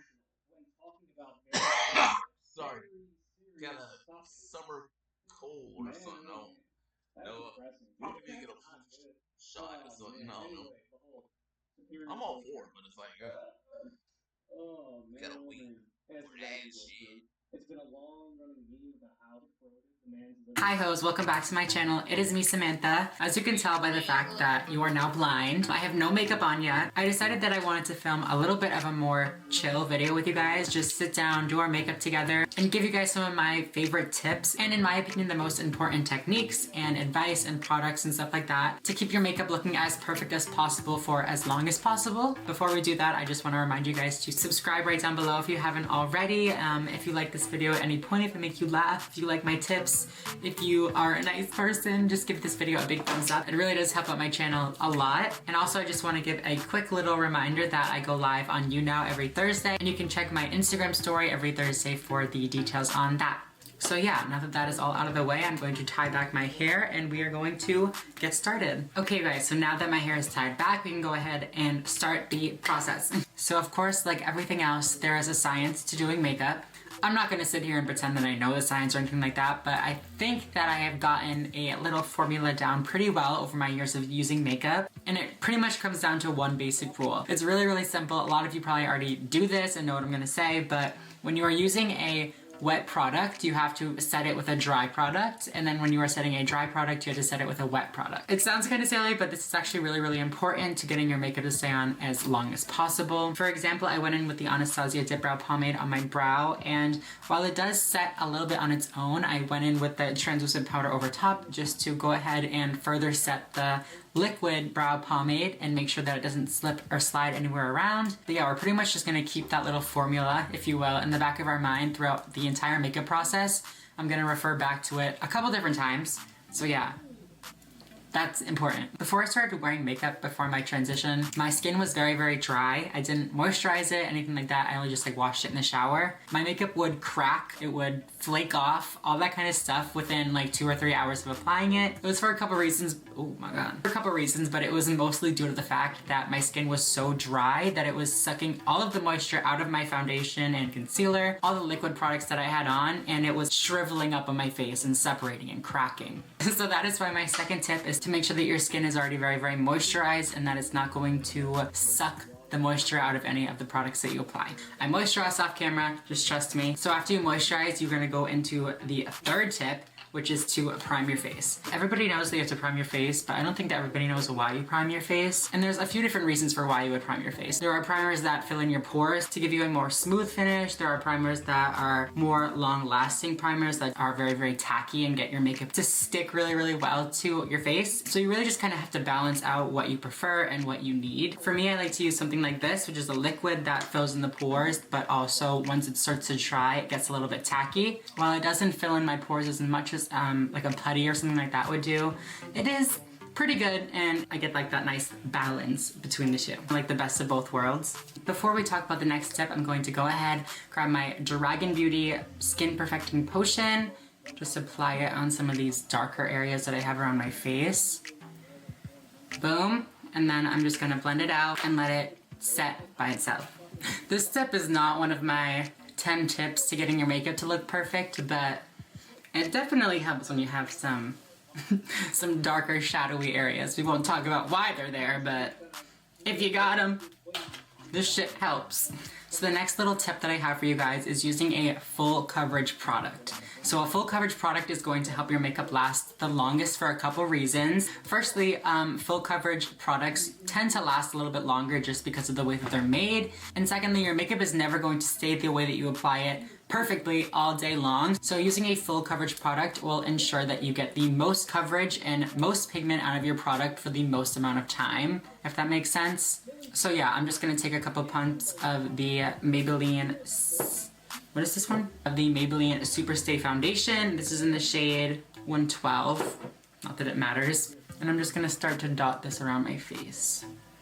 Oh my god, I hate this feeling so much. Oh my god, look how cute. As you can see, my foundation's all blended out, and going along with that last tip of using a really full coverage product, I'm going to go in with the Tarte Shape Tape Concealer. I also want to mention that it's totally not necessary to use a full coverage product to get that long-lasting effect, but in my opinion, this is one of the best techniques to get that result. So just keep that in mind. The concealer is all blended out.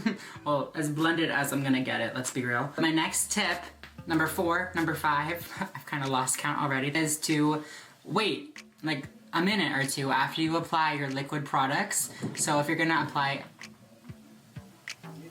do a cream product, like a cream contour or a cream highlight, do that too. But after you're done with all of your liquid products, give it like a minute to just like, sorry, I just like shook everything. Give it like a minute to set and sink into your face before you go in with powder. If you go in too fast with the powder, you're gonna rip all the moisture out of the products you just put down, and it's not gonna set right. You want it to dry as much as possible before adding the powder. That way you'll get the most smooth and the most perfect result that you can get. So I just finished blending this all out. I'm gonna give it like a minute. You could even fan it off like you would with like a setting spray. Just let it air dry and sink into your face for like a bit. So I'm gonna give this that moment and I will be right back.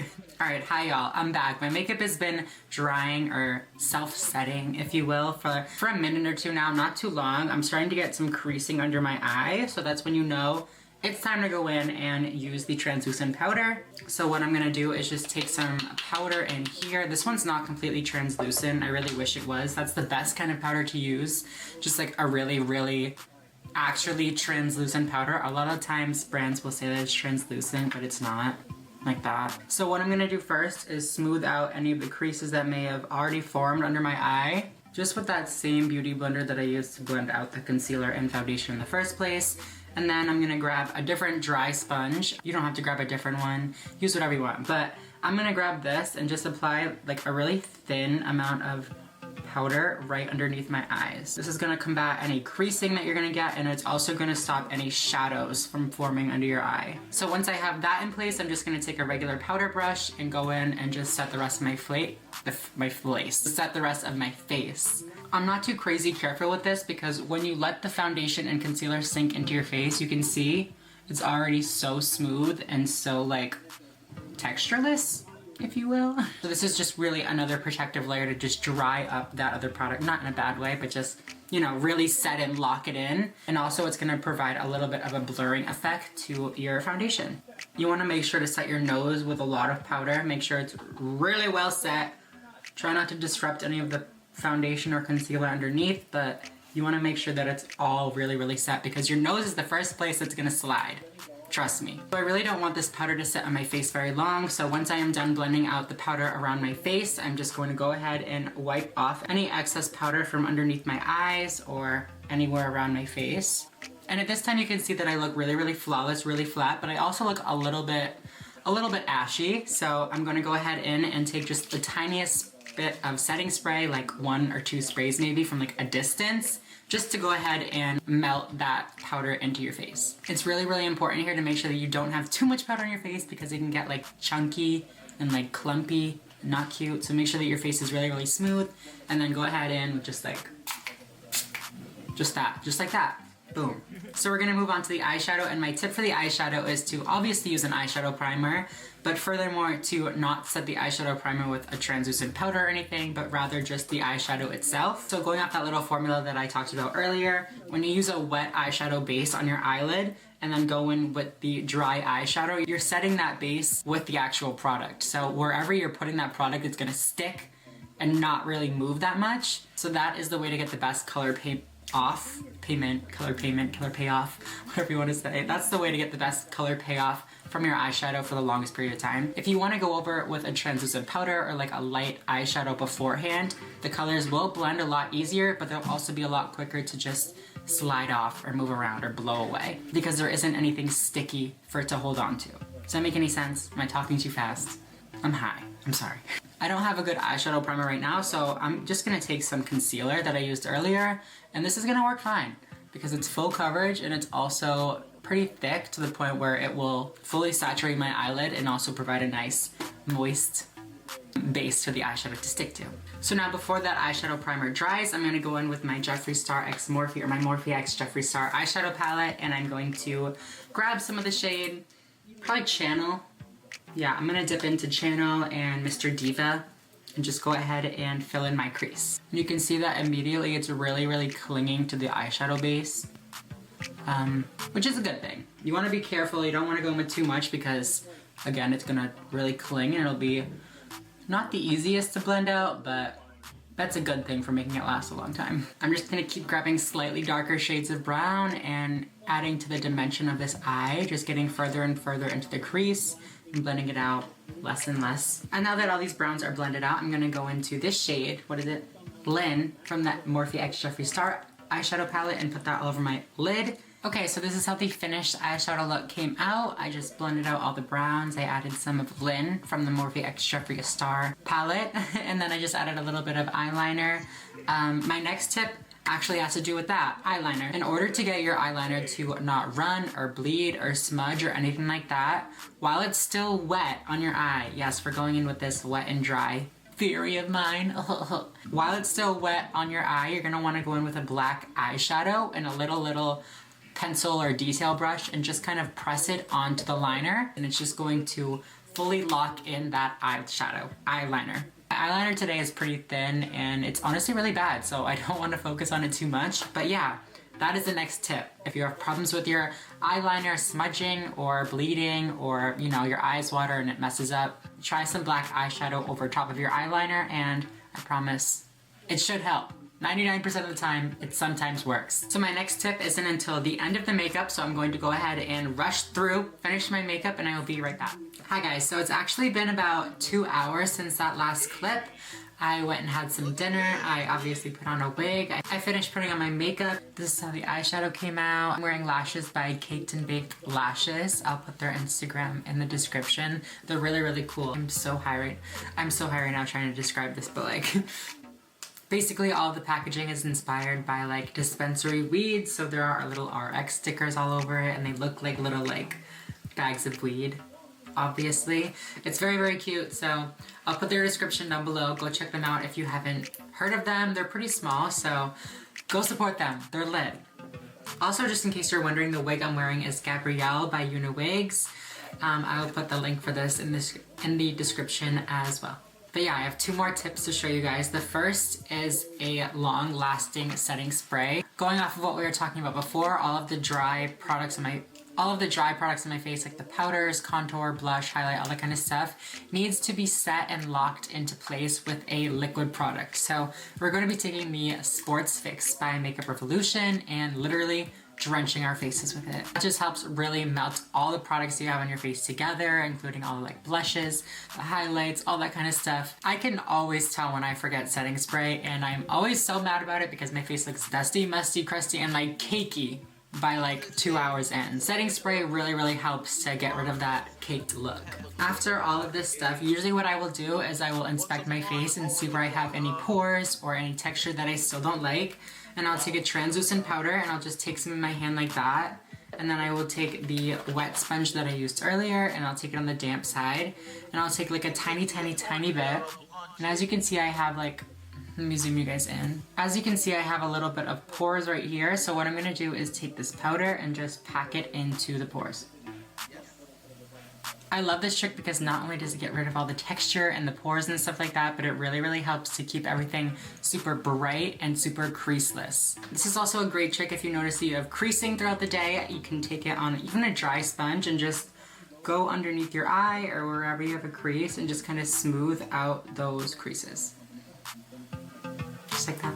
So yeah, those are all the tips and tricks that I have to give you guys on how I keep my makeup looking perfect all the time. I hope you guys actually learned something from this video. I know that I say that all the time, like I hope you guys learned something, I hope you guys enjoyed, but I hope these tips were actually helpful. I see videos all the time with like little makeup hacks and stuff like that that I think are gonna be so cool and so life-changing, when in reality, we've all been doing for years and it's just a flop. So hopefully you actually took something out of this video. If you did, or if you liked this video, please make sure to give it a big thumbs up down below. It really does help out my channel and this video a lot. Make sure to subscribe to my channel right down below if you haven't already. And don't forget that I go live on YouNow every Thursday at 6 p.m. Eastern. So keep an eye on my Instagram story for details on that. But other than that, I think I'm going to go. So thank you guys so much for watching and I will see you next week. Bye guys.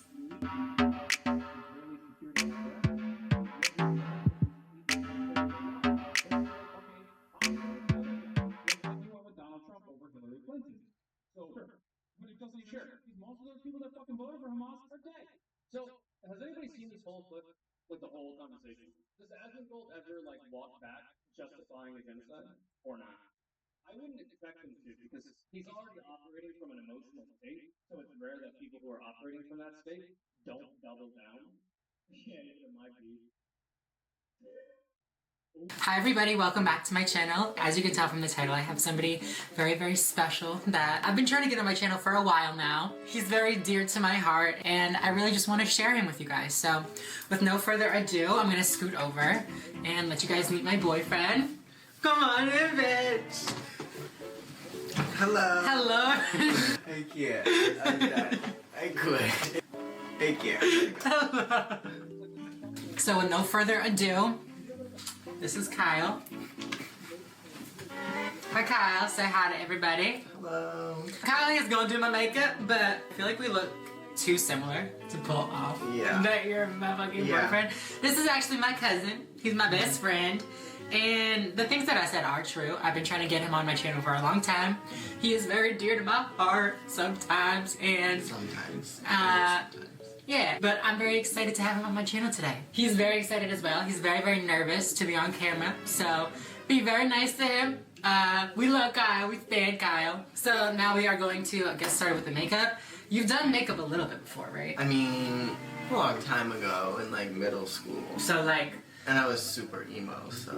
So it wasn't like... That's fine. We love emo. This is up to you. You can do whatever you want. Do you know what all this does? I feel like you probably do, right? For the most part. Well, I've already moisturized. I'll get my hair out of my face, and then you can... What am I supposed to start? I mean, I don't know, bitch. I'm not supposed to tell you. What do you mean? That's the whole point. That's the challenge. You have to do it yourself. Oh wait, I forgot to moisten my beauty blender. Should I moisten it? I'll moisten it. Is that what you're supposed to do? Yeah. I can't just fuck you up like that. You didn't tell me you weren't gonna tell me how to do this shit. Yeah, it's fine. Just, I mean, I can give you little hints. That's a primer. Yeah, that's the one thing I will help you with. I don't want this to fuck up my face too much, so. Yeah, it's kind of almost gone. Says, what's next? Like foundation, right? Am I supposed to use this thing? Mm-hmm. I don't know what to do next. I feel like I usually see people like dot it on their face first and then like... Okay, you can do it. I mean, yeah. I don't know. That's one way to do it, yeah. That'll work. What do you usually do though? I switch it up. Sometimes I'll do it like that. Yeah, you can do that. I haven't had somebody do my makeup in like... I don't think like ever. Maybe like when we were drunk. I feel like most of the time it was me trying to do your makeup. Yeah, I mean, that really happened a lot. Remember that one time? Oh, you mean that time on 420 when I did your makeup and I tried to use like blue eyeshadow and like do it full out, but to be fair, I was the one that wanted the blue eyeshadow. True, you did kind of set me up for failure. I mean, I use like half the bottle when I do it. So. How's it going? I don't know. I really don't know. Is it applying well? Am I beautiful yet? I mean. Sure. I mean, I just got it all over your lip, so that's probably not good. It's fine. It'd be great. I mean, being a little bit scared on your part is probably warranted. Am I supposed to do your eyelids, or is that... No, right? No. No foundation on the eyelids, I feel. You can do whatever. I don't want to F you up. Okay, yeah. I mean... Is that what you're supposed to do? I should look up a tutorial. I should have studied. It's too late for that, sis. I should have studied. Don't you watch Jeffree Star like all the time? Yeah, but I'm usually really stoned. And I'm like, yeah, this looks great. It's definitely not as even as it should be. Well, what the fuck? I don't know. Just add more. Will that solve the problem? That's my question. It seems like a little bit darker than like your skin. Oh. Fix it, bitch. How? I don't know what to do. Concealer next and then foundation maybe? You just did foundation. I don't know what to do. Like here maybe? Maybe I don't feel anything. No, I'm trying to figure out what to do before I do it. I don't want to just like, I don't want it to be bad. Tell me what to do. No, man. I don't know what to do. And Can you tell me, please? I need to know. I can't. I should have an instructional video. No. Yeah. No, this is too good. Close your like you're probably getting that close to your eyeball. Oh, okay, sorry. This is my fault. I'm sorry.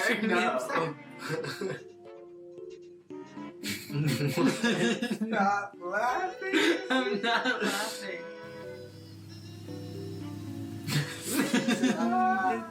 It's fucking ticklish, bitch.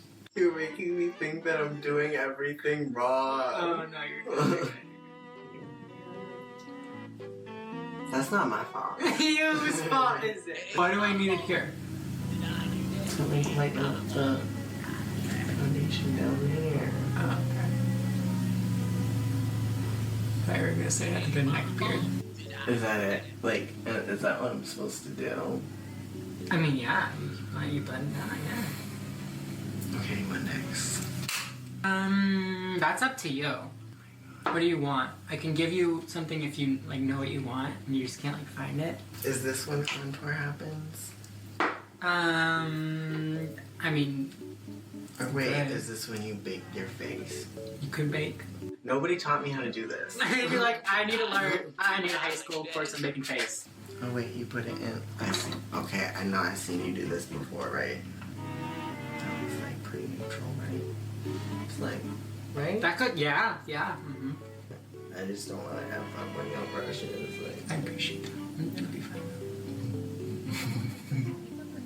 It's like everywhere.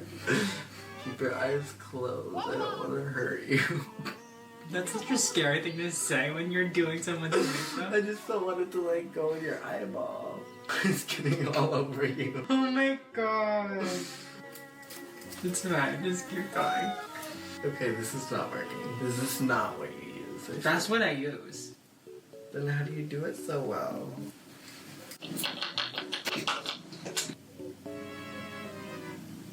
Duffel. Buffalo? Duffel. Great. When does contour happen? You could do contour now.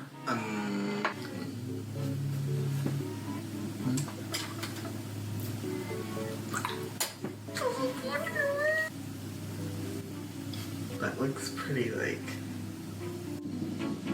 Am I gonna ruin it? You're not gonna ruin anything, you're fine. Oh my god, look at our friendship bracelet. That's so cute. So cute. It's like a little saying for what you're supposed to do with contour, like what you're supposed to put on your face. Mm-hmm. And I can't remember it for the life of me right now. You just go for it. Ooh. Right? Yeah, because you want to like make your face look smaller. Yikes.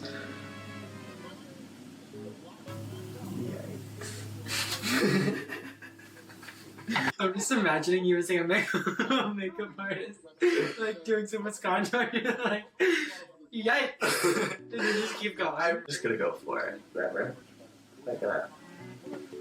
And then maybe here.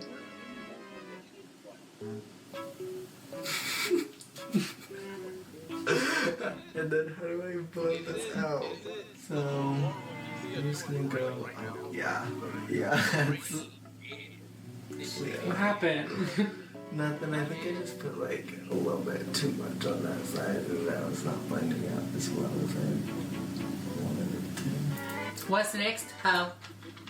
I'm thinking. Let's see. Maybe a blush now. Is this what happens next? Because highlight is like. Yeah, you could do this. Yeah. Okay, wait. I'm gonna do a little bit of this one because you obviously use this one a lot. I do like the coral one. Oh. Oh. I'm gonna like compile all of your sound effects. There we go. Oh. Good? Is it cute? Super cute. Stop. It's supposed to be a cute look. Maybe I can save her. Maybe I can save her. Let's see. Better or worse? Better or worse? I don't know, bitch. I don't think I can do worse. Oh, great. Love that. What next? What next? Oh, yeah, highlight.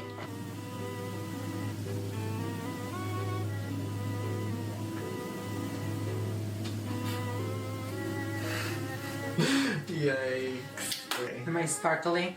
Very. You're What's like, next, everybody? shit. Eyeshadow? What you gonna pick? Or wait, aren't you supposed to put like a base down first? You could. You want to do like a little bit of concealer or something? This is stressful. What do I use next before it dries? How's it going? Great. It looks sickening. Sickening. Oh, wow. What? You need to get it to go like farther down. I really like. I'm sorry, everybody. He's using Dogma, by the way. The question is, do I get payback for 420, or do I do right by you? I can feel it falling down like onto my face. Whatever, it's gonna make your face sparkly and pretty. It's fine. You as a makeup artist, it's fine. You're gonna look great.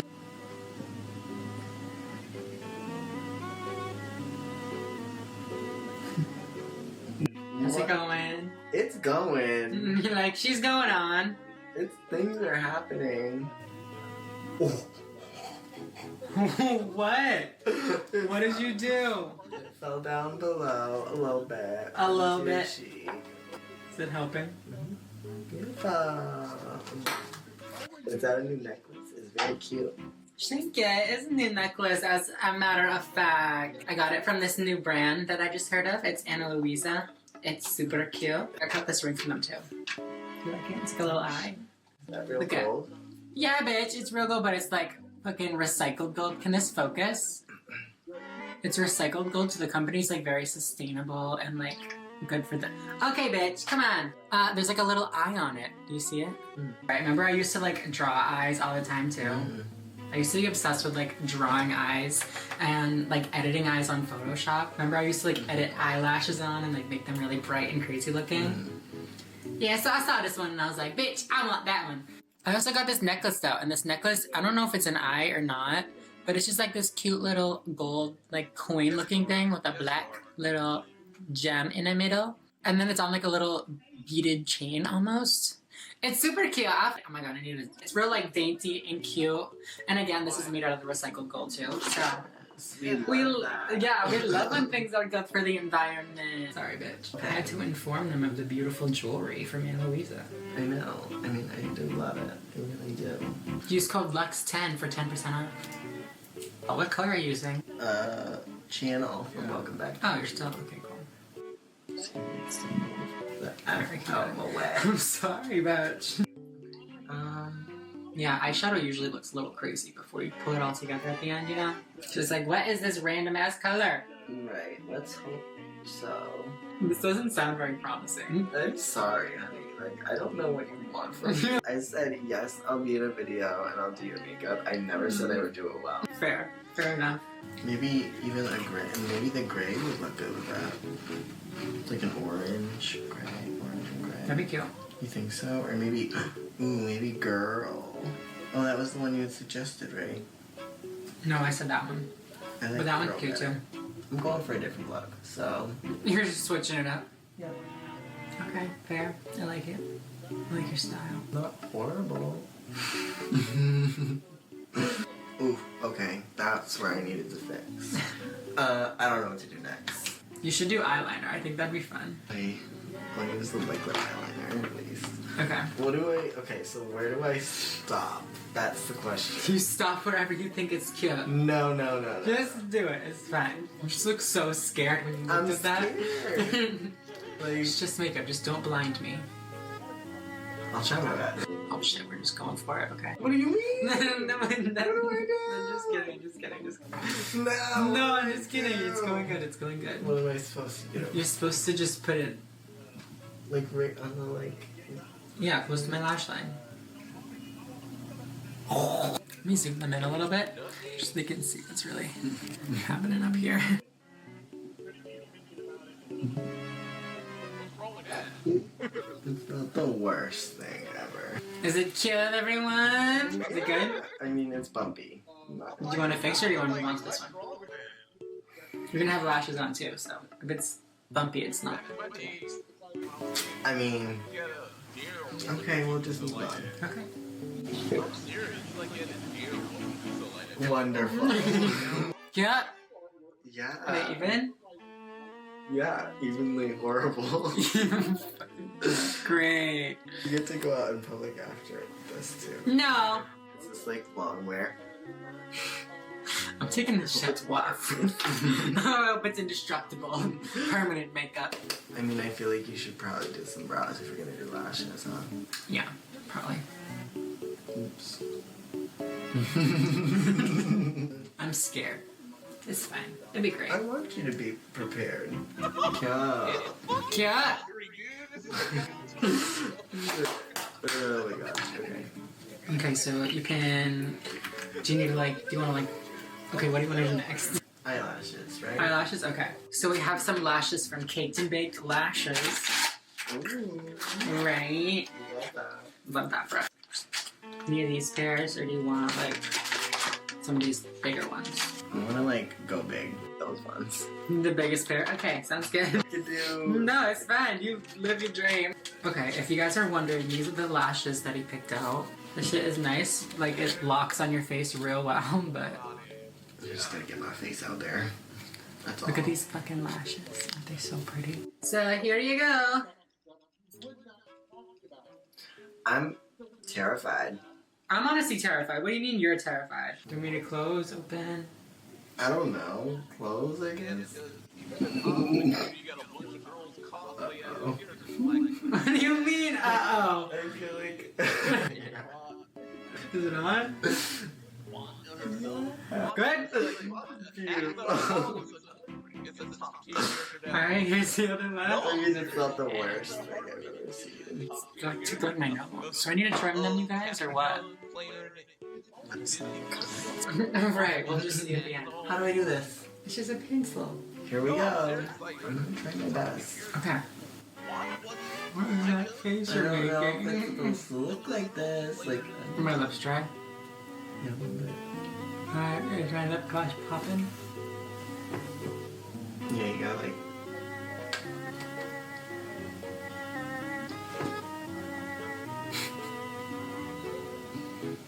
Your lips are a little uneven, I'm gonna be honest. My lips or your fucking lipstick? I think I'm almost done. You think you're done?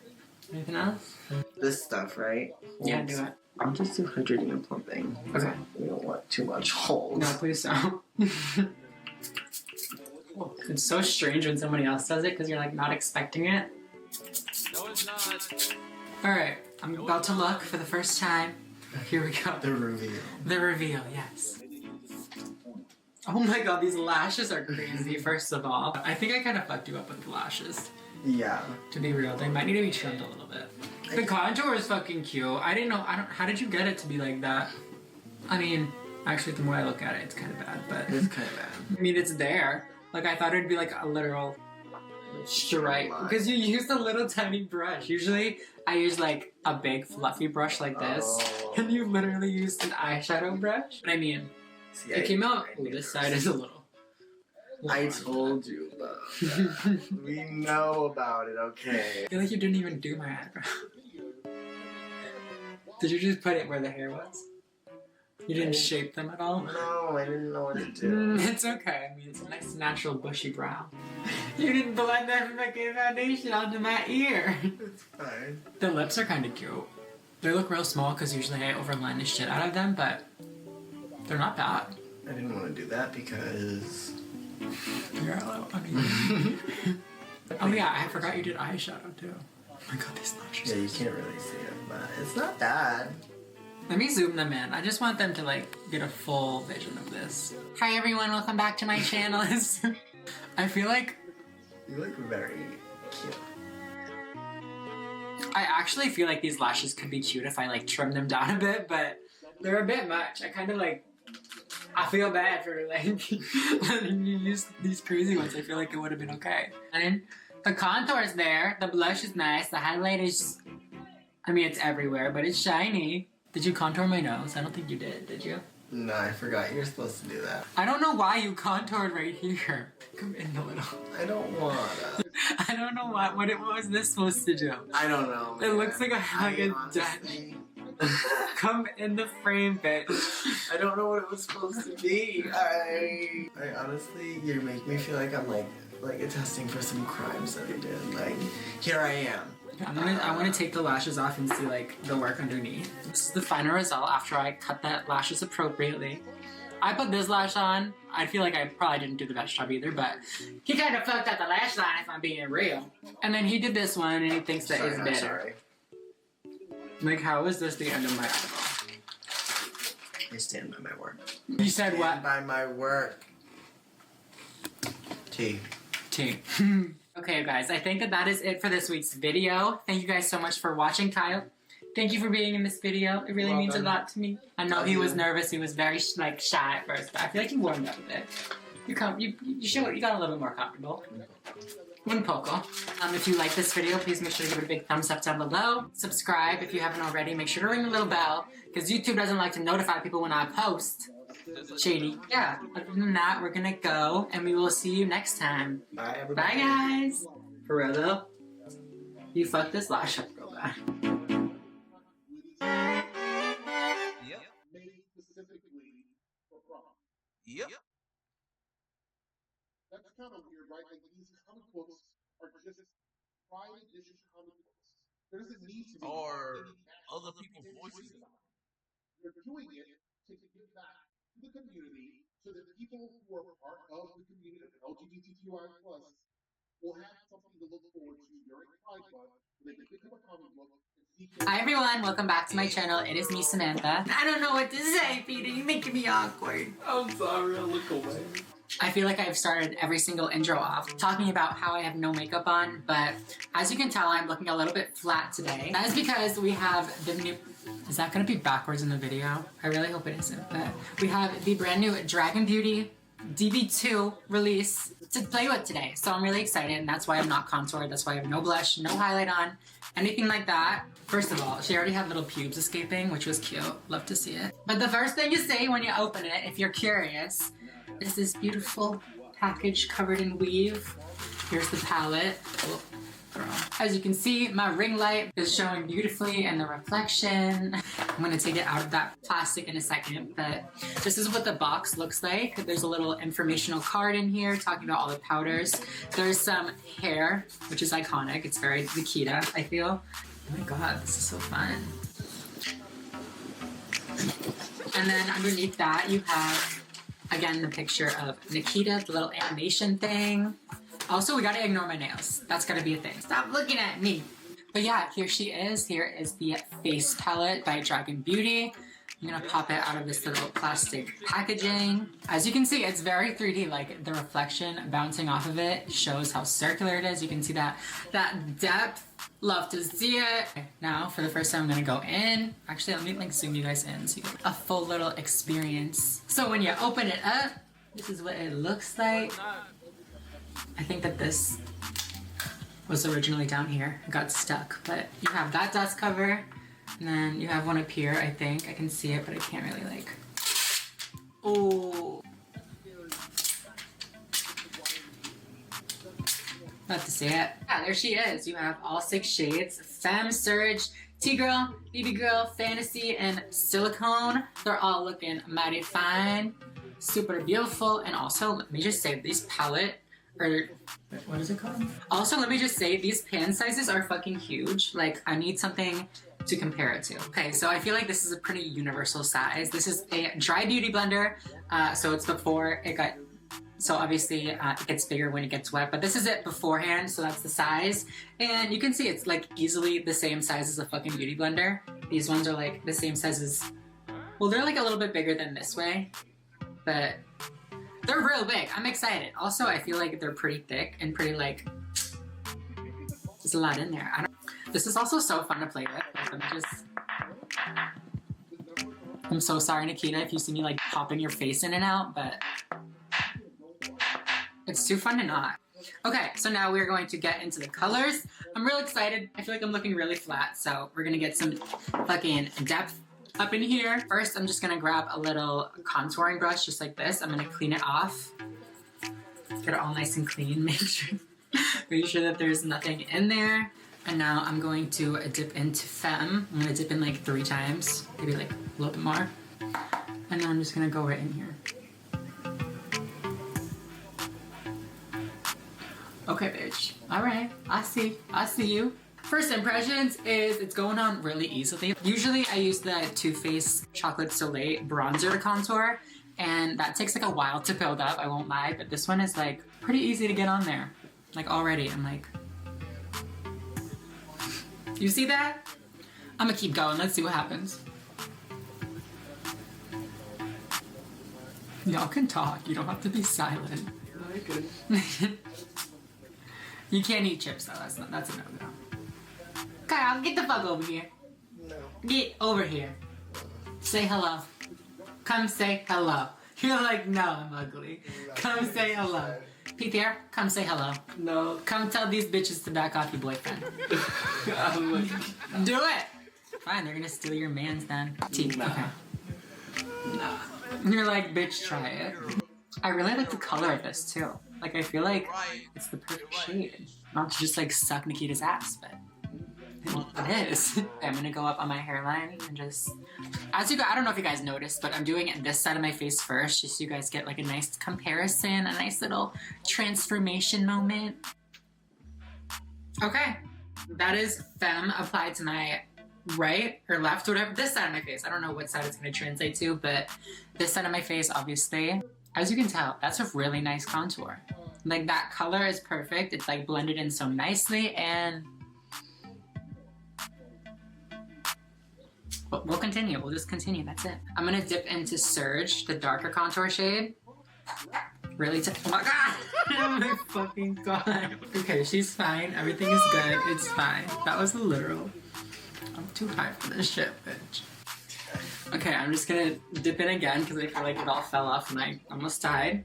And I'm just gonna go into like the very bottom. Oh my god. Alright, too much, but I'm very pale, to be fair. I feel like this wasn't necessary. I'm gonna take a little bit of Femme again and just kind of blend it out. It's kind of dark now, I won't lie. So I would definitely be a little bit more light-handed with Surge if you are as pale as I am, but there you go, you just blend it out, it's fine. Like, it's fine. Nothing happened, right? It's great. That actually looks really good. That's cute. We're gonna move on to the blush now. I don't normally use a shimmery blush. I used to in the past, and it was really, really pretty, but I don't know, I just kind of steered away from it for a while, but I'm excited to try this one. First of all, I'm gonna go in with this one, BB Girl. It's a, wait, where's the little thing? I should be reading what they describe themselves as. Okay, just to catch up real quick. Femme, it says, the doctor has left the building. Femme is here, the ultimate sculpting and light contour shade that will leave your surgeon out of work and your nose so snatched you can barely breathe, Henny. Surge is a deep matte contour. It says, meet the baddest of them all. Surge, a sickening contour shade that enhances, sculpts, and defines the face, giving you a deep chisel that could cut a bitch. And now we're going in with BB Girl, and this is a vibrant matte blush. It says, she's sweet and magical, BB Girl, a matte, dusty rose shade, applies, blends, and builds easily for a flirty, flushed realness. Tongue pop. That was like hard to say. But anyways, I'm gonna clean this blush brush, and then we're gonna go in with BB Girl. I just like died reading that. That was a lot. So I'm gonna dip into BB Girl. Usually when I'm doing my blush, I take like a corally and like a pinky shade and mix them together. And this, I feel like it's like a perfect little mix of them. I forgot to contour my nose. Hold on. I'm gonna, shut the fuck up. Shut the fuck up. Okay, I'm gonna take this contouring, this little tiny brush. I think this is honestly the fucking, we won't talk about it. I'm gonna take a little bit of Femme on this little contour brush, and I'm going to attempt to contour my nose. I feel like I'm just gonna contour my whole nose. I'm not gonna do like half of it, because that would be stupid. Okay, my nose is contoured, and honestly, like, I'm not the best at contouring my nose, but I feel like the color is really good. It blended like flawlessly, so the color is a good match. The blend is a good match. I don't know, I feel like I'm trying to like review this, but that's not what this is. It's just me testing it, you feel? Okay, back with the blush. We're going back. Like I was saying before, I remembered that I forgot to contour my nose. I like to put blush like right here to kind of blend in the nose contour a little bit more. And also it like makes it look a little bit more natural. I honestly put blush everywhere, to be real. But that's how Baby Girl looks on the cheek. I really like it. What do you guys think? Now we're gonna go in with T-Girl. She's a, wait, where's the little thing? I gotta read it. Okay. It's a shimmering blush and it says, everybody obsess over her. I gotta redo that. Everybody obsesses over her. T-Girl, a shimmering blush that gives a beautiful glow and adds the perfect oomph to any look. I'm gonna clean this off because I gotta give it a fair chance, you know? And I'm gonna focus this one more so like right on my cheek, just to like add a little bit of shimmer to it. I don't wanna go too crazy with it because I do have a little bit of texture, but I like when the light kind of shines right there. I keep looking at the viewfinder to make sure that I'm in frame and everything, but that looks fucking sick. I just look like radiant and beautiful. Beautiful. Cute. Okay, now I'm gonna go in with, which highlight should I use? Okay, I'll do Fantasy on this side, and then after you guys see the full like comparison, I'll go in and do the whole other side, and then I'll use Silicone on the other side so that we get a good look at both of them. Fantasy is an opalescent highlighter, and it says, ladies and gents and everyone in between, meet Fantasy, a flawless opalescent lavender highlight that wears beautifully on different skin tones, delivering an iconic, one-of-a-kind glow. Yes, ma'am. I'm gonna go in with it dry, first of all, and then I'm going to like spray my face and then put it on like I normally would. This is the only brush that I have for highlighter at the moment, unfortunately, but this is the one I typically use, so. I'm gonna go in like that, make sure I got enough on here.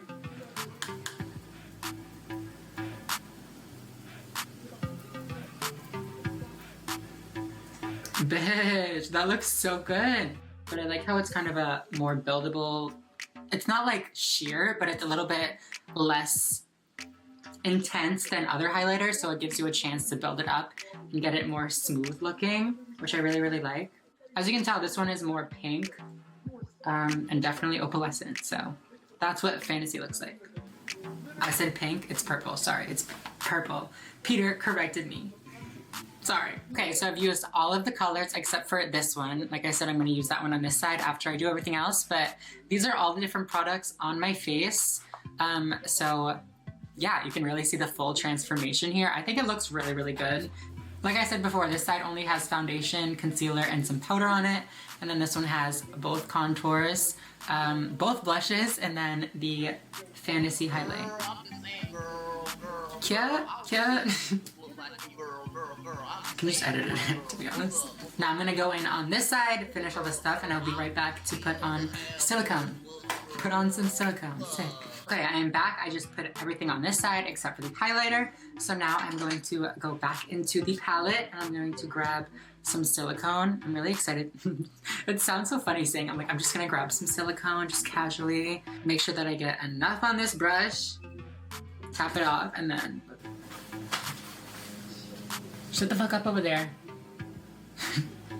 Just kidding. Ooh, she is silky, bit. I really like the color of this one too. I feel like it's a little bit, is it less vibrant? Maybe not.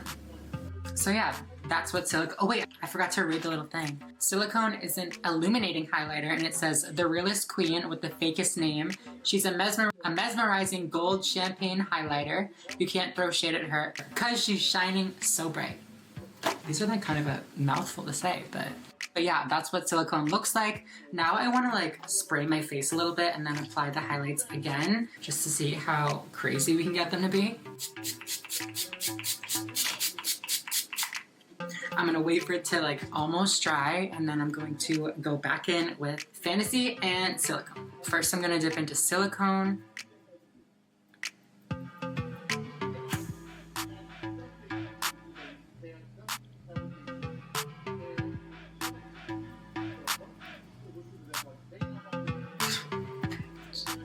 Look at that, bitch, look at that shit. Thank you.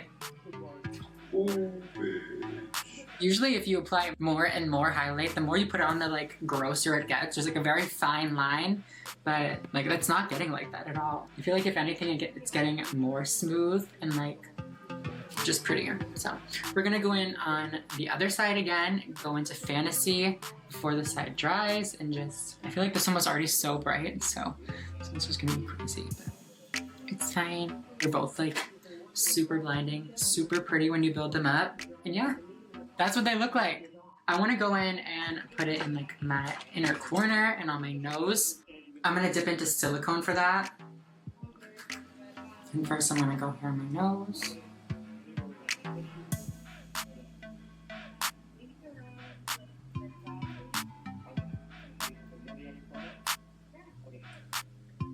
So now I want to dip into silicone and fantasy and just put it right in here. Oh my god, my lash is popping off.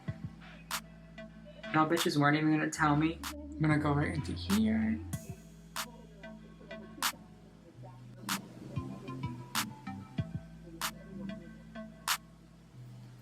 Yeah, I hope this lash hasn't been popping up the whole time, but if it has, don't mind that. It's a glitch in the system. It's not my fault. Did I really just film this whole video without any lip gloss on? That's the saddest fucking thing I've ever heard. Disappointed in myself. Okay, but yeah, that is all the products applied on my face. What do you guys think? Do you see the transformation? It's my lash popping off again. Yes, ma'am. Let me know what you guys think of this palette down in the comments below. Are you gonna be getting it? Do you think it's worth it? All that kind of stuff. I think it's really cool. The pan sizes are really, really big, so I feel like it's probably worth the money. This is also real fun. Sorry again for popping your face in and out, but it has to be done. Like, you can't just put this here and expect somebody to not do that. But yeah, other than that, I'm going to go. Thank you guys so much for watching. If you like this video, please make sure to give it a big thumbs up right down below. Make sure to subscribe if you haven't already and you would like to be.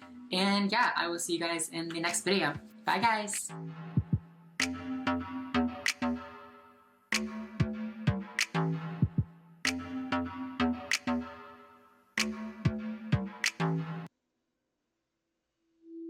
I'm here to kick ass and chew bubble.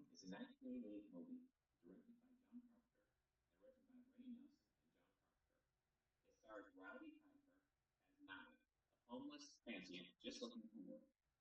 For the record, I don't think his name is ever mentioned, but he is credited as Nada, so for simplicity's sake, I'll just roll with that. Wait a second. I feel like I started that off so like fake peppy. Hold on. Hi, what is up, you? Hold on, let me make my voice a little bit cuter so I don't get totally destroyed in the comments. Hi, what is up, you guys? It is Samantha. Welcome back to my channel. If you guys are following me on Instagram and you've been keeping up with my stories, you would know that a few weeks back I posted this image and asked you guys if you'd be interested in seeing me recreate it. You guys seemed really, really interested. I got more responses than I think I ever have, all just saying like, yes, yes, yes, please do it, please do it. So that's what we're gonna be doing today. I have 4 different images. I'm not gonna show you all of them right now because I don't want to spoil the surprise, you know? But I think all of them are from when I was in high school. I have one picture that I have blonde hair in, so I'm gonna switch into my blonde wig, or put my blonde wig on. This is not a wig. You guys wish it was, bitch. I'm fucking joking. Quick little shout out. I know that people do these kinds of videos all the time, but the inspiration for this specific video came from my friend Ryan. Ryan Minaj. If you guys know Ryan Minaj, he goes by Earthling Ryan now. But he's super cool and he recently did recreating Louis Tomlinson's Instagram pictures for a week. I don't remember the specific title, but got me thinking and I think this could be a lot of fun. Hopefully it doesn't bring up my dysphoria too much. I feel like I've changed so much since these pictures. Not only physically, obviously I changed a lot physically, but I've just matured and learned so much about myself since these pictures were taken. So it's just, I don't know, it's just really crazy to think back to the mindset that I had then and compare it to the mindset that I have now. Also thinking back to that time, being on YouTube was a dream of mine. So I want to say thank you to you guys. We recently hit 200,000 subscribers. I'm really, really happy about it. I'm really excited. But more than anything, I'm just so, so grateful and so thankful to have such a huge community of people rooting for me and, you know, following my journey. So now that I've gotten that out of the way, I won't be sappy anymore. We're gonna get right into these pictures. So if you like this video, I know I haven't really started it yet, but make sure that you give it a big thumbs up. It would help out this video and my channel a lot, and it would mean the world to me, so thank you. Also, if you're not already, go follow my Instagram. Like I said, I posted that I was gonna be doing this video a few weeks back on my Instagram, so if you wanna hang out with me more on a daily basis, then definitely go follow that. But yeah, now I'm going to put you guys on my little vlogging tripod, and we're gonna get started with these pictures. Hi everybody, oh my god, this is your first time off of the tripod and the new camera. Do you guys like it? Should I vlog? This is kind of heavy to vlog on, but I mean, if you guys want it, I can do it for you. A little behind the scenes action of where I film. Okay, so this is the first picture. I'm gonna put it up on the screen here, but this is what it looks like First of all, I'm gonna need some headphones. I thought I still had this sweatshirt, but unfortunately I do not. I still have the chalkboard wall, so I can do that at least. I'm trying to see if I still have the same little heart. I don't think I do. I need headphones. I'm gonna zip my black sweatshirt up because this one is just like a crew neck one, so I'm gonna try to make this one kind of look like a crew neck. Let me see what else I need. Okay, well, I need to like lift my laptop up because apparently I took the picture from like way up here. Okay, what side was I? Oh my god, this is harder than I expected it to be. The angle is a little bit different from my camera to my laptop, so you're not gonna see the exact image up here, but I am gonna insert all the results at the end, so you're just gonna have to wait and see. Oh my god! I think I got it, Oh my god, wait, where did my picture go? And for some reason, my laptop doesn't want to work right now, so the quality is gonna be a little bit better. Hopefully, anyways. I'm gonna take it on my phone. I'm gonna set up my little face that I'm making. These pictures are not gonna be perfect, obviously, because they're like 5, 6, 7 years apart, but I'm gonna do my best, so here we go.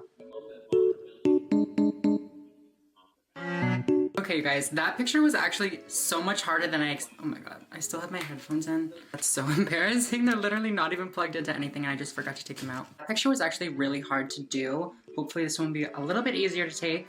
Of course, my laptop had to stop working right now. It happens. So this is the second picture. I'll scoot over a little bit. Can't really access where this picture was taken at the moment, so I'm just gonna take it in front of this door right here. Also, sorry if you can hear some babies screaming in the background. It's my nephew, he's super cute, so it's fine, I will forgive him. As you can tell, my hair was crazy tall at this point.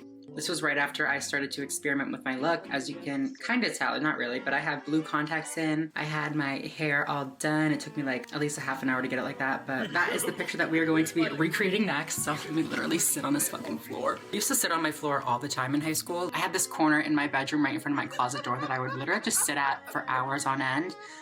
Watching YouTube videos, watching movies, TV, you know, right by my window. Okay, here we go. I feel like in this picture I was trying to be like little rocker-esque type of person. I don't even fucking know what I was trying to do, to be honest. I had my hand over my mouth. I kind of did that a lot. I don't know why. Did I get it? Did it work? Hopefully it's in there somewhere. I'll just screenshot it out of there. Okay, so moving on to the next one. This is the third image. As you can tell, this is a mirror selfie. My eyes are so squinty. I have no idea why. I think this was after like an orchestra concert or like a rehearsal or something like that. That's why I'm wearing like the black turtleneck. I would never really wear a turtleneck, but it was kind of a look. I won't lie. I probably should have done this when I was in there before, but I'm gonna take you guys back into here. I feel like I have to kind of put you guys down. I don't really have to. I could just hold you guys over here while I take the selfie with my other hand because I'm so multi-talented. My mirror is so dirty. That's disgusting. I'm gonna take it in a different room. I don't want to take it in here. I don't want to clean my mirror. Okay, well, good news is I'm in the bathroom now, so I can put you guys down. Love to see that. Okay, this is the best y'all gonna get. You can just look at the bottom of my fucking hair. Clock my split ends if you want. There's plenty of them. This is such a bad angle. But yeah, I'm gonna get this picture real quick. 6.5 hours later. Okay, y'all, I think I got it. Oh my god, ew, I hate this angle of me as a girl. It's so funny how as a boy you have certain angles and then when you transition you find like different angles that you like. At least that's been my experience. Like before I transitioned I really liked this side of my face and now I really like this side of my face. Very strange. I don't know when it happened or like when it switched, but it did. Okay guys, so now we are on to the last picture, the one where I have my blonde hair on. And to be honest, I really don't want to have to shove all this hair under a wig cap. It's very sad, very, very upsetting to me at the moment, but I'm gonna do it for y'all, maybe. It's also gonna be hard because I don't have anybody to take the picture, and this one was a picture that was taken of me, so. Would y'all even be able to tell if I half-assed this wig? Like if I just put it on top of my curly hair, didn't put my hair in a wig cap or anything? Let's check and see. Hold on. Another reason I don't want to do it is this blonde hair is not done. Like I'd have to re-straighten it and everything. Hold on, let me see what I can do here. Wig wearers everywhere are cringing. Honestly, it's not the worst. Okay, bitch, the fucking thing is on. And tell me how fucking awful this looks. I literally... I did not attempt to put my hair up whatsoever. I literally just like twisted it and shoved it in the back of this shirt. So yeah, we're not gonna look at how bad this looks. We're just gonna admire it for what it is and I'm just gonna edit the pictures. So it's gonna be fine. This picture is from the waist down, so I feel like it's perfectly fine for me to kneel.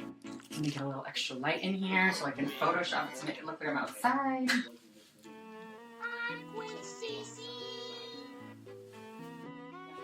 You killed my quintessence.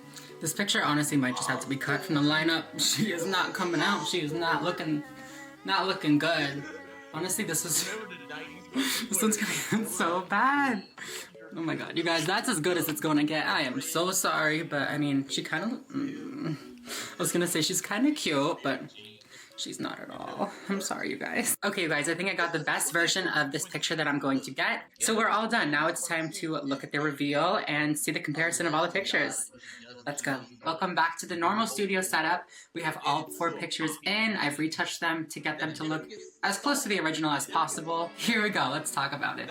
So the first picture that I recreated looks like this. And to be honest, I thought that this was going to be one of the easiest ones to recreate, but it actually ended up being one of the most challenging just because of the fact that my laptop died. So I wasn't able to use my laptop little photo booth app or whatever it's called to get the picture, which I did in the original. I had to use my phone, which really threw me off because not only did I have to hold the camera, but it was just a totally different lens, so it didn't pick up the same way, if that makes sense. I think the post came out pretty decent. I wouldn't necessarily say that it's like the same picture, obviously, but you can see the similarities, the headphones, the black sweatshirt, like the hand on the face. I will say though that these pictures do not look similar whatsoever. I don't know about you guys, but if it was me, I would not even think that these people were related, let alone the same person. But yeah, let me know what you guys think down below. The second picture that I recreated, again, the original was taken on my laptop, so it was a little bit of a challenge to get the same kind of look to it, if you will, but I think I pulled it off pretty well. What do you guys think? I wish I had like straight hair or something at the moment so I could like swoop it over and kind of get like the same swoop effect going, but I don't. Sorry, I wasn't willing to straighten my hair for 2 hours to get a single picture, but yeah, I think it came out pretty good. Kind of. As for the third picture, I think that I'm least happy with it just because I hate mirror selfies. I don't know about you guys, I just don't like how they look in general. Yeah, I feel like I got the pose down pretty good. I even tried to squint my eyes to make it look like the original picture. But yeah, I don't know, this one just, it didn't really do it for me. I was disappointed in myself. As for the last picture though, bitch. This one took a lot of editing and photoshopping, cutting and pasting, all that kind of stuff. And this is how it came out. To be honest, filming this right now, I'm not sure how this picture is going to turn out just because I have to take it myself. I'm going to have to screenshot it from the video that I took and I'm going to have to edit it into like an outside place. So we'll see how it comes out. Let me know what you guys think. Yeah, that is all 4 of my old boy pictures recreated as a girl right now. I hope you guys enjoyed this video. I hope it was entertaining. I had a lot of fun making this video and surprisingly it wasn't too bad looking back at these old pictures and getting back into that little mind frame of mind. Let me know if you guys like this video down in the comments below, if you want me to do it again, if you want me to react to more pictures, react to videos, I don't know, what do you guys want to see? Let me know in the comments. But yeah, if you did like this video, please give it a big thumbs up. Like I said before, it really does help out my channel a lot. Subscribe if you are not already and you would like to be. Follow me on Instagram. What else? I don't know. Make sure that you hit the little bell. That's an important one. If you don't have my post notifications on, make sure that you turn them on right down below, just to make sure that you don't miss any uploads from me. But yeah, other than that, I think I'm going to go. Thank you guys so much for watching, and I'll see you in the next one. Bye, guys.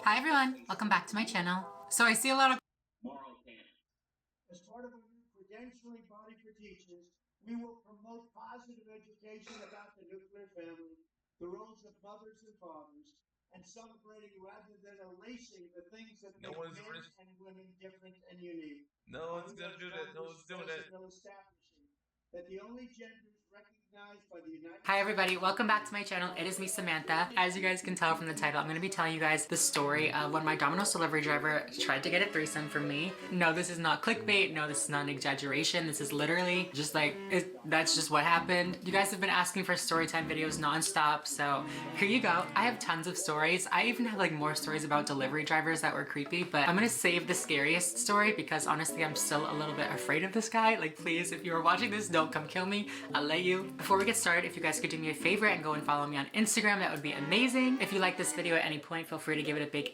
thumbs up and subscribe with the little bell so you know exactly when I am posting more storytime videos. You don't want to miss these juicy story times, let me tell you. So yeah, with all that out of the way, let's get started. Let me set the scene for you guys a little bit. I remember this because I literally have all of the text messages like just wait. Just, yes, text messages between me and my delivery driver.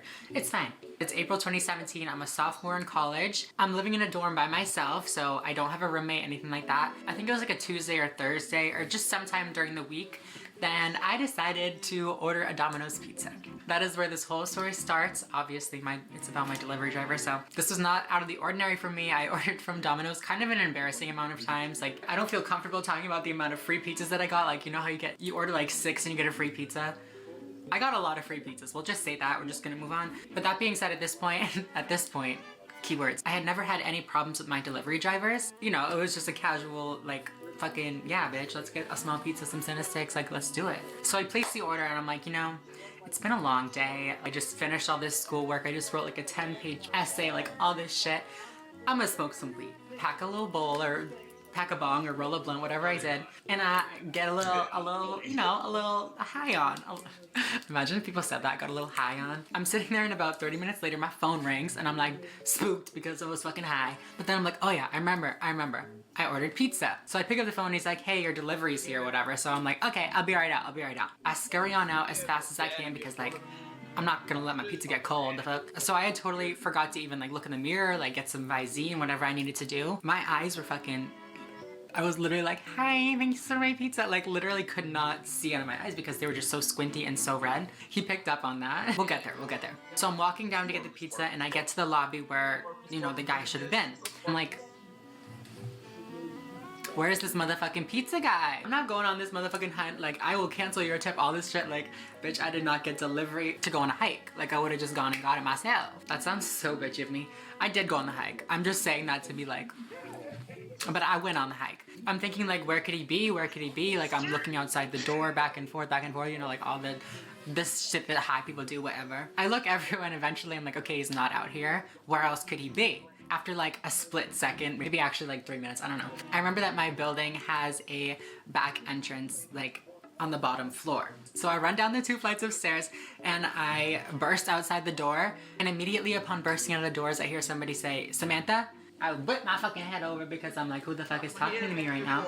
And I'm just like, it's this very tall, very dark, very handsome man. In that moment, I completely forgot what I was doing there. I had no idea. I was like, yes? Like literally just completely forgot what I was doing because this guy was just like a cute boy talking to me. So I was like, oh hey, like what's up? He's like giggling to himself. He's like, did you order Domino's? I'm like, oh yeah, thank you. So I sign it, whatever. And I don't really remember exactly what he said, but I remember him being like a little bit flirty, a little bit extra friendly, which like, it was fine. I didn't think anything of it. I didn't think it was creepy or anything just because like he was so handsome. I think he like complimented my eye makeup or something like that. Something to do with my eyes. He was like, oh wow, your eye makeup is crazy, or like your eyes are so pretty or something like that. And I was like, oh, thanks, haha. Like not putting it together that he was like trying to comment on like how high I looked. So I was like, oh, thank you. And then I like just signed it and I was like, oh, have a good night. And then I just left. After closing the door, I realized what I had done. I was like, I probably should have been a little bit more friendly to him. Like he was really cute, like all this kind of stuff. And I was like, oh well, I'm never gonna see him again anyway. So like, it's whatever. It would have been a waste of time. So I go back to my dorm room, continue smoking my blunt, continue doing whatever I was doing. I'm eating my pizza, dipping into my Cinna sticks, loving life. And I get a text message on my phone, obviously on my fucking phone. I get a text from a number that's not saved in my phone, but like looks weirdly familiar. All it says is, you smoke LOL with a question mark. And I was like, shit. Does like my RA smell the weed? Does my neighbor like smell the weed? They want me to like put out the blunt or something? I thought it was like my neighbor or my RA being like, did you smoke? Like it smells like weed out here. I'm like freaking out, I'm like, what? How did my RA even get my cell phone number? Like how did my neighbor get my cell phone number? I'm looking at the area code in the next 3 digits or whatever, and I'm like, hold the motherfucking phone. I go back to my recent calls and the most recent incoming call is the same exact phone number. The last person that called me was my Domino's delivery driver. This motherfucking delivery boy literally took my phone number off of the delivery sheet that he like called me on from his work and texted me and was trying to fucking flirt. I don't know you like that. I mean, I would like to, but I feel like this is crossing like some sort of boundary. Like I didn't give you my phone number to text me. What is it? So I did find it a little bit creepy, but like, that being said, I'm a dumb bitch. And like I said, he was cute. So I was like, okay, like, I'll answer shit, I don't care. And so I said haha once or twice. Like, obviously he knew that I was high, so I was just gonna like play a long joke, whatever. He said, LOL, today or in general? And I said, why do you ask? I didn't know why this Domino's delivery driver was texting me. I didn't know if I had like broken some sort of rule that you can't be high when you pick up your pizza or something. He said, because you look baked and because I smoke a lot. Also, I feel like it's kind of important to mention because you wouldn't really know unless you text me all the time, but like this is not how I text. This is like very like, ha, like cool, like, okay, all right. So like all of my responses were like things like trying to like stop the conversation. And I was like, okay, haha. And he goes, you're funny, I can tell. Like, you can tell from my 5-word text messages, like, I know I'm funny, but like, that funny? And then he goes, that should taste really good then, LOL. And I don't know why, like, I know it's not a creepy text message at all, but like, this just gave me such a weird feeling. That should taste really good then. Maybe I'm just overreacting, maybe that's not creepy at all, but like, it just sounds like, I don't know you. I said, it definitely hits the spot. Like, once again, trying to end the conversation, trying to put it to a halt, trying to get him to stop motherfucking talking to me. Sorry, I'm like looking everywhere. I'm just like reliving this moment and it's okay, it's okay. He answered back, LOL, well, I hope you enjoy. At this point, I picked up on the fact that he wasn't probably not gonna get that I don't want to talk to him, so I just stopped answering. And then maybe like 10 minutes, like not a long time after that, he said, if you want to smoke sometime, hit me up. I said, definitely, what's your name? Not intending on hanging out with him at all, but like I wanted to know what his name was. Like he knew mine, he knew my phone number, all this stuff. I wanted to know his fucking name. So he tells me his name, I'm gonna block it out obviously, and he says, you seem pretty chill. What's your name? So I just say my name, like, bitch, you know my name. You got my phone number off the delivery sheet, like, you know my name. And then he says, can I save your number? Like, I don't know if this was like a precautionary thing where like, if he had got caught with my number, he would get in trouble or like fired from his job. So he was like, oh, maybe if I ask for it and she says it's okay, then it like changes things. That's just like how I interpreted it. Maybe he was just trying to be nice or something, but you already stole my number. I said, sure. I probably should have just said no, but I said, sure. But also I feel like I probably would still just be like, okay, sure. Not wanting to like upset him. Cause like, I don't know if he's crazy. I don't want him to come kill me or something. So I'm just like, sure, you can save. I'll just never talk to you again, it's fine. And then he texts me, well, I'll wait for you to hit me up, okay, Sam? Like, okay, well, if you're interested, reach out. And I'm like, okay, well, maybe he's getting the hint now. Then he says, don't have me wait till I die, LOL. Like, maybe just trying to be funny, I don't know, whatever, but I just sound like a little like, heh, like, haha, I won't, but like, I'm totally gonna. And then he just says, LOL, like, continue, like, just stop messaging me back, just stop. After that, LOL, I didn't answer, and then he didn't text me back. I thought all was good. I thought I was in the clear. I thought I was safe from this delivery driver. But most importantly, I was like, okay, good. Like, that wasn't, like, that was creepy, but it wasn't so creepy that, like, I can't order from that Domino's anymore. At least that's what I had thought in that moment.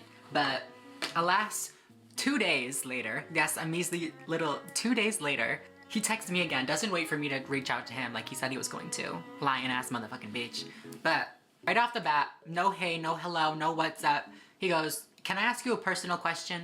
LOL, there's the LOL again. Like, you're still being creepy, you're still being weird. Just because you say the LOL doesn't make it less creepy. I text him back and I say, I may not answer, but you can ask, ha. So that's fine. Are you bisexual? I don't remember how I interpreted this in the moment, but what I can say is if somebody said this to me now, I would just be like, why? Like, why are you asking? So I said, I'm not a huge fan of labels because I'm not. I feel like they're very constricting and you never know what can happen, you know? I said, but I'm attracted to men. Why? This next message is where I knew that this conversation was gonna take a very not good turn. I knew that the conversation was gonna become very inappropriate and I was not ready. I feel like I may let off that I'm a little bit more like provocative, maybe, I don't even think that's the word, but like online, maybe I seem like a little bit more sexual than I am, but I'm actually very, very shy. I'm very like reserved and I'm very, like it takes me a long time to open up to people. So when I got this message, I was just like, oh. He goes, because I told this girl I'm talking to about my interactions with a beautiful girl who smokes from the university that I went to when I delivered to her, and my description of you turned her on. Is this supposed to be a compliment? Are you supposed to be trying to be nice? Is that supposed to be like, how much is that supposed to be flattering? Because that's literally what I said. Well, I'm flattered. Like, what did he expect me to say to this motherfucking message? Like, oh, lit, like, love that so much. I was just like, okay, I'm flattered, thank you.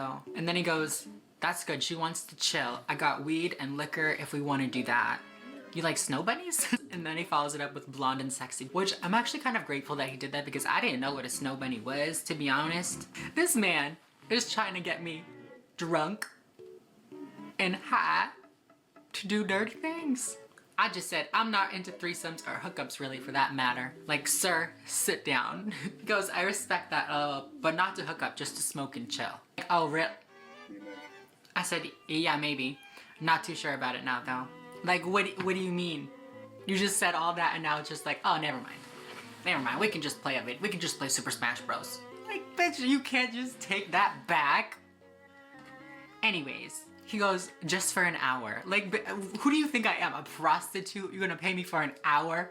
He goes, just for an hour. And she's intrigued by how I talked about you. So she keeps asking to see you. Haha. Like, I don't, this is not my job. I don't care. I don't care. I said, how did you talk about me? Like, what are you telling her? Are you telling this girl that I am a prostitute? Are you telling her that I am down to do these things that I am not down to do? Like, where, I just don't understand how this all happened. At this point, I don't know if he thought that I was still like playing along and like still into it, but he goes, well, I'll keep that to myself. Just know that you caught me off guard. Very good way though, with like a smiley devil emoji. And I said, when I'm not around, you wanna talk shit. But then when I come around, you don't wanna post up. I don't remember how it goes. I fucking love that video though. He goes, I'm a huge tease, so if you are intrigued already, then damn, cutie. And I'm like, do you guys have Instagram? Like, please do not send me anything. I do not want to see anything. I'll look on your Instagram. That'd be fine. Like I said before, like wanting to know his name, I wanted to know who these people were in case like they showed up. Like, what if I knew this girl? Or like, what like, I need to know. I need to have the receipts. He doesn't send me their Instagram, he just sends me pictures of her face and I'm like, you look different. I don't know why I thought that was funny, but I was like, you look different, that doesn't look like you. And he's like, that's her, lol. That was stupid to mention, but it happened. I was like, I'm joking, blah, blah, blah. She's pretty, I like her makeup. Trying to be nice, trying to like de-escalate the situation, like, oh, she's got cool makeup, that's nice. And he goes, well, that made her smile. She wants to see you. And since you aren't into the sexual aspect of us chilling, I won't send you teasers. Y'all can follow my Instagram if you want. I still want to know who you are. He goes, what is it? And what are you doing right now? Want to smoke a little bit? I just replied back my Instagram and he said, I'm at the liquor store right now. And I'm like, I can't tonight. I have a paper. I totally would, but I got a paper to write. I gotta go. Sends back like little angry faces and he's like, sounds about right. And I'm like, sorry. Y'all are cute together though, like trying to be like, peace. Like, you guys are cute, have fun together, bye. He goes, haha, thanks, and fun. Like, clearly just not fucking getting the hint. And at this point, I was kind of just like, I think it's time for me to just like, stop. Before we get into something that, you know, like, I can't unsee. I left him on red that night and then he texted me again the next day and he said, hope you completed that paper on time. I left him on red again. 4 days later, he texted me, hey. I left him on red again. And then 2 days later, he's like, hey, what are you doing? Like, clearly just not getting the hint. Also, I forgot to mention that after I sent my Instagram, the girl started messaging me on Instagram, like, oh, you're the cutie he's talking about? And I was like, I mean, I guess, fuck. Still, in that conversation too, I was very much just like, almost like dismissive. It sounds bad to say, but I was kind of just like, haha, thanks. I don't know, but yeah, after that, I blocked his number, I blocked her on Instagram. I kind of just felt the need to do that. I don't know. People get very like offended when you're not into it. And like, I don't know if you knew I was trans or not, but like, I feel like it's at a heightened extent when you're trans because they just expect you to be sexual and they just expect you to like be into everything. But I just was not gonna take any chances with that. I just had to like cut it off. The worst part about it is that I couldn't order pizza from that Domino's for like the rest of that year. Which like was only like a month, but like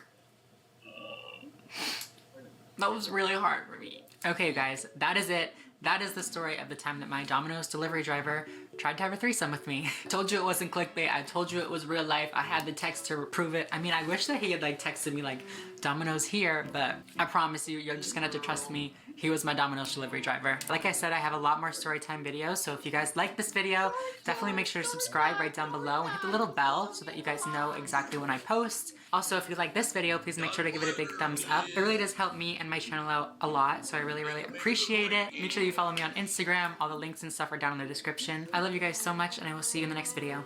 Bye, guys.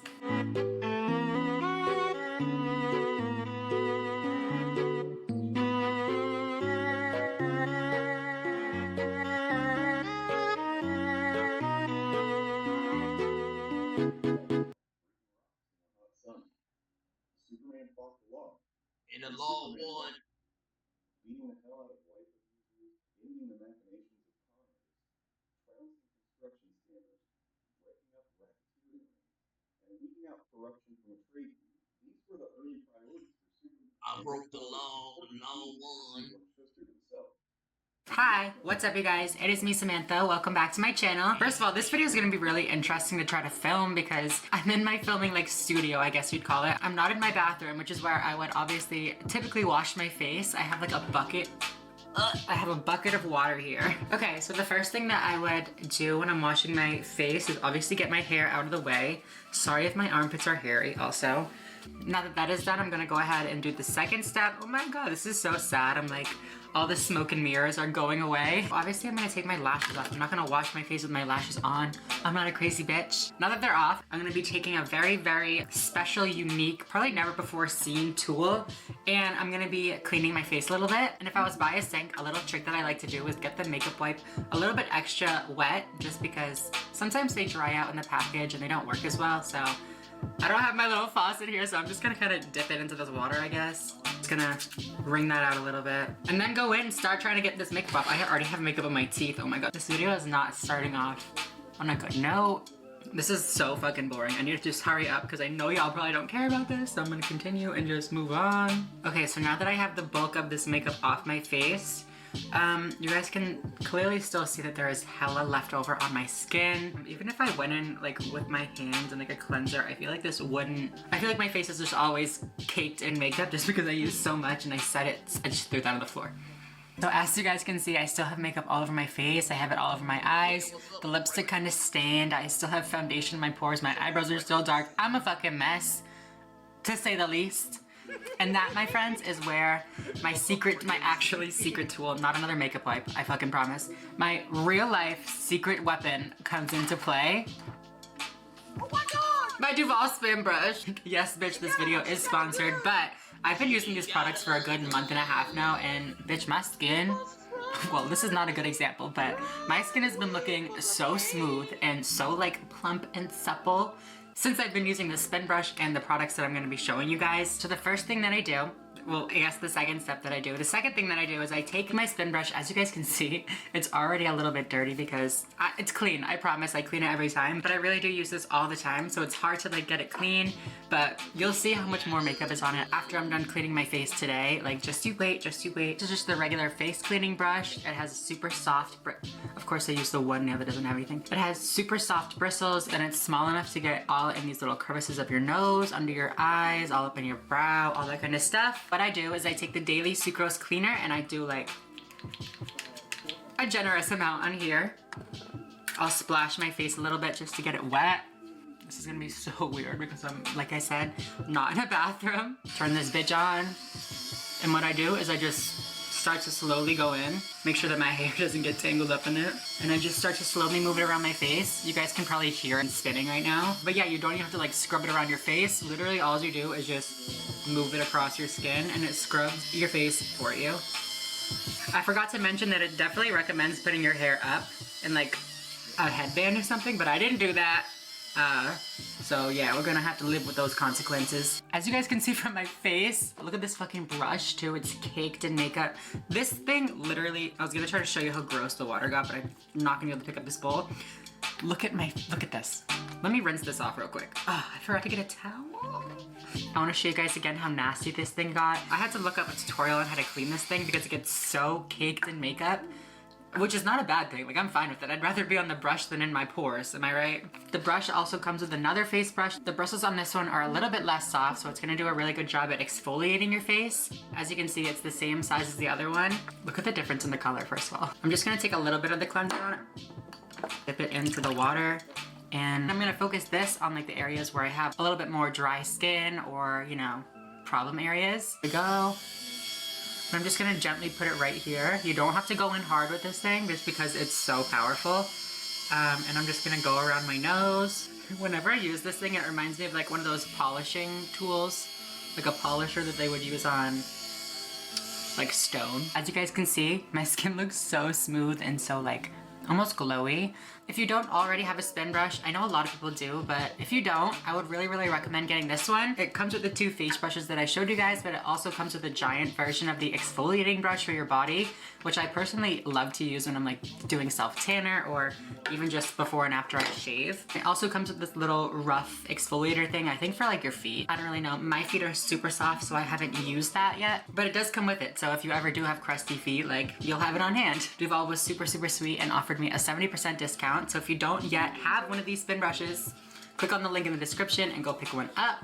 Okay, now that we've washed our face is fully stripped of oils, dirt, gunk, all that kind of stuff. So now what we need to do is go back and put some of the moisture back into it. I love using the Mix Easy face cream and the Mix Easy eye cream. They have a really cool website where you can actually go on and customize your face cream and your eye cream so that it completely suits your skin type. So when you go online, the first thing that you do is you choose the product that you want, and then you'll go in and choose the skin type that you have. So either oily, normal combination, or dry skin. And then you'll go in and pick up to 5 different ingredients, each of them giving you a little bit of a different result, a little bit of a different benefit. So you really get to mix and match and find the perfect balance for your skin type. This is what the bottle comes looking like, and honestly, I love when face creams make my face feel super plump and super hydrated and like soft like a pillow. So that's the ingredients that I chose. Ones that were going to plump my skin, hide fine lines, and, you know, overall just smooth out the texture of my skin. And the fragrance that I chose was milk and honey, or honey and milk, I don't even know. But it smells so good.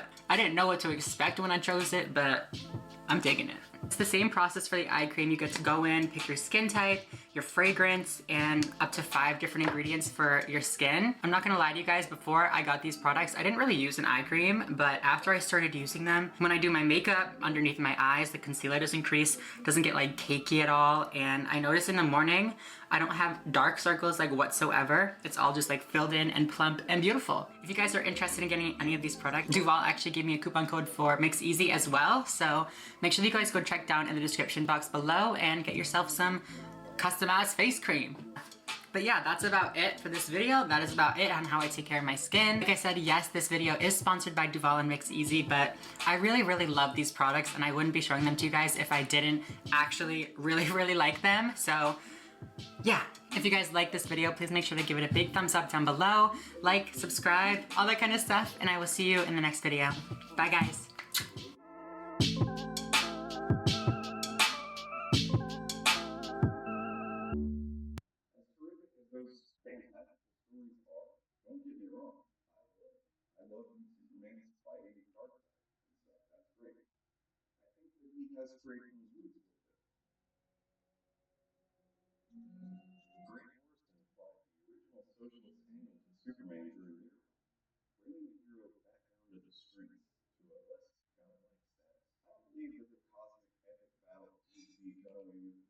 But it's like in my eyeball right now.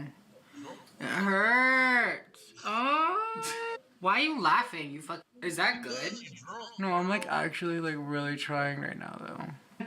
I'm really trying out here, and this is what I get. Hi everyone. So today we are joining you, or I'm joining you anyways, because these bitches don't want to be. They just don't want to do it. But I'm joining you today, like 3 glasses of wine deep, and I figured I would do my makeup for y'all. See how that goes. Do you like my glass? I'm not drinking this wine. I just wanted to show you this glass that is in here. It says, always time to wine. And I think that's just magical. Okay, we're gonna get started up in this bitch. I'm gonna continue to drink my wine, but we're gonna get started because I got a lot to do. I haven't decided yet if I want to make this like a 5-minute, 10-minute drunk makeup challenge, or just do my makeup as fast as I can and try to make it like fun, or just like struggle through doing my makeup drunk in general, because I feel like that's gonna be a challenge in itself, but we're just gonna go for it, you know? So I'm gonna start here with my eyebrows, like I always do. And honestly, I'm just gonna like take a bunch because I just don't have the patience to like gently build it up right now, you know? Ain't nobody wanna have like, I don't fucking know what I'm trying to say. Ain't nobody wanna spend that time, you know? Wow, honestly, a 2-second brow. How come y'all weren't paying attention to me? I'm not paying attention to us. What do you mean? You busy. I'm not busy, I just wanted to just do some makeup and be beautiful. Well, I'm paying attention to you, but you're not engaging with me. Bitch, what you mean? I said hi like 5 times. You just been like, gotta beat up this moblin. Well. Macablin, or this Lizarphos. Whatever the fuck they're called. Y'all play Breath of the Wild? It's a good game, you should play it. I felt like Dora doing that, like, you know what I mean? Like, she like asks the question and like waits. She's like, me too, bitch! Peter, I think you should make a guest appearance and also bring me that brush. Waffles. Oh my god, I have a waffle maker. You wanna make waffles after this? I literally will make waffles after this. Don't try me. I'm like 100% serious. Okay, we're making waffles. Yo, I'm excited now. I also have Cookie Crisp. I already had some today. But I'll have more. Have you ever had Cookie Crisp? No. Because it does have dairy in it. True, you are allergic to milk. And we hate being allergic to milk. We hate having diarrhea. I'm sorry. I don't know what that is. I've never had diarrhea. I'm a woman. Yeah, bullshit. What do you mean? I can say some funny stories. Go ahead, come on camera and tell a funny story. Go ahead, come on. No. Come on over, bitch. Try me, bitch. Kyle, your boyfriend's literally trying to murder me. I'm going in with some concealer. Concealer? Do it. Fuck. I can be fucked with. You're gonna touch this? No, shit. Yo, this is honestly coming out so good. I should just do my makeup drunk every day. Because it's not only coming out really good, but it's going really fast. You know what I'm saying? Like, I can just be like... Okay. First of all, I need to do a little bit of this.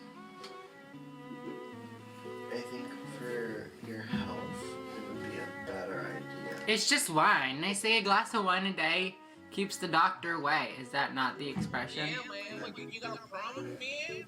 You wanna fight about it? Because that's what I've been doing. Oh shit, there's a lot. Look what I just did. I just did so much concealer, bitch. No, it's not funny. That's what you said last night. Honestly, I'm killing it. It's good. As long as it's fine. I'm just gonna drink a little bit more wine. Are these eyebrows even? No. You got $1? Yeah, you do. Let me see. Bitch, it's right there. Give me your $1. You got $1?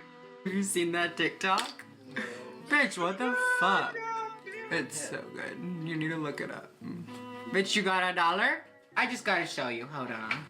What was the TikTok on?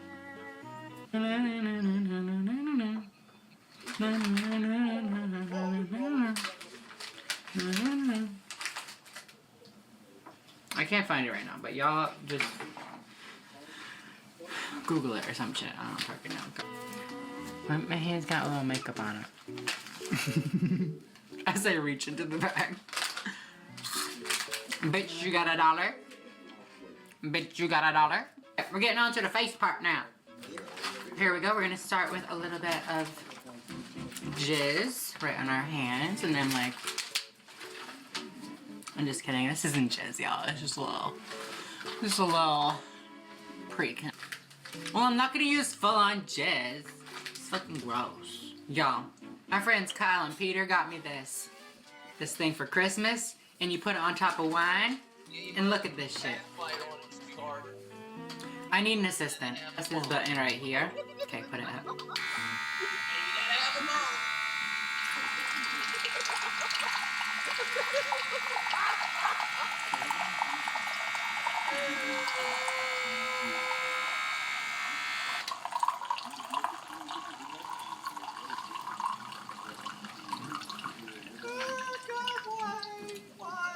Period, bitch.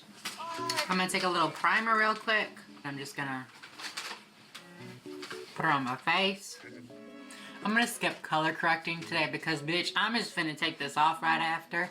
And TBH, the worse it looks, the better, because that's the whole gag, you know what I'm saying? So we're gonna go right into foundation. I'm gonna use this one today. I took too much. Okay, yeah, this one might be a little dark, but it's fine, because I'm gonna use concealer and stuff, you know? And yeah, no, it's fine. Right?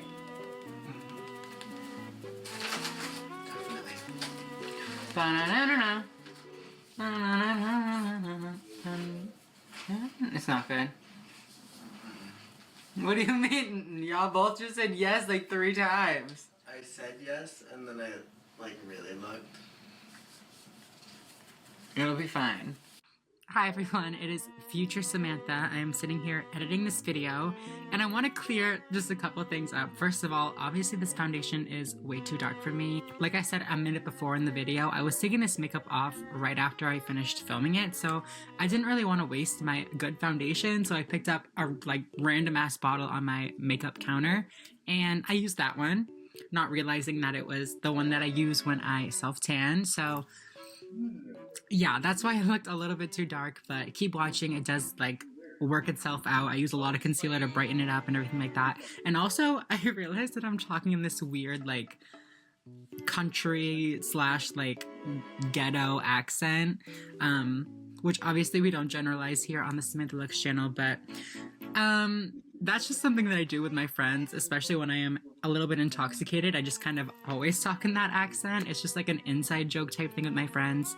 And yeah, it was not supposed to be offensive, anything like that. I don't want you guys to get the wrong idea, but yeah, I just figured I'd clear that stuff up for you guys. And now that I have, I will let you guys get back to the video. Enjoy! Listen, I'm gonna use concealer. Okay, sister. It doesn't look that bad on camera, to be honest. Alright, well that's good. You're like, cause it's bad IRL. This foundation actually looks so cute. Like, yeah. Me and Peter are making waffles after this. I'm actually kind of excited for that, and I don't really like breakfast food. You're gonna have one? I'm gonna have like a baby one. Well, they're only one size, sweetheart. It's like a waffle maker. Like you just put it in and it makes it. That's my vibrator, y'all, don't worry. I'm just kidding, it's Kyle. I mean, that's the wine. This honestly looks cute. Like, why can't I not be this color? Like, I'm so pale.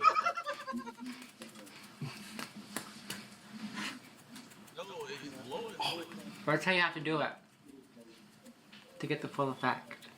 So I got concealer on. Boom, boom, boom, boom, boom, boom, boom, boom, boom, boom, boom. Okay, next we're gonna move into a little bit of translucent paper. Wait, translucent powder. Translucent powder.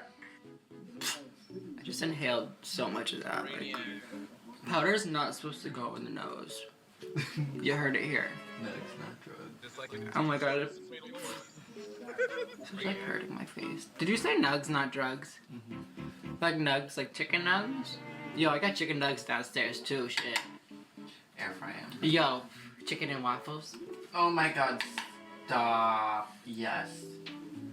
Yes. You heard it here, people. We're doing chicken and waffles, bitch.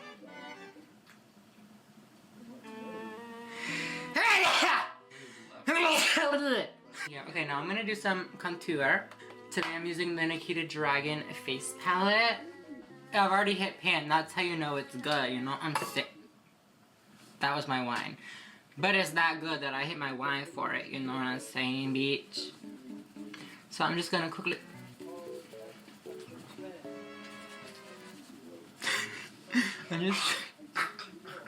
Honestly, you could just fucking throw that shit on and like boom, bitch, contoured. I'm gonna use a little bit of Sculpt or Surge, whatever the fuck it's called. Go up my hairline. Oh my god, that looks bad. Oh my god, it's not gonna blend. Oh. We love a good blending powder. Wow. I fucked my hair up real bad. It's fine. I'm gonna do a little bit of a nose contour. Boom, boom, boom, boom, boom, boom, boom, boom, boom.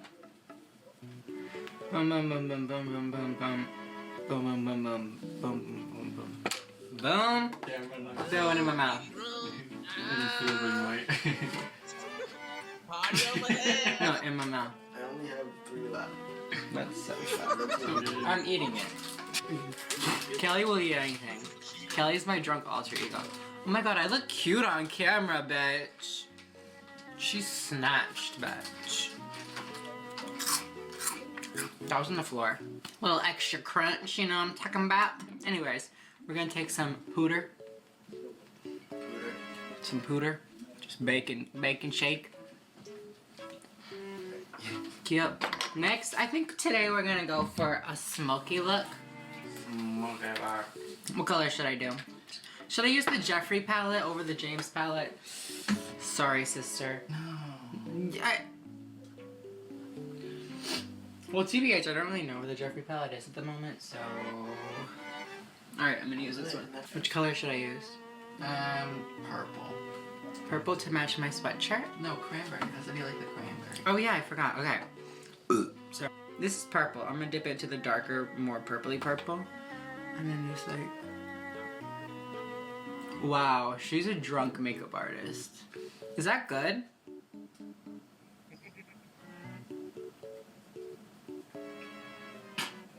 Sam. What? I farted. I farted? Oh, sorry. I don't think I did, but I mean, if you say so. Is this good? Yeah. Honestly, I look so cute. Is that...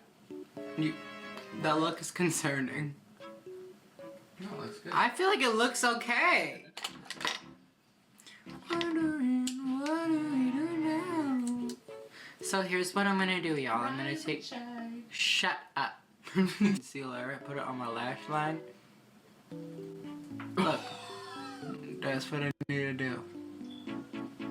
Right there.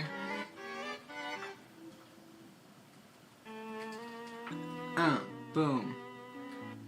Island. Uh-huh, uh-huh, uh-huh, uh-huh.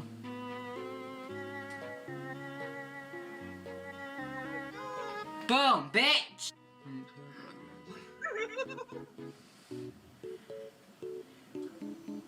But it's like in my eyeball right now. It hurts! Oh! Why are you laughing? You is that good? See, that's good. That's great. That's so good. So good. So now I'm gonna take this shiny purple, like the glittery one from the palette, and I'm just gonna like...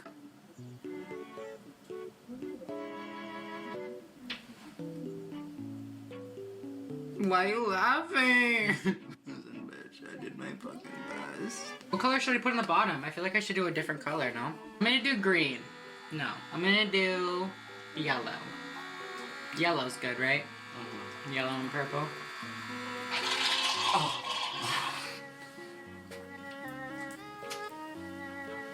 This is cute. Oh, I like that. You do? Yeah. Yeah, I feel pretty beautiful. Wow. Okay, next is eyeliner. And I'm gonna try to do this real quick. That's the name of the game, you know what I'm saying? So I'm gonna take it and I'm just gonna... Wow.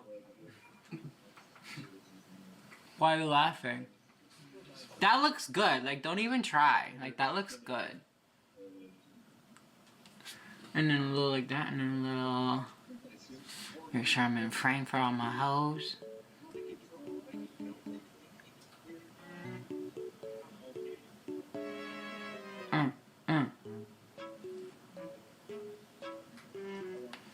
That's the best wing I've ever done. Here we go.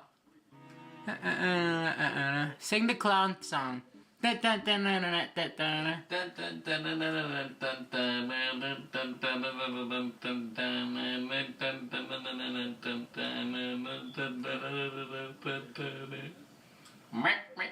you not know the next part of the song?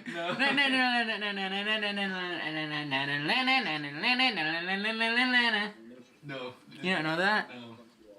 Well, keep going.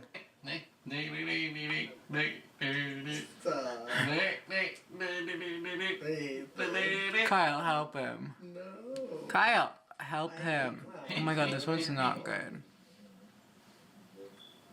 This one's really not good, y'all. Stop. No, I'm like actually like really trying right now though. Fuck. That's not bad. Like, she's graphic. She's a thick ass bitch. That's fine. We really love that. I'm just gonna make this one a little bigger.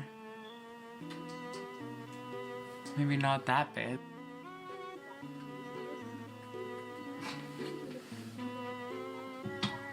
Fuck. I'm really trying out here. And this is what I get. You know what I feel like is gonna save this though? I'm just gonna put on a nice thick ass lash. So I'm gonna curl these bad boys. That's what you say every time. It's the truth. I'm gonna scare these bitches. I'm gonna scare these bitches. Boom, boom, boom. Peter, which pair? And what's wrong with that? Big ass one. Like the biggest ones I have? Yeah. Peter, are you trying to F me over? Cause these are the biggest ones I have. Do it. Okay, hunty, I'll do it. I'll do my biggest pair. Yo, these lashes are actually so pretty, but like, first of all, my manly ass face can't handle them. And secondly, this is like not the look for them to truly shine. So don't judge these lashes off of this look, cause they're good. I'm gonna put some glue on these bad girls. Yes. I got some glue. Make a wish. This is like the quick dry glue, so I'm not a crazy bitch, I promise. It's just like already dry. Wow! Okay, next lash. Here we go. Oh my god, this one still has glitter on it. From the last look I did. Oh my god, they actually look kind of good. Tell me those aren't everything now. Like, I could wear these every day. Okay, we're gonna finish the lashes off with a little bit more mascara.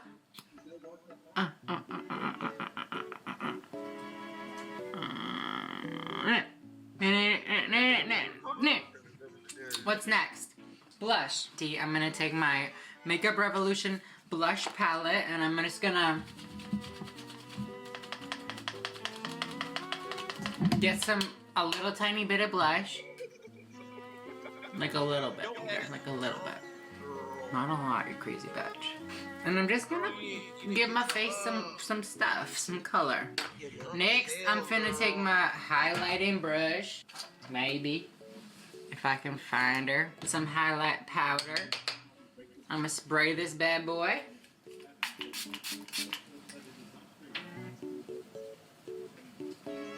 Yes, bitch. Yes, bitch. So I'm gonna take a little bit of lipstick. I think I'm gonna use this Milani one today. It's one of those more metallic lipsticks that came out like 3 years ago, whatever. But it's a really pretty shade, so I'm gonna wear it because it's right in front of me. Okay, y'all. I think I'm done. I look beautiful. Okay, you guys, so honestly, I am too drunk to know if this looks good or not. But I mean, I did my best, and like, I think it looks really good.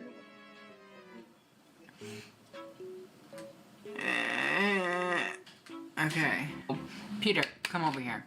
No. Peter! Never. Come over here. Near. Anyways, Peter says that I look beautiful, so that's what I'm gonna embrace. And that's what I'm gonna believe in my heart. and in my soul. Thank you guys so much for watching. If you like this video, please make sure to give it a big thumbs up down below. I almost just knocked everything over. But do that. Make sure that you subscribe so that you know when I post a new video. I promise that I don't always film videos drunk. I mean, I will if y'all want, but I don't. And third, share this video. And fourth, comment what your favorite part of my makeup look was. Bye guys, I love you so much. I hope that you have a great time. Thank you guys so much for watching. I'll see you next week. Bye guys, you guys want to say bye? Bye, guys. Bye. Bye everyone.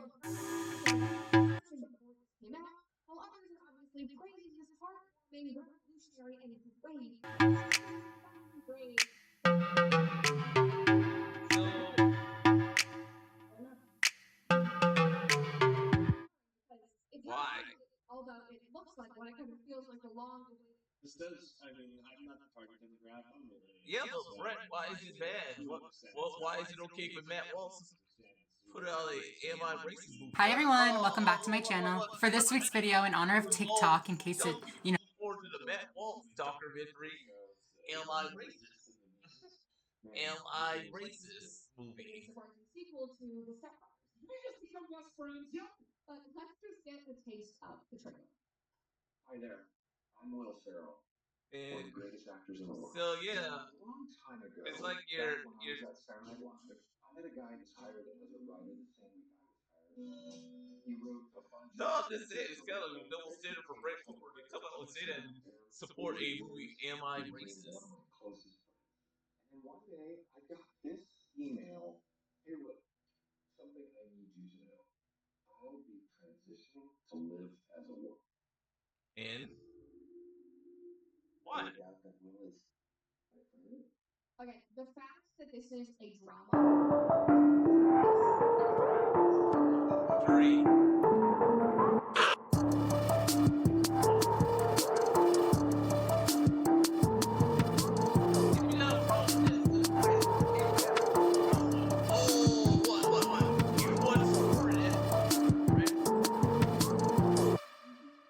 Hi guys, what is up? Welcome back to my channel. It's me, Samantha.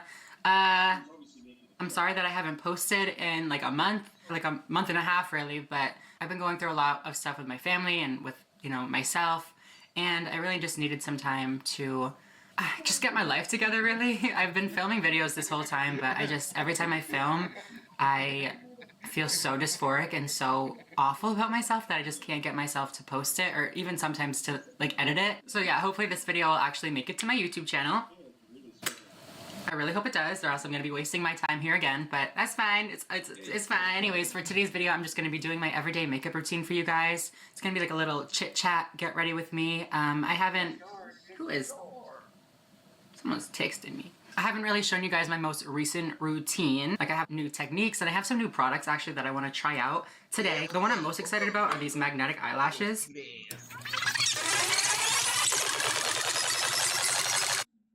Okay, here we go. Oh my god, I'm scared. Yo, are they still on? It's on, right? Oh my fucking god. As you guys can tell, I already filled in my eyebrows. I figured that they're boring and nobody wants to see me do them. So I did them off camera. You're welcome. Subscribe. What I didn't do though is set them with powder. So I'm just gonna go over them with a little bit of translucent powder. And yeah, now I'm gonna move on to my eyeshadow. This isn't gonna be a tutorial or anything like that. I am gonna tell you guys what I'm doing, but it's not gonna be like, you know, a professional tutorial. I just wanted to sit down and really just update you guys on what's been going on, where I've been, why I haven't been posting, and what my plan is for the future. As you can tell, I'm just putting a little bit of Tarte Shape Tape on my eyelids just to prime them for eyeshadow. I started doing my eyebrows first and my eyeshadow before my foundation and stuff. I'm not flipping you off, I'm so sorry. Honestly, because I feel like I've lost my touch with eye makeup. Like I feel like I used to be so good at it, and then I stopped wearing makeup for a while because I was just like depressed. And now I'm like, how do I do it? Like, what do I do? Basically, I would try to do the same routine that I used to do, like my face and then my eyes, and I would end up looking like a raccoon. So I figured if I do it this way, I can at least clean it up a little bit. So the last video I posted, I think was in January, and it was my drunk makeup tutorial. And I was so sloppy in that video, I'm so sorry. I don't know if it's like post-surgery blues or whatever, because that does happen to me a lot, but I had some surgery done on, I think like the 20th of January or something like that. Basically just to fix some complications from prior surgeries. Honestly, it threw me for a loop. Like, I had to get my breasts redone and I had to do a little bit on the South Pole, if you will.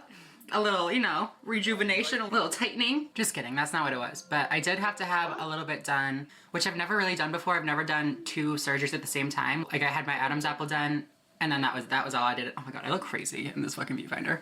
Like, for example, I had my Adam's apple done first, and that was it. And then I just had my bottom surgery, and then I had my second, and then I had my boobs done. Like, I didn't do, like, face. I didn't do my face at all, clearly. Like, I didn't do, like, my bottom surgery and my breast augmentation at the same time. Y'all get it. I'm going way too into detail with this right now. Like, you literally just, you get it. But yeah, I think that's why it was so hard for me, because first of all, the breast surgery was really, really invasive. Like, it was probably the most invasive one that I've had. I think that that's why that surgery was so hard for me, because, you know, I couldn't use my arms or anything. And then I also had like stuff going on down below too. And I had a drain. Basically, they have like a long tube inside your body where like the surgery or like the whatever they did was. And it just drains all the fluid that gathers up in that area out of your body. But basically it like was hanging out of my titty for like 3 weeks. It was not fun, let me just say that. But and since I like couldn't really like do anything, I got into like a bad habit of like not doing literally anything at all. And I do that a lot when I'm depressed too. Like, I'll just lay in bed all fucking day and not do anything, and then get out of bed at like 6 p.m. and like hate myself for it, and then go back in bed because I'm so upset that I did that. Like, it's just a vicious cycle. We're doing our best. We're out here. We're filming a video. Hopefully it gets posted. But basically what had happened with my breasts, if you're wondering, this is for educational purposes only. Don't demonetize me, please. I mean, it was the same kind of stuff that was happening before. I got a capsular contraction on one of my breasts. So basically the scar tissue that forms around the implant, which happens with all foreign objects in your body. Your body kind of forms like a little pocket for it, like a little scar pocket to keep everything safe. Basically, for whatever reason, that scar pocket that the implant was in starts to constrict and get hard and like not cute. And it was actually causing a lot of pain. Like, it was on my rib cage, so it was like pulling at my rib cage. But another thing was my implants, I think, were a little bit too big for my body, so they were kind of like in the middle too much, which caused the skin in the middle to kind of like lift off. They call it symastia, or even like a uniboob if it's really extreme. Mine was not that extreme, but I did notice a little bit of like a tent, you know what I mean? So like, like, I don't fucking know how to explain it, but they gave me smaller implants and they sutured my skin and like my muscles to my sternum. That being said, they look bomb. Like, literally the titties that I've wanted my whole life. I look so beady-eyed, like, ew. I'm gonna take this concealer on like a little flat brush and put it on my eyelid, just right on the lash line, and then I'm gonna look up. And it creates like a little guide to cut your crease. Anyways, that was my January. And then in the beginning of February, I went to First Event, which is, it's like a trans conference that's in Boston every year, and I was one of the little celebrity special guests because I'm just so famous. No, I'm just kidding. But I was able to speak on a little panel with Carmen Carrera and some other great trans and non-binary people, and it was a lot of fun. Like, I met some awesome people. I made some new friends. Yeah, it was just overall really fun. But I did still have the drain hanging out. So like, there was a gala night where you're supposed to wear like a fancy dress and all that kind of stuff. And I literally had full drain, like literally hanging out. And my dress was tight. I'll put like a little picture of it here. So I literally had to put my Spanx on and then bring the drain like down and tuck it in between my legs. That was the only place that was covered by the dress. Everything else was perfectly like on my body. So it would have been really obvious if it wasn't between my legs. All I have to say is I'm glad that I spent that year tucking and learning how to perfect my craft, Tinny. I fucking hate myself. Why am I like this? Okay, so that's our little cut crease moment. What else has been going on with me? Anything cool? I made a TikTok. Follow me on TikTok if you want. I post a lot of like trans content, like just trolling people because of the fact that I'm trans. Y'all can judge me, I don't give a fuck. I'm a trans person, I can do whatever I want with my identity. I don't care. People are like mad about it. So, I think it's working. But like, I posted this one TikTok and people got so upset. Like, it was just a joke. It was literally a joke. I'll like insert it here, but basically it was that audio that it's like a song, blah, blah, blah, and it's like, Mother Chucka, I'm him. And I just did the classic, like, trans girl move where I was like, oh, first time inviting a boy back to my plate. I didn't mean it in a sexual way. Y'all are fucking dirty people. I just meant it in, like, a friendly way. But I said that I invited him back to my room, and then he sees a picture of me before I transitioned. And I'm like, motherfucker, that's me. Yeah, but and then a bunch of people in the comments were like, that's how you die. That's how you get beat up. Like, no cap. If you did that to me, I would beat you up. Like, what the fuck? Me not disclosing something about my medical history is worse than you beating somebody up because of who they are? That don't make no fucking sense. Okay, so sorry, I forgot to tell you guys. Right now I'm using Welcome from the Morphe X Jeffree Star palette. Welcome back to my channel. If my voice annoys you at any point during the video, feel free to subscribe. Okay, I think that's good. Now I'm gonna go back in with a little bit of that brown color that I was using. And I'm just gonna kind of do like a little windshield wiper motion right at the tail end. And then kind of swoop it over the crease. Because I don't want this crease line to be so sharp. Like I want it to be defined, but I don't want it to be harsh. You know what I mean? And then I hate when it looks like this, like a straight fucking line back here. So I really make sure to ombre that in. Not really ombre, I guess, just kind of blend. Make sure that it's blended to the same point. Sometimes I'll put the crease all the way out to here and like blend it in like that much. And in this one, I'll blend in like that much. And then I look like I have an eye this big and an eye this big, and it's just not cute. So you gotta be sure not to do that. I think I literally did that. Okay, this next part's terrifying. I need some fluffy. Next I'm gonna do... Oh my god. Okay, so now what I'm gonna do is I'm gonna fucking make the ugliest face. The most scrouchy face. Out of breath. That coffee's like giving me heart jitters. I've been messing on my eyeliner for so long and I finally figured out a way to make it okay. I used to like go like this. And like draw it like that, and then I would rest my face and it would be so fucked. So now I rest my face as much as I can. Like make like a squinty face.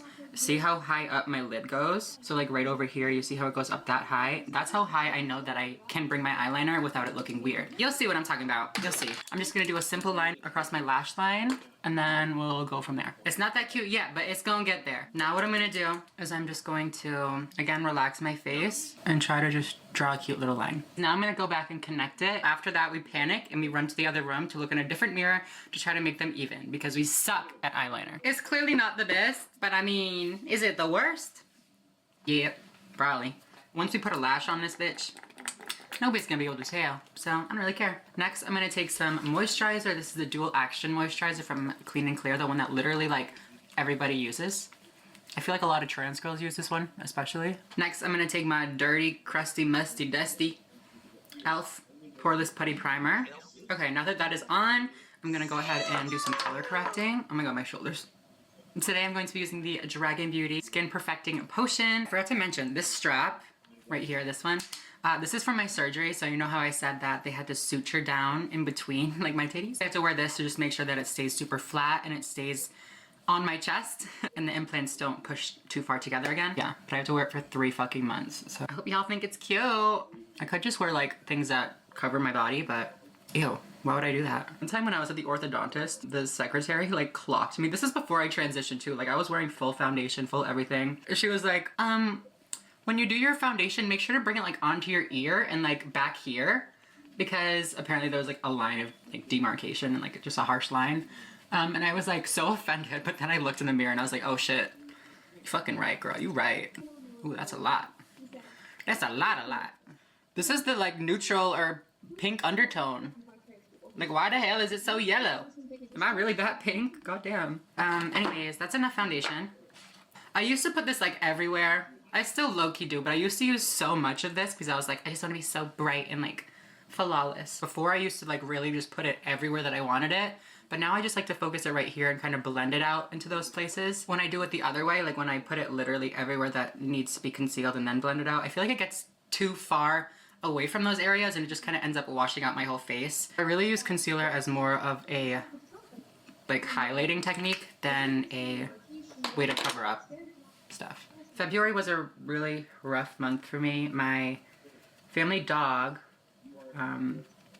was diagnosed with diabetes in the beginning of this year, and we tried really hard to get him the medications that he needed and, you know, just help him as much as we could. It is my sister's dog, so she was the one having to make all these decisions and stuff, which, like, she has a baby on the way. Like, it's just, it's not good. Otis, he's been in a few of my videos. He's a really small dog, and he is also very, very anxious. So when he gets scared, he gets very defensive, and he gets aggressive. You know, he's a dog, so of course if he's scared he's going to get aggressive. Like I totally understand that, but medication that he needed, he would have had to get a shot twice a day from my pregnant sister who already has one baby, and it was just like, it was literally like torture. The first couple of days were okay, like they were able to actually get the medicine in him. You know, they gave him anxiety meds, you know, little doggy CBD oil, whatever it took, and they were able to, but after that he got so used to it and he kind of just got so scared. It was almost like traumatizing to him. My sister would sit in the same spots or, you know, try the same thing that had worked that morning, and you could just tell that he was just so afraid. Like he didn't know what was happening to him. He didn't know why these people were stabbing him with things twice a day, and like, little guy shouldn't have to live like that, you know? It just sucked because like he literally, until like the very end, he was so energetic. I'm sorry, I'm not gonna cry. Until like the very end, he was really energetic and just like pretty much himself, but you could also tell that like he got drained really quickly, and you could just tell that he wasn't the same. And so we ended up having to put him down. I'm sorry, I'm not gonna cry. This makeup is coming out too good. But yeah, we did end up having to put him down. You know, obviously it was fucking impossible. It's just really sad, you know? He was around 11 years old, so he was old for a terrier. He was, you know, he lived a good life, and it's just fucking sad, you know, though? Like, I just... Fuck. I know, some people are probably gonna be like, he's just a dog, like, get over it, bitch, like, you're fine. He's just a dog, but he's not just a dog. It's just hard. You always look back and you're like, well, I should have taken him on more walks, or I should have given him more treats, or, you know, I should have just given him a better life. You know, no matter how good of a life he had, you just always want to be better for them. Anyways, we're gonna move on. I'm contouring my face using the Nikita Dragon Beauty Face Palette. I'm dipping into Femme and just darkening up the natural hollows of my face. Another new trick that I really like to do is take a little bit of that contour shade and just kind of follow this nose contour into the eye crease. This helps make the nose contour look more natural, and it also gives more definition to the eyes. But yeah, after contouring, I'm gonna take this little sharp little fucking sponge and I'm gonna go right back there. So the point of that is you can kind of see it from the front. You see how it really just like makes the contour stand out? Then I'll also go on the side of my nose, and I'll take it on the tip like that and just... That is not straight at all. If that doesn't come out good, I'll just kind of put a lot on there, and then right away I'll go in and like reinforce these contours. My skin does lean on the drier side, so I don't like to leave my bake on too long, but I mean, we'll give her a little moment. I'm gonna grab a little bit of the Baby Girl and T-Girl blushes in the Dragon Beauty Face Palette. I like to put this up really high on my cheeks because I feel like it lifts up my cheeks a little bit more. This is another new little trick that I learned. I'm gonna go ahead and take a little bit of a translucent powder, and I'm gonna set my inner corner really well.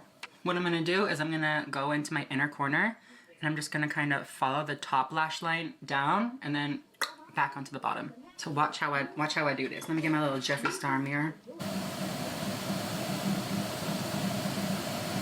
Literally, like, that's all you have to do. Just that tiny little point. It's gonna make the biggest difference. Next, I'm gonna take this LA Girl lip liner in the shade Sugar and Spice, and I'm gonna line my lips. I'm gonna overline my lips. Let's just be clear. Like, I mean, you're gonna be able to see it, but I'll show you. I'm gonna take the Ulta Beauty Velvet Matte Liquid Lipstick in the shade Soul Search. Cute. I'm just gonna put a tiny bit, just like right here. And then I take a finger. Okay, so we're just about done. I think now it is finally time to try out these fun little lashes. So the magnetic lashes that I have are from Glamnetic. I think that the Glamnetic makes, honestly, some of the prettiest magnetic lashes.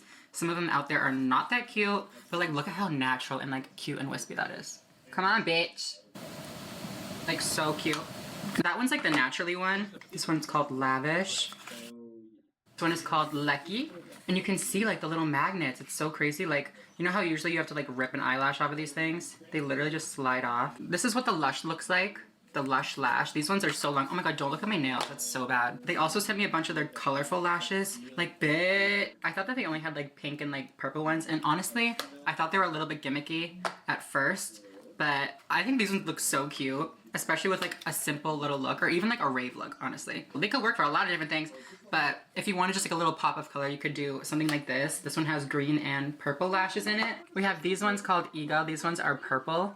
But the purple is super subtle, so if you wanted a more naturally grow one, you could do that one. These ones, bright fucking pink. We'd love to see it. Oh my god, no, these ones are the bright pink ones. Those are like the subtle pink ones. These are the bright pink ones. To be real with y'all, I'm a little bit skeptical of magnetic eyelashes. I have an issue with my inner corner getting lashes to stick. So I'm a little bit, like I said, I'm a little bit skeptical of this, but we're gonna try it out. I have two of their eyeliner formulas here. I have the liquid one and I also have a gel version. So what I think I'm gonna do is maybe put the liquid one on like the outer part of the wing and then go in with the gel one on the inner corner, just because it's really thin on the inner corner and I don't want to mess it up. The lashes say to apply them once the eyeliner is about 80% dry. So I'm gonna go in with this one first, the little gel one. I'm gonna go right over the eyeliner that I already have. I am going in kind of heavy with this. Well, obviously it's gonna be the glue for my lashes, so I want there to be enough to actually hold them on. Now I'm gonna take the liquid version and go on the thicker part of my wing where I feel a little bit more confident that I'm not gonna smudge it or mess it up. Oh my god, look, I have lipstick on me, not cute. So I'm just gonna go ahead in and keep this right along my lash line. Good news, I was actually able to get this liquid eyeliner right up to my inner corner. The little brush is actually surprisingly thin and easy to use. I think I'm gonna try out the style Lucky. I know I already said it, but I love how these ones just slide right off of the little case. You know how usually they're like stuck to it with some like factory glue or some crazy stuff, but nope, these ones just pop right off and then slide right back in, super, super easy. I take a little tweezer. First of all, I'm gonna bend the lash a little bit. I do this with all my lashes. I just like to make it a little bit more like round instead of like flat. First thing I noticed before even putting them on, these are super curled. You know how sometimes with like glue lashes, you have to like finesse them up afterwards? I don't think I'm gonna have to do that with these. Oh my god, there's glue on my tweezers.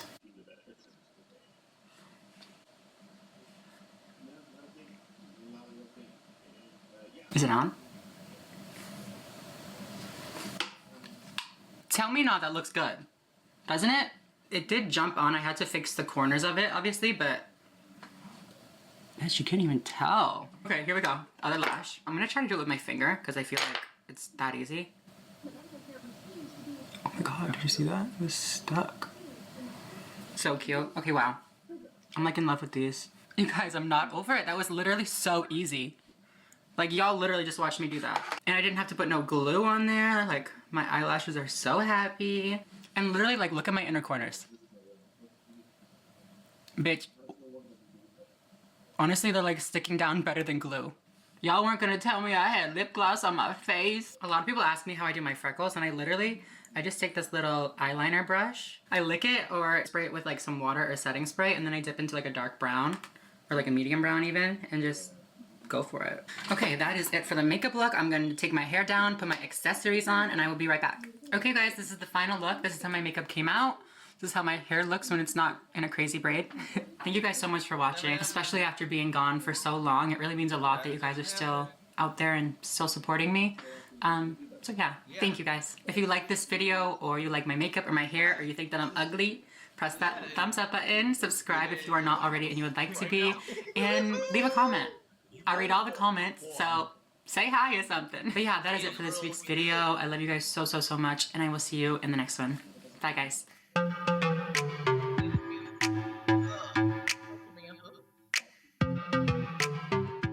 go after people who do it. Let's not scapegoat vulnerable minorities and then make it safer for the abusers to get away with what they're doing in the process. Because the whole thing runs counter to it, right? Why go after the actual people who commit all these sexual assaults? This is great, man. When you can go after, again, trans people and pretend that they're the problem. Has been done in gyms around the country when biological men compete against and with women in sports, taking away opportunities women have worked for years, sometimes permanently injuring them in the process. Not really. On average, Not really. stronger than women. No. And hormones and surgery. No, it isn't. That's not a true. God, Brett, you're so stupid. Brett, you're so stupid. Oh, you fine as hell. Thanks. I mean, I am transgender. Is that okay? You said what? I said I'm transgender. Does that make a difference? You're trans? Oh, hell no. You gotta go. What is up, you guys? It's Samantha. Welcome back to my channel. The world is a very, very serious, dark, scary place right now. I know that. I hope you guys are all doing good. I hope you guys are safe. That being said, I'm gonna be making a very lighthearted, fun, hopefully entertaining video today. I've done videos like this I think like 2 or 3 times before, and they get very mixed reactions. A lot of people like them, but there are some people, especially people from the trans community, that are like, oh girl, this ain't it. This is making us look so bad. This is making us blah blah blah blah blah blah blah blah. I get it. Let me just say that I get it. I really do. To be honest, this is what's just happening in the real world, and I'm just getting it on camera for you guys. People are gonna make fun of us anyways. Let's just be honest. People are gonna make fun of us, and I figured if they're gonna be so brave, then we might as well, you know, put them on display for everybody to see. It's not all serious all the time, and I feel like if people on these apps are gonna go and try to make a fool out of us, like, hey, let's just put them on blast and make the joke on them. Am I right? If they don't have problems with trans people, then there shouldn't be a problem. They shouldn't, you know, have a bad reaction, and they shouldn't feel embarrassed to be in this video. Period. Today we're going to be going onto the Monkey app. I'm gonna be talking to some people, getting some reactions, and girl, you know the tea. I'm transgender. We're gonna see if they think I'm cute, and if they think I'm cute, I'm gonna go ahead and let them know what's going on. This makes me so uncomfortable when there's 2 people. I don't know what to do with myself. She said what? I think I got popped. You was the girl in my dreams. I ain't gonna cap with you like that. Really? That's so nice. What if I told you that I was trans? Does that make a difference? Yes. Why? Don't get me wrong, you do look good, but you know, I can't. Well, I mean, like, I've had surgeries and stuff. Like, what's the problem? I don't know, it's just, it's weird though. I don't know, it's just, you know. Like a cultural thing? Like a societal thing? Like a... You know, I like girls, you know. So you're saying I'm not a girl? No, it's just, I like girls. I like sticking my inside of it. Because it feels good, you know what I mean? Go off. Huh? Chopping my baby mother. Come again? Chopping my baby mother. I mean, I'm transgender. I can't really have kids. Oh, hell no, you got me. What about you doing? I'm doing good. How are you? Chilling, hiding from the coronavirus. Smart. How old are you? I'm 22. What about you? Same. Nice. When you turn 23, let's see who's older. May. May? Mm-hmm. Really? When's your birthday? June 27th. Okay. Yeah, like, I got you by a good month and, like, 11 days. Yeah. Mm-hmm. You got Instagram or something? Yeah, I do, but I'm trans. Does that matter? Or... You're trans? Mm-hmm. I'm heartbroken. This fucking... Oh, Samantha, you pretty. Thanks. I'm trans. Does that matter? You are? I am. Hell no, you lying. Thanks. That's very sweet, but I'm not, so... That's crazy. Do you care? I know it doesn't really matter. That eyes look like a female. That's mad weird. I mean, I am a girl, so it does make sense, but... Yeah. Technically, you are now? Yo, that's mad. Yo, you about to catch mad people. I already have. They've been so mean. You're the only one that's been, like, kind of nice. Nah, cause I'm just a man. I'm just a man. It's bad, but have you went on dates with dudes and shit? Yeah. Yeah, I mean, I transitioned like 5 years ago. It's been a while, but... So why you be telling them? What am I talking to you for? No, why you be telling them? No, that's mad weird, dude. Well, thanks for being kind of nice. Alright, yo. Take care. Stay safe. Bye. Hi, Parker. How you doing? Hey, good, you? I'm doing good. Where are you from? I'm from Tennessee. Nice. I couldn't help, like, thinking, oh, like, Tennessee. But I won't do that to you. Do what? I won't make that joke, because I'm sure you've heard it enough. You're really pretty. Thanks. I'm actually transgender, so is that okay? Wait, do what now? I said I'm actually transgender. Is that okay? Really? Mm-hmm. You dead serious? Yeah, I'm serious. Yeah. No. Oh, thanks. That's crazy. That doesn't matter? I mean, it doesn't bother me, honestly, but... Yeah. People have been very mean on here. I won't lie. I'm sorry. I mean, no, I kind of asked for it. I'm like going on here kind of provoking people, but it's okay. Yeah. Yeah, I don't mind that stuff. Oh, well, cool. Thanks for being nice. Yeah, no problem. All right, I'll follow you and I'll stay safe out there. Wow. I like your name. You go for nice S or no? Huh? Go for big S. Pink eyes? Big S.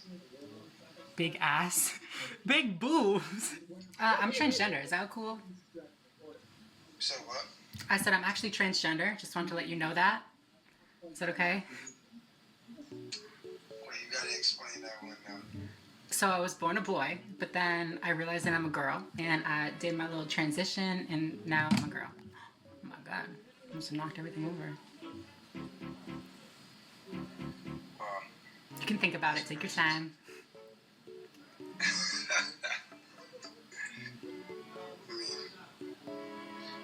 don't know. Shit, you got a gram or a snap? Yeah, I have Instagram. It's _Samantha Lux. All right, I'll talk to you there, okay? Bye. But I didn't want him to see that I was a YouTuber and then have him find out that I was making a video, so I just was like, okay, peace out, bye. So Samantha, Not much. How are you? nothing much, just chilling. Nothing Sick. to do, so. Right, hiding from Corona. Yeah, for real. Yeah, it's fucking, it's shitty. Like, It's shitty, I won't lie. like, fuck. I've been sick for like 2 weeks, but I got better now, and I thought I had fucking coronavirus. Oh my god, I was gonna say, I feel like I can't even be like talking to you because you have coronavirus. Gotta go. I came back negative, so that's good. Oh yeah, good. Yeah. Good. So now I'm going back to work, so fuck. Alright, just say that you have coronavirus. Be like, I can't, sorry. I know, right? But I'm gonna be more exposed now. Like, going back to work, because I'm a cop, so. Oh damn. Well, thank you for your service. Thanks. What was your name again? I'm Samantha. I think you already said my name, so that's cool. Yeah. I'm actually transgender. Just so you know. Yeah. No, mate. Yeah, is that okay? Well, you look beautiful. Oh, well, thanks. No problem. What's up? Alright. I mean, I feel like he said time, so I feel like we're cool. I see you. We good. We good? We see each other. Oh, god damn it. How you doing? Man, shit. I'm doing however you want me to be doing. I'm doing good too. Thanks for asking. I'm doing however you want me to. Oh, you fine as hell. Thanks. I mean, I am transgender. Is that okay? You said what? I said I'm transgender. Does that make a difference? You're Damn, I wanted to like educate that bitch. Be like, excuse you. Not a man. Period. Oh, God. Oh, what's up, beautiful? Not much. What's your name? My name is Chris. Chris. Nice to meet you. I'm Samantha. I'm transgender. Bye-bye. That's enough of that. We're gonna be done. We get it. We get it. Moral of the story, if you're talking to a guy, don't tell him that you're trans if he's with his friends. Alright you guys, that is it for this week's video. Thank you guys so much for watching. I know I said it before, these videos are kind of cringy, kind of like awful to watch, but also like it's like a train wreck. You can't look away, you know? I'm glad that we did get a couple nice reactions, but I feel like when you're going onto an app that's honestly made for sexual purposes, you're gonna find reactions like we found. Like, guys are on there looking for one thing, and if you tell them that you don't have that thing after they think that you have that thing, they gonna get mad. I hope you guys enjoyed this video. If you did, please make sure to give it a big thumbs up down below. Make sure to leave a comment. Put a little timestamp in the comments of your favorite reaction. I will be looking at all the comments, watching all of your favorite ones. So yeah, please do that. I'm looking forward to it. Other than that, I think I'm gonna go. Thank you guys so much for watching. Stay safe out there. It's a scary time, but we can do it if we stick together. Cheesy but true. I love you guys. See you soon. Bye. So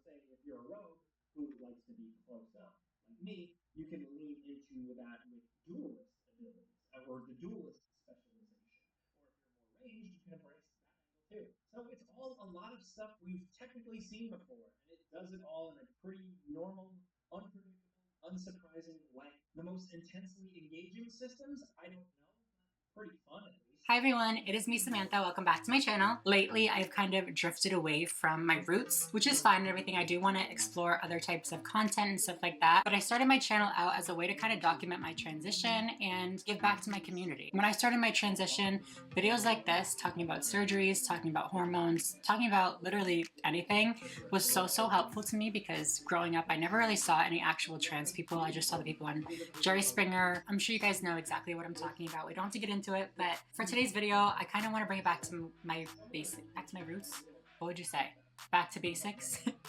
And really get into detail and really open up and be honest about my bottom surgery and the things that I've been going through since I've had my bottom surgery. It's been almost 4 years since I had the first stage of my vaginoplasty, and I feel like after I had it, I kind of shut down and tried to push it away as much as possible and just kind of forget about everything because I had a really hard time healing. I don't know if I ever really talked about it on here, but healing was really difficult for me. I'll get into it in more detail later on. After my surgery, I was just in such a dark place that I didn't really want to talk about it. I didn't really want to have to go back into it and feel all those feelings over again, so I just didn't.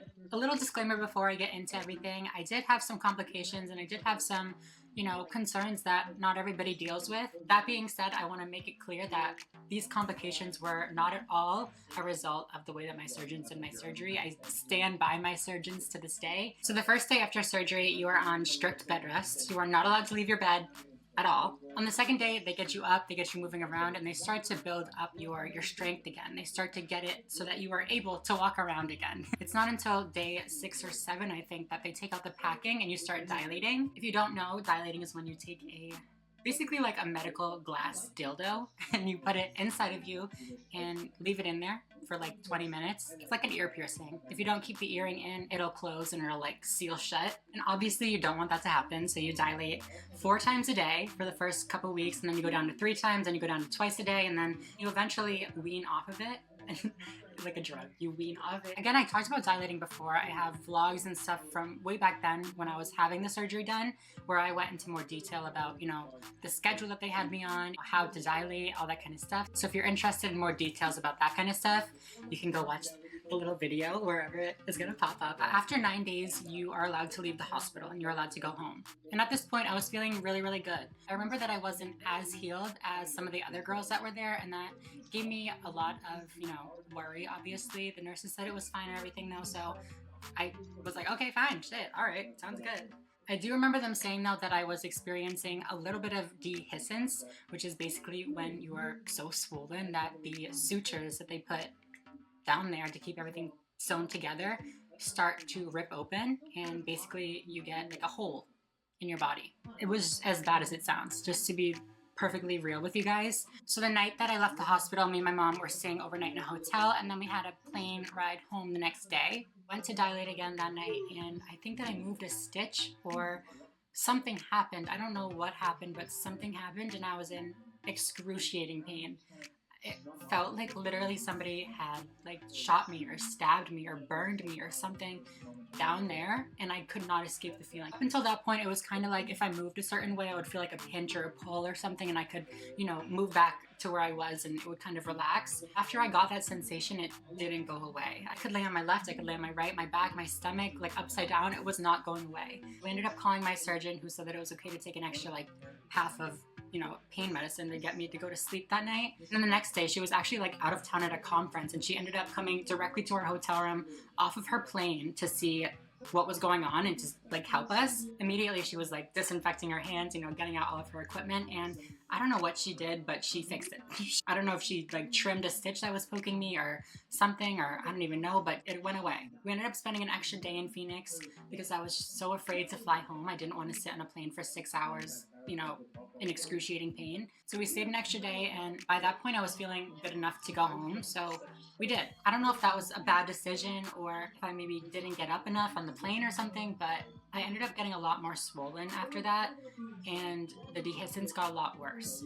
So once I was back in my own house, I just remember like going to dilate, and the dehiscence, which started out being this big at like the bottom of the incision, went up to like this big. It was terrifying. I remember like bawling my eyes out saying like, what did I do? like, what did I do to myself? I fucked myself up. I'm never gonna heal from this. I don't know, like, how is this gonna be okay? Like, I'm gonna have a hole in my body for the rest of my life. Because of that, my healing time went from the average of 2 weeks to about 4.5 to 5 weeks. And like I said, that was at the end of July, and I went back to college, I think the 3rd of September. So I had literally like 4 weeks to heal before I had to go and walk around a campus 5 days a week. I remember getting to school and still not being fully healed from the dehiscence. I remember I still had to put like medications and, you know, gauze and stuff down there, going out to fucking frat parties and stuff. Good thing about the way that Dr. Meltzer and Dr. Lay do this surgery is they do it in 2 parts. The first part, they were able to move everything around and get all the tissue and, you know, stuff where it needed, get all the tissue and everything where it needed to be.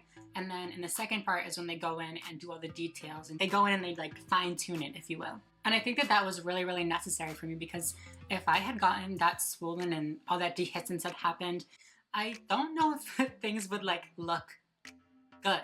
It allowed me to heal and, you know, get over all of that really, really tough, painful stuff. Once I had the second part, they were able to remove any of the scarring that I didn't like or anything like that, and it was almost like none of that had ever happened. Whereas if I had just had a 1-part surgery, all of those complications and all of that scarring and stuff would still be there. After the surgery, I had to dilate 4 times a day and then 3 times a day down to 2 times a day, blah, blah, blah. And I think that once I got into college, I was down to 2 times a day, luckily. But even that was so difficult to keep up with. I was running to classes and I had like 45 minutes between classes to dilate, and it was just not enough time. I wasn't dilating as much as I should have been, and I ended up losing probably like a 1/2 inch of depth. I know it's not that much, but I mean, it was enough to scare me. I went back for my labiaplasty and I told them, and they had found out. They were really upset with me. They were like, girl, this is an expensive, lifelong, permanent surgery. You cannot be fucking it up like this. You need to follow the rules. Like, what are you doing? I remember starting to cry in the surgeon's office because I was like, I'm depressed, I'm in school, it's painful, like it's a lot. It's a lot to be going through. Luckily, the second part of the surgery wasn't nearly as painful. I was able to just stay overnight in the hospital opposed to, you know, 9 days in the hospital. Recovered in probably about 2 to 3 weeks, completely back to normal, which was, you know, a fraction of the time it took me to heal from the first part. Functionally, I mean, like, going to the bathroom and stuff is obviously something that needs to work down there, and that was never an issue for me. Fortunately, it was never an issue, so yeah. Another thing that I was concerned about prior to surgery, and I made a video about it actually, was hair. So when you go to have the surgery done, you need to have electrolysis done in that area for I think like 3 sessions before you go in. I had, I think, done like 2, but all the hair that they recommend be removed was not yet removed, and that kind of concerned me because I had read horror stories about people like growing hair inside their vagina, and like I didn't want that to happen, obviously. Fortunately, that was never a problem for me. I know they do like follicle scraping during the surgery where they literally like flip your skin inside out and like scrape all the hair follicles off. So I guess that worked. Thank God, because I do not want anything going on inside there. That shouldn't be going on inside there. For the next few months, I kind of just laid low, let everything heal, and just kind of went on about my life. The next challenges came when I started to be more sexually active. People don't really talk about it, but when you have this surgery, there's a lot of anxiety that comes afterwards. So like, yeah, I have these parts now, but now I have these mental blocks in my mind that won't let me use them because there's just so much that goes into it. You know, there's judgment. What if people think that I look weird down there? It sounds so stupid, but like, I don't want to be judged for something like that. There's also a lot of pressure, you know, like everything is so new down there. I don't know what anything feels like. I don't know where anything like is, like, to be honest, like it's just so different. And then there's also the concern over safety. Like, what if I go to have sex with somebody and it rips open and I bleed out and die? I don't think that's gonna happen, but like, what if it does? So once I started to be more sexually active, like with my boyfriend and stuff, it really messed with my head. Before I had surgery, the physicality of it was enough. I'm not gonna go into details or anything, but sex was purely physical. And then after I had surgery, it was a lot more difficult to like get there, if you know what I'm saying. Like, it sounds so weird to talk about, but it's the truth, and it messed me up. Like, I thought, did I make a mistake? Did I like that better? Like, what's wrong with me? Why am I having these thoughts? And the fact of the matter is, it was just easier. I actually had surgery pretty recently down there to address a complication that I had. This other complication that I had is actually a lot more common. Once all the swelling started to go down, and because I was dilating and stuff like that, it was a little bit of tissue that got really like swollen almost. And I know that happens to like cis girls too, but just because of the location of it, it made it really hard for things to like go inside. Probably about another 2 weeks to get back into my normal life after that surgery, but I also had work up here done that, you know, made it take a little bit longer. So I had that surgery done in January and it's mid-April now, high quarantine. Day to day, I don't really think about, you know, what I have between my legs anymore, which is all I wanted from this. Before I had surgery, I would constantly think about it. I would constantly be afraid that people would see it. And I was petrified of ever being intimate with somebody because I could not deal with them seeing me with that. Like I just could not. That was why I decided to have the surgery, but you know, it's different for everybody. But yeah, I hope this has answered any questions that you guys have. If it didn't, feel free to leave your question down below and I will answer it in the comment section if it's appropriate. Don't be fucking nasty. Thank you guys so much for watching and allowing me to be so open and so blunt about everything going on and still supporting me. If you do want a more uplifting, funny video, go check out my last video when I went onto Monkey again. Kind of cringy, but I mean, that's what you guys like for a monkey video, right? Cringy as fuck. But yeah, other than that, I hope you guys liked this video. If you did, please make sure to give it a big thumbs up, a comment down below, subscribe if you are not already and you would like to be. And yeah, I love you guys so much and I will see you in the next video. Bye guys.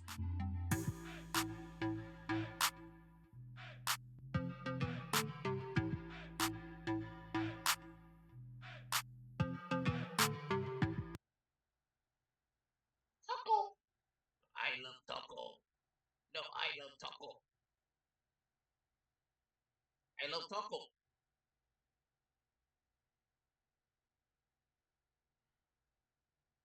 Nah, motherfucker, I love some taco.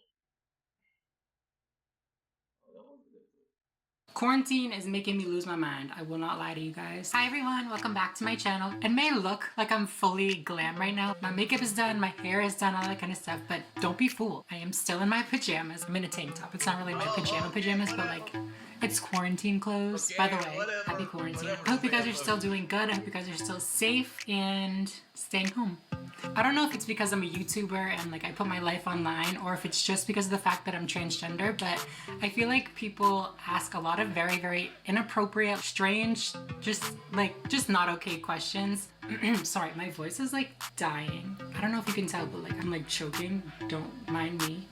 I'm gonna try to get through this video. But yeah, I don't know what it is about being transgender, but people feel like they can ask you pretty much anything about anything. Questions that people would normally never dare ask a stranger are pretty much common ground for transgender people.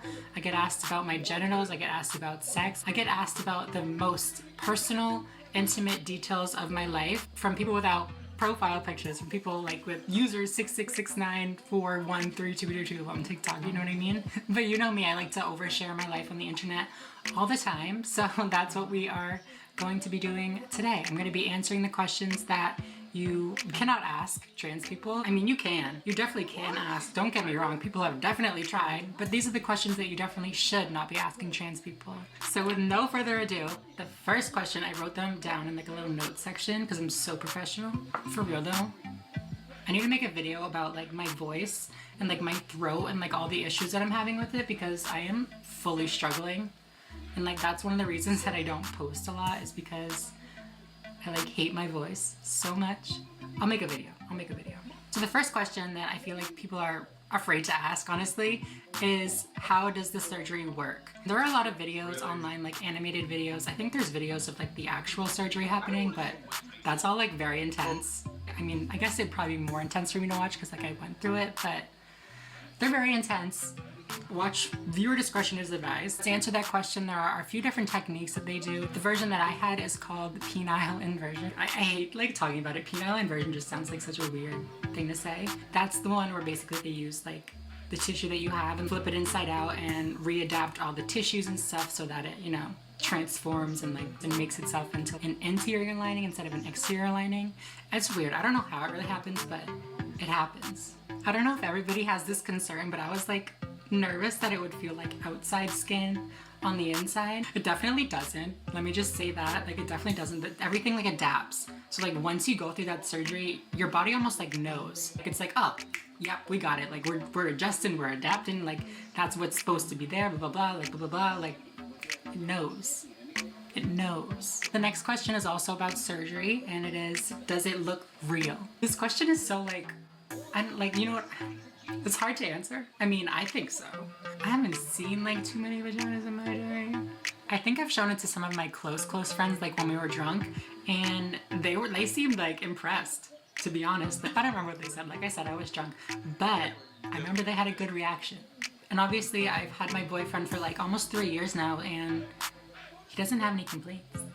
How the hell did I forget to curl this piece of hair? Are you kidding me? Damn, now I have to go start my straightener and everything is ruined. Oh, wait a second. I could always just grab my Duval Impulse Far Infrared Hair Straightener. Don't click away, don't fast forward, please. Just watch through this next little minute. It'll be quick, I promise. As you can tell, yes, my hair is so straight today. It is super sleek looking, and that is all thanks to this bad boy right here. Oh my god, there's literally a piece of hair like melted to it. That is fucking nasty. This is the Duval Impulse Far Infrared Hair Straightener. It has a little light in there that is allegedly supposed to lock in moisture and keep your hair super straight. And bitch, let me just tell you, like, I've owned probably like 3 hair straighteners in my life, and y'all know what my hair usually looks like, super curly. This girl gets the job done, like quick, easy. It doesn't pull on my hair at all. My hair gets super tangled, and usually hair straighteners like,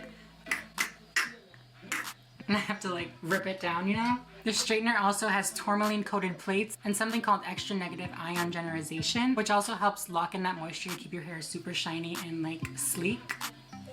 Bitch, also, can we talk about how long my hair is? Hold on, let me stand up and show you guys. Like Henny. Extensions hoop.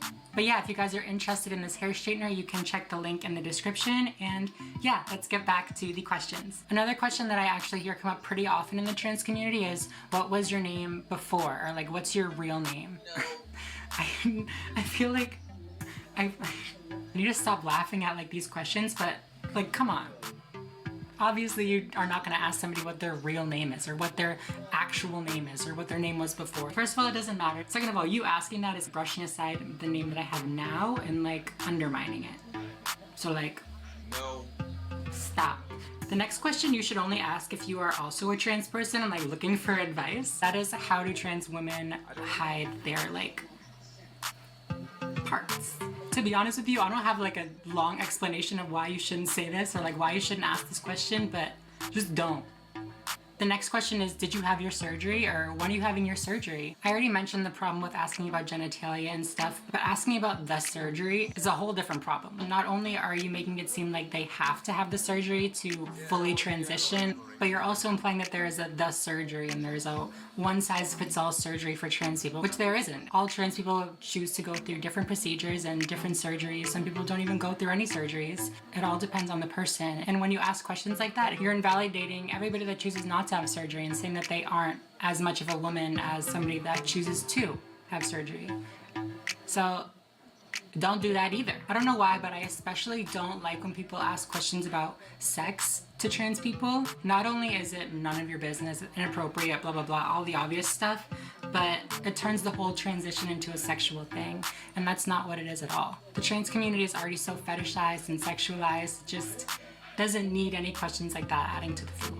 Okay, the last and final question for today is, how did you decide, or when did you decide to become, or when did you become, or how did you become, any of the variations of blah blah blah, how did you become, or when did you decide to be transgender? I'm like, bitch, come on now. Like, do I really even need to like explain why this is like something that you shouldn't say? Nobody decides to be transgender, just like nobody decides to be gay, nobody decides to be black, nobody decides to be anything like that. If I made any decision in this whole process, it was to be honest with myself and to live happily. Alright you guys, that is it for this week's video. Thank you guys so much for watching. I hope you guys learned something, that you took something out of this, or just enjoyed it, or made you laugh or giggled or something. Anyways, I hope you guys are staying safe and at home.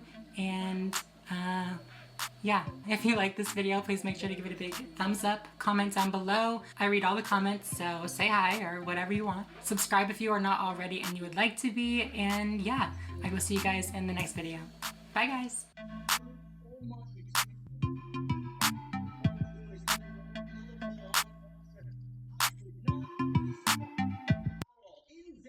Of all fucking places. See Mike Tyson and Logan Paul get into it, do something physical at WrestleMania. Maybe we get a match out of it. Maybe we get Tyson and John Cena versus Logan and Jake Paul in a wrestling match. Who the fuck knows, man? I would think that WWE would go outside the box for something like that. Or maybe Today would have been Breonna Taylor's 27th birthday had she not been brutally murdered by officers that were sworn in to protect her.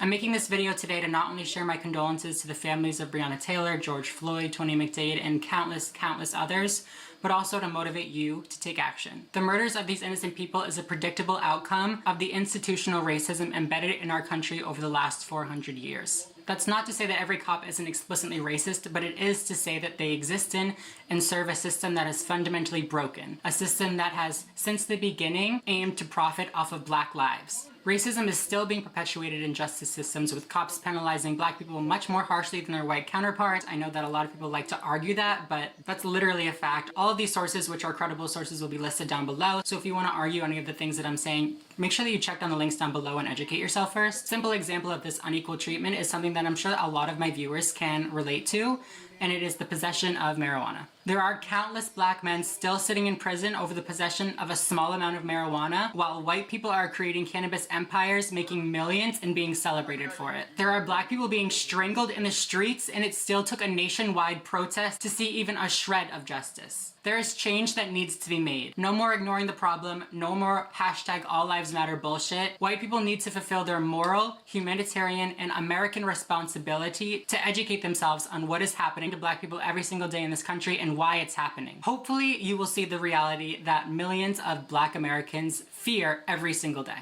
You may be looking at me like, what do you know? You're some little white girl. Sit down, and hey, you might be right. So what I'm gonna do is attach a bunch of links and let these credible sources speak for themselves. I've included places that you can donate to, I've included petitions you can sign, I've included articles that you can educate yourself on. I've also included a link to a document full of Black-owned companies and businesses that you can and should support. I think it is important always, but now more than ever, to support and listen to our Black brothers, sisters, siblings, and project their message.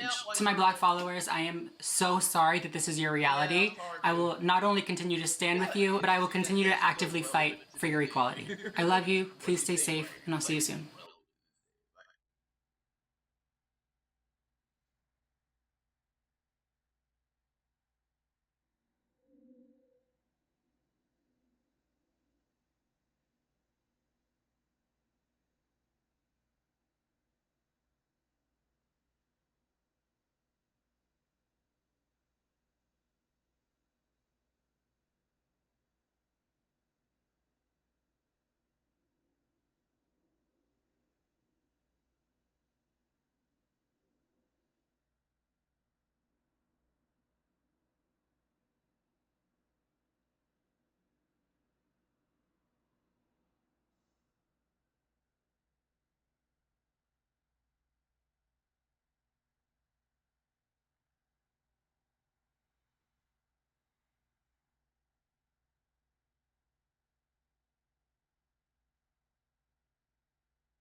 Why is everyone spiraling over YouTube banning ad blockers? Like, chill guys, just use Pi. It's a free Chrome extension that's actually made by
Hi, what's up? My name is Samantha. Welcome to my channel. I probably shouldn't say that at the beginning. Welcome to my channel where we don't swear. I'm not sure how long it's been since I posted my last hormone update. I know that it was last year, so it's been at least almost 6 months. It's probably been about 9 months since I posted my last one. I could pull out my phone and check, but like, we ain't finna do that right now. I'm thinking it's been about a year. As you guys can tell from the title of this video, a lot of things have changed in my hormone replacement therapy routine, you could say. I have completely stopped taking estradiol pills forever, permanently. I am no longer taking them. Just to kind of refresh you guys' memory, or if you haven't seen me before, just to get you guys caught up, I'm transgender. So I take hormone replacement therapy, which is something that replaces the natural hormones that my body makes with the hormones of that of a cis female. For the first 4 or 5 years of my transition, I took 4 milligrams of estradiol every day, the little estradiol blue tablets. I think I still have some. Let me go look. Actually, no, I don't want to get like flagged for like showing drugs or something on here. Ooh, sorry. But yeah, estrogen pills are what most trans women start off taking. I also was taking spironolactone, which is a testosterone blocker to block the natural production of testosterone in my body to get those testosterone levels down. I'm no longer taking spironolactone for a different reason. It's not because of the things that I'm going to talk about later on with the estradiol pills. I had bottom surgery, so my body doesn't naturally produce testosterone anyways, so there's nothing for the blockers to block out, so they're just not necessary. So the question that I'm sure all of you are thinking right now is, how am I surviving without taking any estrogen or estradiol pills? And the answer to that question is I switched over to injections. So injections are a bit different than the estradiol pills. It's still the estradiol chemical, but instead of taking it sublingually every single day, you would inject yourself with a liquid form of estrogen every so often. For me, I do it every week. Some people choose to do it every other week. Some people choose to do it twice a week. It really just depends on your preference. For me, I like to keep my mood as stable as possible. So I like to keep it at least every week. The more often you do it, the more even your mood is going to be. But also I didn't want to go up to twice a week because that's a lot. So I'm at once a week. I don't really want to talk about the dosage that I'm taking.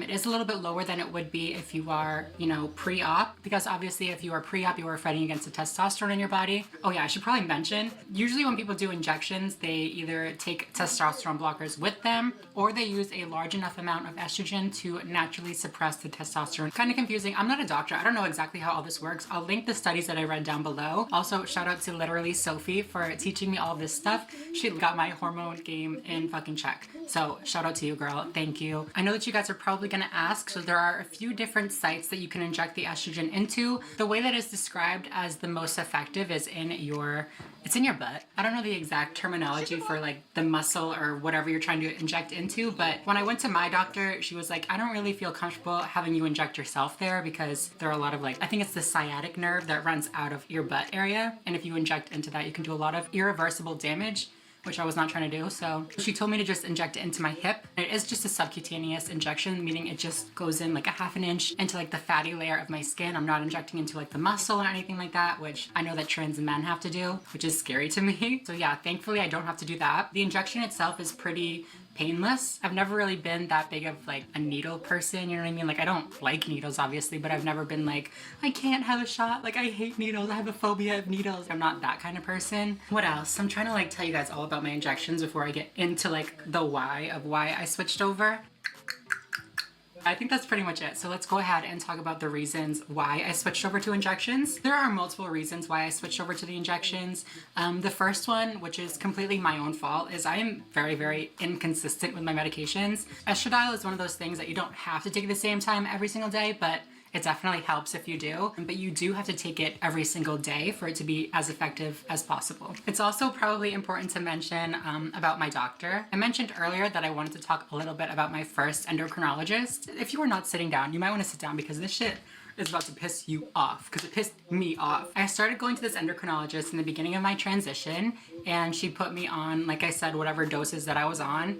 And for the longest time, I didn't really question it. I didn't think much of it because this doctor was well known in the trans community. Like my gender therapist sent me to this doctor to like get on HRT. I trusted this doctor. I let them, you know, do what they thought was best. I started experiencing a lot of symptoms. I went into like the little patient portal thing to look at my blood results, and it said that my estrogen levels were about 40. I don't really know the units that it was in. It was at about 40 and it was marked as high, and that's the same results that I had seen for like every single other time that I had looked at my results. I didn't really think much of it until I saw some of the research and stuff that is out there on HRT. I was looking at it, I saw that the normal level that you're supposed to be at for estrogen is around 200 to 300, way above 40, like way above 40. I did some more like digging around in my little patient portal thing or whatever, and I discovered that my endocrinologist had still had me listed down as male in the system. So my endocrinologist wouldn't up my estradiol dosage to get me to like the right feminization point, the right amount of hormones in my body. It's not even about feminization, it's just about health. You need to have hormones in your body to be healthy for bone health, for sexual health, for all these kind of things. I don't know what happened, but she just didn't realize. And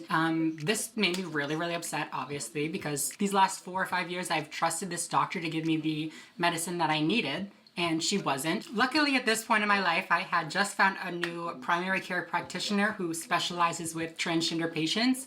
And so I went to her and I talked to her about it, and she was like, yeah, that your levels should be much higher than that, like this is not right, blah, blah, blah. I can actually prescribe you hormones if you would rather just switch the responsibility over to me.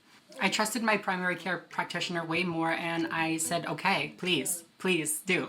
So at that point, I switched over my hormone therapy to her. And at the same time, I switched to injections. Like I said, it's hard to say exactly what was causing the symptoms that I was having, but I think it was the combination of being on too little estrogen and also being on estradiol pills. I believe that estradiol pills are much less effective than estradiol injections. Again, I'm not a doctor. This is just my opinion. This is just what I've seen in my own personal research, and you don't have to believe it. You can listen to your doctors. I don't really care what you do, but I've read that when you ingest estradiol pills, it goes through your body and stuff, and then your liver actually ends up processing it and converting it into something called estrone, which actually has negative impacts on feminization. That day that I talked to my PCP, she prescribed me estradiol valerate, which is a liquid form of estradiol. She gave me the needles and everything that I needed, and she taught me how to do it. And from that day on, or I think like 2 or 3 days after when I actually got the prescription, I have been on injections. When I switched, the first thing that I noticed was a dramatic increase in my energy level, which was something that I struggled with a lot before switching. My energy was so low that it was just like miserable. 3 to 4 weeks after I switched, I noticed an increase in my libido, which again was something else that I was struggling and kind of insecure about before I switched. After I started injections, I also started working out with my increased energy level. I think a combination of the energy level and just being on the new form of estrogen, it really helped my weight go down, and it helped my weight redistribute the way that I, imagined that it would. All the stuff that I used to struggle with, I literally wrote down a list. Decreased libido, fatigue, weight gain, depressed mood. I had dysphoria about my body shape. All of these things were a direct result of my low estrogen levels. I don't want this video to be like, drop your hormones, go switch to injections, blah, blah, blah. I want this video to be a wake-up call. I want you to take control of your own hormone therapy, and I want you to do the research that is necessary to learn about the therapy that is right for you and the path that you really want to take. I low-key lived in the shadows for about 4 years. I trusted my doctors to do what was right, and they didn't. They just didn't. I don't know if pharmaceutical companies or, you know, the medical community or whoever is pushing certain types of medications, you know, so encouraging doctors to prescribe a certain brand or a certain type of medication, but I know that injections are not favored among these doctors. And so they often tell you, oh, injections will give you an increased chance of blood clots and stuff like that, which really just isn't true. The research that I personally have done shows that only high estrogen levels coming from estradiol pills can cause an increased chance of blood clots, not injections. But again, this is just the research that I have done. I'm not a doctor. I'm not a scientist or anything like that. This is just the research that I have seen. And again, they'll be linked down below.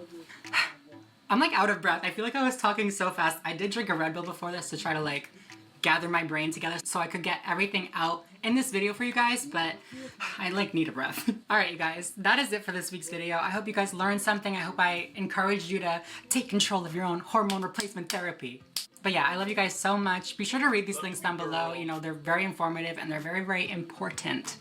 Get on it. If you like this video, please make sure to give it a big thumbs up down below. Subscribe if you are not already and you would like to be. Leave a comment. Ask any questions that you guys want to ask. I read literally all the comments, so don't be shy. Go say hi. Oh, that kind of rhymed. And yeah, I love you guys so much and I will see you next week. Bye, guys.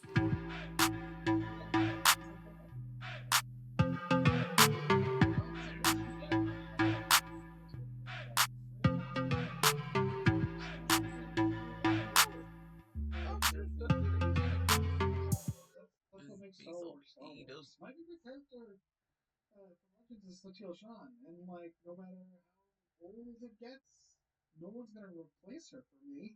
And same with Luke Skywalker being my or no, sorry, it flip flops because whenever I watch The Last Jedi, Luke is my favorite character. But overall, canon, Yoda is my favorite character. But even then, nothing they release in the future. Hi everyone! For today's video, we're going to be talking about J.K. Rowling. If you guys haven't been living under a rock, you know that she's in some controversy lately over some things that she tweeted.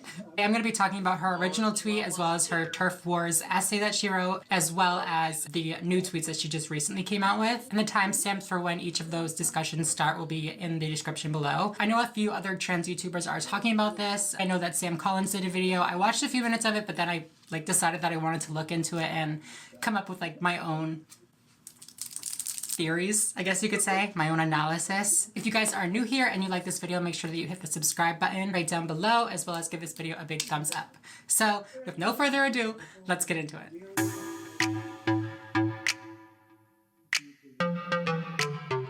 So on December 19th, she tweeted in defense of Maya Forrester. Here's a screenshot of what Maya Forrester, I think I said Forrester. It's Forrester if you care. Women and girls lose out on privacy, safety, and fairness if males are allowed into changing rooms, dormitories, prisons, sports teams, etc. She's saying that if we allow transgender women into women and girls facilities, that we are undermining the safety of women and girls. In other words, transgender people are predators and cannot be trusted around women and children. It sounds to me like Maya's issue was mostly to do with men and women's spaces, and I think that's going to be a recurring theme throughout, you know, J.K. Rowling's tweets. I think there's a huge problem with misogyny in this country, but I don't think that it's at the hands of transgender people. Okay, so that's what Maya had to say, and then J.K. Rowling in Maya's defense tweeted this.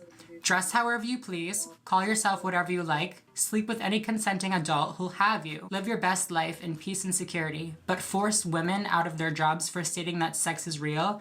Hashtag I stand with Maya, hashtag this is not a drill. Okay, this tweet is just riddled with sneak disses. This woman is just tweeting out sneak disses. Dress however you please. Being transgender is not how I dress. I could wear all boys clothing throughout the duration of my transition and still be a woman. Call yourself whatever you like. What do you mean call yourself whatever you like? Face value, you would look at that and just be like, okay, she's saying do whatever you want. She's saying dress how you want, call yourself whatever you want. But you have to read between the lines. She's saying that being transgender is just putting on a dress or, you know, calling yourself a new name. And that's not at all what it is. The next line, sleep with any consenting adult who'll have you. Consenting adult, what do you mean? Is that really necessary to say? You think that transgender people are out here having sex with people that don't consent? Live your best life in peace and security, but force women out of their jobs for stating that sex is real. Nobody is saying that sex isn't real. I don't know any trans people that don't believe in biological sex. Biological sex is kind of like the whole point. Like if I wasn't born biologically male, then I wouldn't have had to transition. I don't agree that sex is as binary as male and female. For instance, we have intersex people and people that have different sets of chromosomes, all that kind of stuff. People love to boil down sex to being your chromosomes or being your genitalia. Sex is a combination of many, many factors, including primary, secondary sex characteristics, chromosomes, hormones, and a bunch of other stuff. She's also clearly saying that she doesn't think that transgender people are women because she says, but force women out of their jobs for stating that sex is real. If she thought that trans people were women, she would say, but force people out of their jobs for saying that sex is real. But no, she had to make it about, oh, well, you're making us actual women have to lose our jobs just to play along with your little games. I support, but like in reality, you're not real.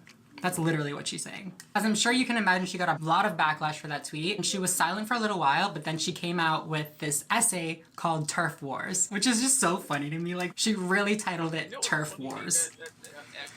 Anyways, I'm not gonna go through every line. It's gonna take way too long if I do that. I am gonna read some of the lines that I think are important. Other paragraphs I'll just paraphrase for you guys. So the first line, this isn't an easy piece for me to write for reasons that will shortly become clear, but I know it is time to explain myself on an issue surrounded by toxicity.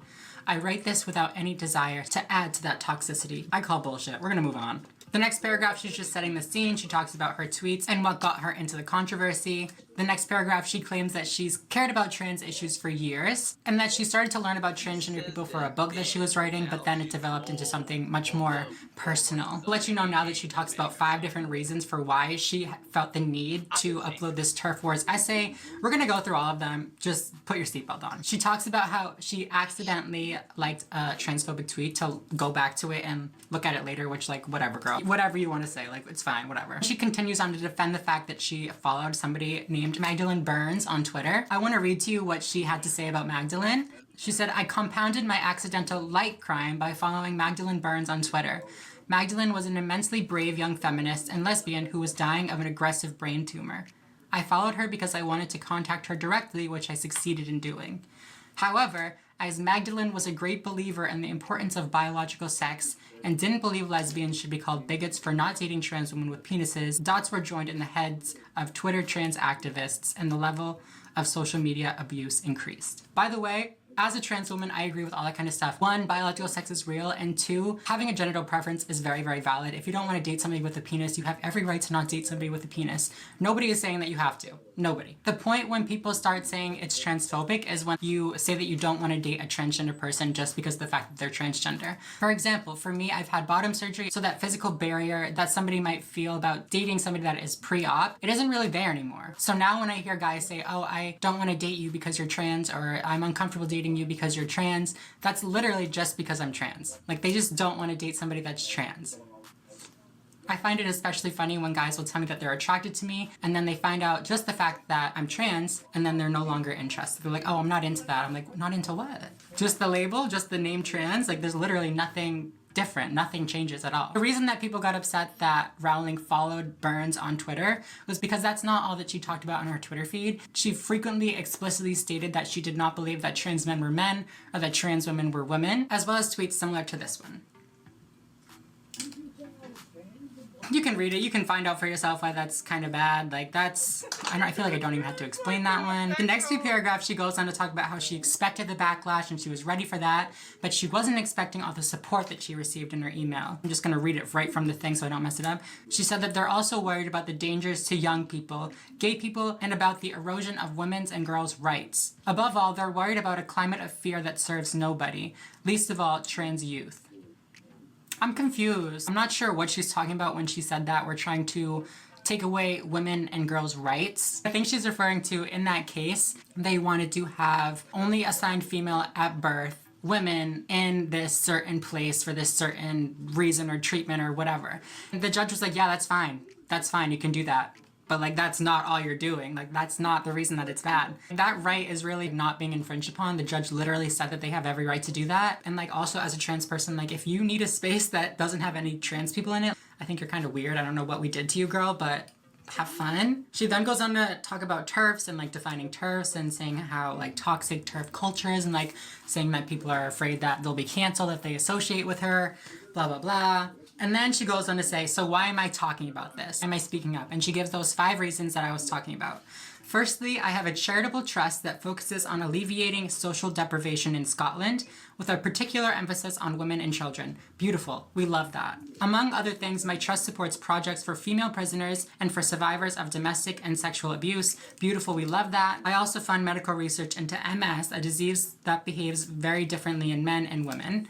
Okay, cool. It's been clear to me for a while that the new trans activism is having, or is likely to have, if all demands are met, a significant impact on many of the causes I support, because it's pushing to erode the legal definition of sex and replace it with gender. The only reason that people are trying to erode the legal definition of sex is because it erases transgender people. I think that what she's saying is she's concerned that when trans people go to the doctor, they'll be mistreated. So for example, if I went to the doctor as a trans woman, I would tell them that I'm a woman, not a trans woman, and that they would treat me as a cis woman and treat me for, you know, diseases that affect cis women. But that really just isn't the case. All of my health professionals know that I'm transgender. They know my extensive medical history and they know exactly how to properly treat me. So if that's her concern, I think that she should focus on making sure that healthcare has the proper systems in place to effectively treat transgender people. The second reason is that I'm an ex-teacher and the founder of a children's charity, which gives me an interest in both education and safeguarding. Like many others, I have deep concerns about the effect the trans rights movement is having on both. I think what she's talking about here is the fact that children are transitioning at a younger age, and she feels like it's her job to safeguard them and make sure that they don't put themselves on a path that they're going to later regret. First of all, you are not an expert.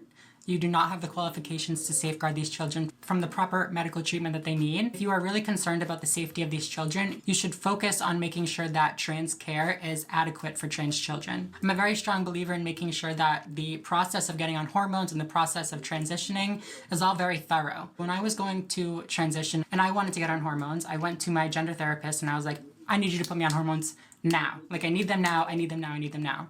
And she was like, that's not how it works. You need to go through this 12-session process and then I can diagnose you. I can make sure that you're mentally stable. I can make sure that you're physically stable and like well enough to be on this medication, and that is what is going to be best for you in the long run. If that is your concern, that people are transitioning that shouldn't be transitioning, you should focus on making sure that they're getting the proper care that they need, like I was given. The third reason is that as a much banned author, I'm interested in freedom of speech and have publicly defended it even unto Donald Trump.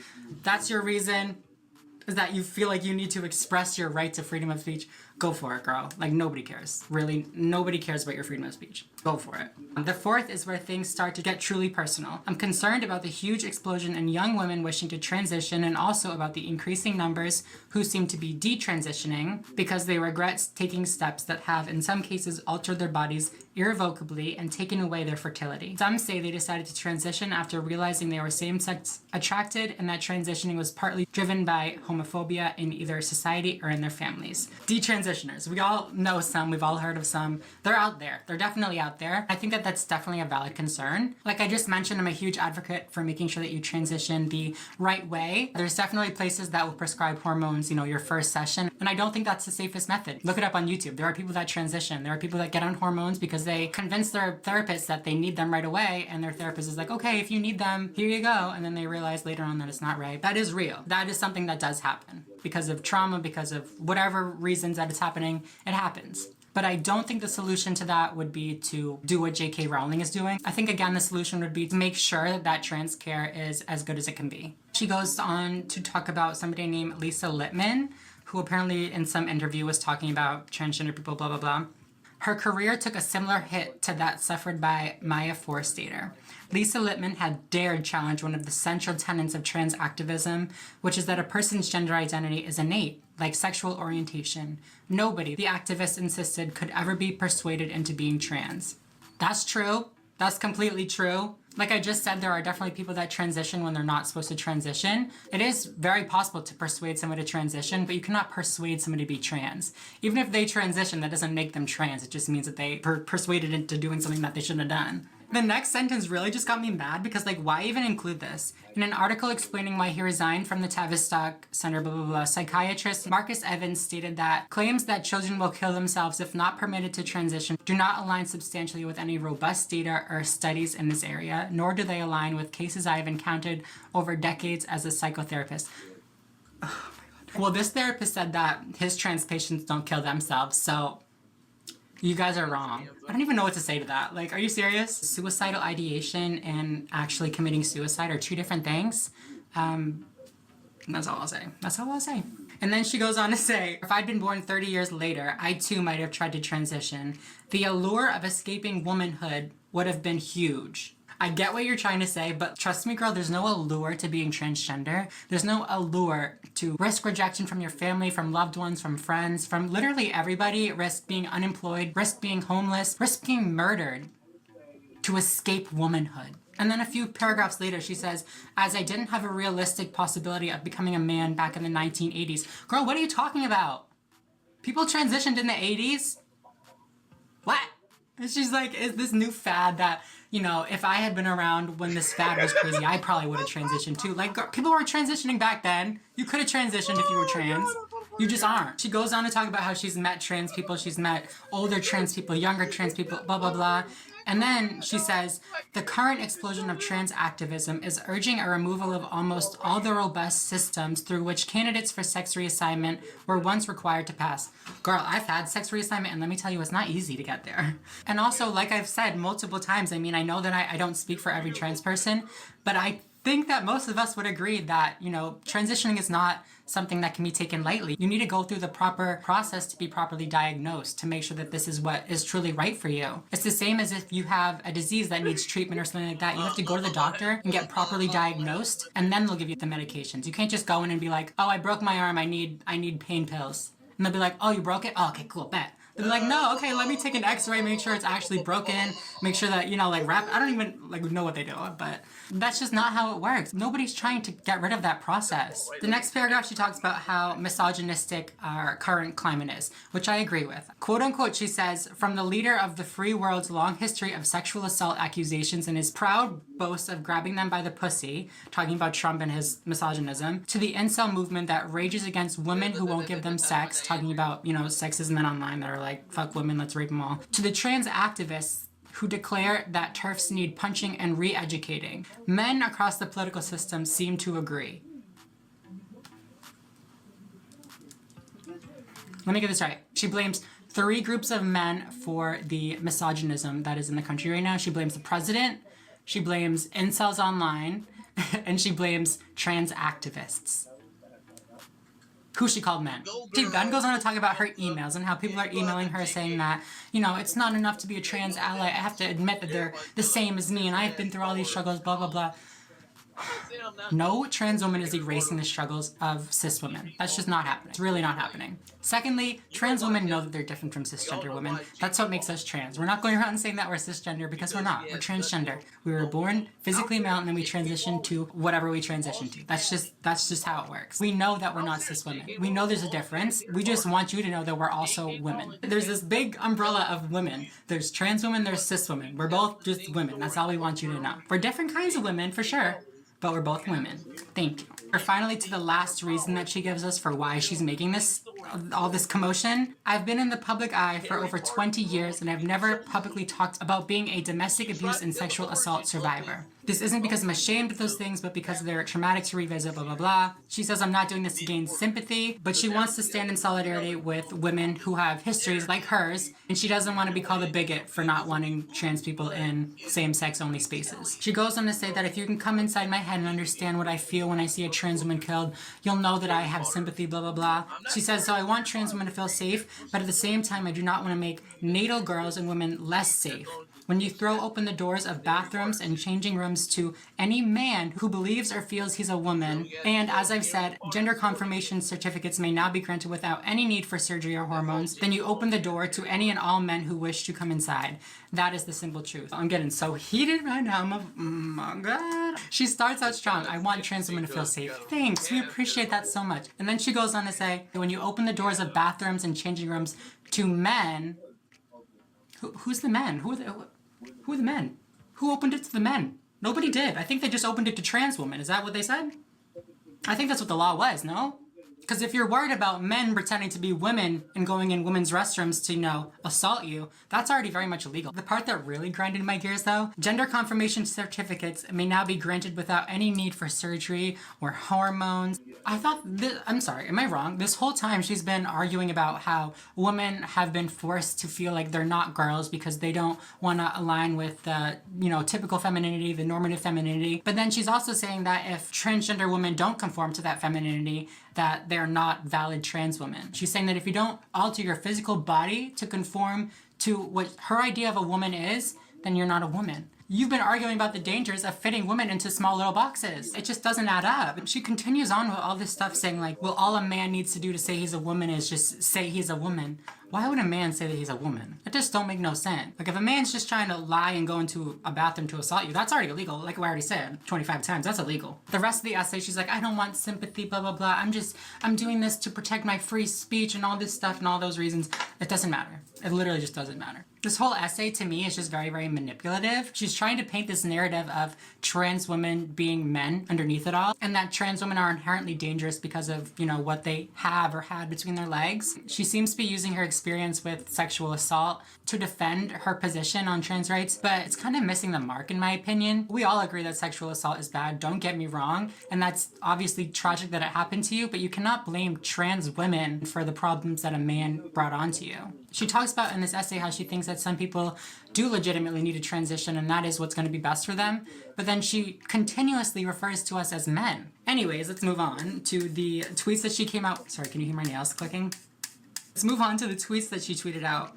Pretty recently, actually, still going on about this. Like, I don't understand why you're still going. So her first tweet from June 28th says, today I discovered I was accused of hate by Shadow Environment Minister Lloyd Russell Moyle in the pages of the Tribune magazine. His claim was I was using my experience of sexual assault and domestic violence to discriminate against transgender people. Next tweet, this morning Mr. Russell Moyle issued an apology on Twitter, although he didn't trouble to tag me. Coincidentally, his change of heart occurred after his remarks were repeated in national newspapers with higher circulations than the Tribune magazine. For those who would like to know what triggered the Shadow Minister's original accusation, these are the relevant paragraphs of the essay I wrote a couple weeks ago. I talked about the paragraphs that she mentioned, but I will just briefly kind of like go over them again just so you know exactly what she's talking about. The paragraphs read, I believe the majority of trans-identified people not only pose zero threat to others, cute, but are vulnerable for the reasons I've outlined. Trans people need and deserve protection. Like women, they're most likely to be killed by sexual partners. Trans women who work in the sex industry, particularly trans women of color, are at particular risk. Just zip it right there. Perfect. So that's a great paragraph. We love that. Okay. The next one is the one that I talked about a little bit before. So I want trans women to be safe. At the same time, I do not want to make natal girls and women feel less safe. When you throw open the doors of bathrooms and changing rooms to any man who believes or feels he's a woman, and as I've said, gender confirmation certificates may now be granted without any need for surgery, without any need for surgery or hormones, then you open the door to any and all men who wish to come inside. That is the simple truth. No. She says it herself, to any man who believes or feels he's a woman. If a man believes or feels that they are a woman, I believe that makes them a trans woman, does it not? Why are you referring to them as men? I'm just confused. I'm not confused, actually. I know exactly what she's doing. So honestly, I agree with whatever that guy's name was. I think that she's definitely bringing up the fact that she was assaulted. She's trying to garner sympathy for that. She's like, well, I was assaulted. I need you guys to know that I've been through this experience and it makes me personally uncomfortable because I have been through blah, blah, blah. Trust me, girl, I don't want to pee next to you any more than you want to pee next to me. She then says, since writing my essay, I've received over 3,000 emails thanking me for speaking up. I've been brought to tears many times while reading, sometimes out of gratitude for their kindness, but also because many women have shared their own experiences of violence and sexual assault. Some emails came from professionals working in women's refuges, the prison service, the social work system, the criminal justice system, and the police. All express concerns about the aims and methods of current trans activism. She is saying that people are afraid that trans women will be put into women's spaces in the criminal justice system, in the prison system, and the social work system, women refuges. They're afraid that trans people will infiltrate those spaces. Would you rather us just die? Like, would you rather trans women die? If you don't want trans women in women refuges and you want us to go to men refuges. I don't know if I'm saying that word right. That'd be really embarrassing. You want us to go to prison with other men. Or you want us to go to, you know, a male-only foster house or something like that. That's just not realistic. And that puts trans people in danger. There are multiple stories out there of trans women being kicked out of these women refuges or women-only homeless shelters and they just die on the streets. Is that what you want? As I stated in my essay, my primary worry is the risks to vulnerable women. As everyone knows, I'm no longer reliant on communal facilities, nor am I likely to be in prison or need a women's refuge at any time soon. I'm not arguing for the privileged, but the powerless. Show me literally one specific case where a trans woman has caused harm in a women's refuge in any of these places. Can I see? Because other than that, it just seems like you're fear-mongering. And then in a different thread, she goes, I've ignored fake tweets attributed to me and retweeted widely. I've ignored porn tweeted at children on a thread about their art. I've ignored death and rape threats. I'm not going to ignore this. She says, when you lie about what I believe about mental health medication and when you misrepresent the views of a trans woman for whom I feel nothing but admiration and solidarity, you cross a line. I've written and spoken about my own mental health challenges, which include OCD, depression, and anxiety. I did so recently in my essay, Turf Wars. I've taken antidepressants in the past and they helped me. Many health professionals are concerned that young people struggling with their mental health are being shunted towards hormones and surgery when this may not be in their best interest. If people are being pushed towards hormones and surgeries without being properly diagnosed with gender dysphoria and actually being transgender, that is not good. That is not the adequate trans care that I stand for. She says many, myself included, believe we are watching a new kind of conversion therapy for young gay people who are being set on a lifelong path of medicalization that may result in the loss of their fertility and or full sexual function. It's interesting that you know that these people are gay and not transgender and that this is conversion therapy for them, when in reality you don't know these people at all. She says these concerns were explored by the recent BBC documentary about the Tavistock Clinic. Whistleblowers were talking about transitions driven by homophobia. She says, as I've said many times, transition may be the answer for some, for others it won't. Witness the accounts of detransitioners. The system sees surgery as an easy fix to girls who do not conform. Speaking from my own personal experience, I was deeply assessed to make sure that I had gender dysphoria that was consistent, persistent, and resistant. And my gender therapist would not prescribe me hormones or even give me a referral to an endocrinologist without being fully convinced that I was truly experiencing gender dysphoria in those 3 different ways. So I actually watched the video that she linked, and it highlights a lot of concerns that doctors were having in the Tavistock Clinic. Basically, there were concerns over doctors referring individuals too soon for hormone treatment. There were concerns over parents pushing their children to transition. There were concerns that the medical professionals were hurting children. Okay. The clinicians there were also worried that children who were traumatized were processing their gender identity differently. They talk about how there was one person specifically that was discouraging people from reporting the trauma that people had gone through and discouraging people from seeking additional advice from the person that was trained to deal with people who had been through trauma like that. As somebody that's been through hormone replacement therapy, as well as sexual reassignment surgery, top surgery, all that kind of stuff, I would definitely not want somebody that is not transgendered to be put through these treatments or these procedures. But I really don't think that this issue derives from trans activists. I feel like this is really just kind of an outlier case where this one person was throwing the whole process off. This is not the norm in all gender clinics. You can see that even in the video. They talk about how over 40 different clinicians ended up leaving because of this one specific person. They talked about how the people there didn't agree with what she was doing, and they didn't agree with the type of treatment that they were giving these children. And then to even build further on top of that, when they did go past this one individual person and bring it to the superior who was properly trained to deal with the traumatized individual, they were supported from this person, and that person got the help that they needed. It seems to me like she's using this case to kind of push her narrative that gender clinics are dangerous and that they're places that cis women are going to go to and, you know, be forced to transition into men, when that's really just not happening. She goes, Sophie is a trans woman and a true feminist ally. A feminist ally? You couldn't just say feminist? No, you couldn't just say feminist because you think that feminists can only be women and you don't think that trans women are...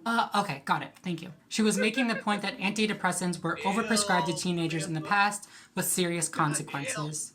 Okay, I don't see how that has to do with the whole, you know, gender clinic argument, but go off. The next tweet in the thread is a link, and it reads, the long-term health risks of cross-sex hormones have now been tracked over a lengthy period. These side effects are often minimized or denied by trans activists. No, they're not. There's cardiovascular risks to going on hormone replacement therapy, and that's very clearly outlined when you go to get hormones by your endocrinologist, or at least it should be. People are getting the medication that they need, and that medication comes with side effects that we are informed of, just like a lot of other medications that people take. She says Carl Hennigan, professor of evidence-based medicine at Oxford University, has described the off-label use of puberty blockers on under 18s as an unregulated live experiment on children. I feel like people get really scared when they hear hormone replacement therapy in relation to children. No 8-year-old, no 9-year-old is going on hormone replacement therapy. When you hear about children transitioning, it is just the social aspect of transitioning. Hormones are not introduced until the body starts going through puberty, and even then, it's usually only puberty blockers that are given at that point. It's not cross-sex hormones. It's just something that will temporarily offset the start of that person's natural puberty. So if they decide later on that they aren't transgender and they want to continue with the puberty that, you know, their body would have went through, they can stop hormone blockers and their body will continue to progress in the way that it would have before. But if they decided they are transgender and they want to continue to transition, their body now has not gone through those physical changes aligned with their birth sex, that would be a lot harder to reverse or treat the dysphoria for. The last tweet in this thread says, "None of that may trouble you or disturb your belief in your own righteousness. But if so, I can't pretend I care much about your bad opinion of me."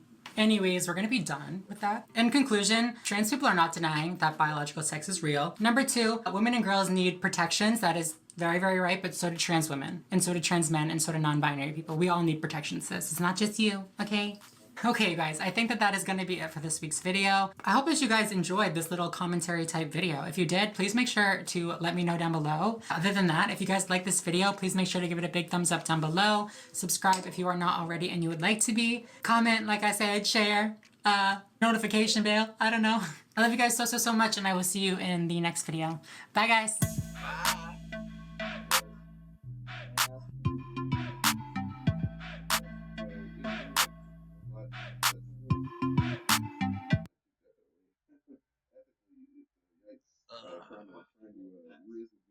So yeah, I'll end it there for now. I'll be back later on for part 4. I don't know. I gotta go do something. I'm out. Like, subscribe, comment, share, and follow me on Instagram, TikTok. I'm out.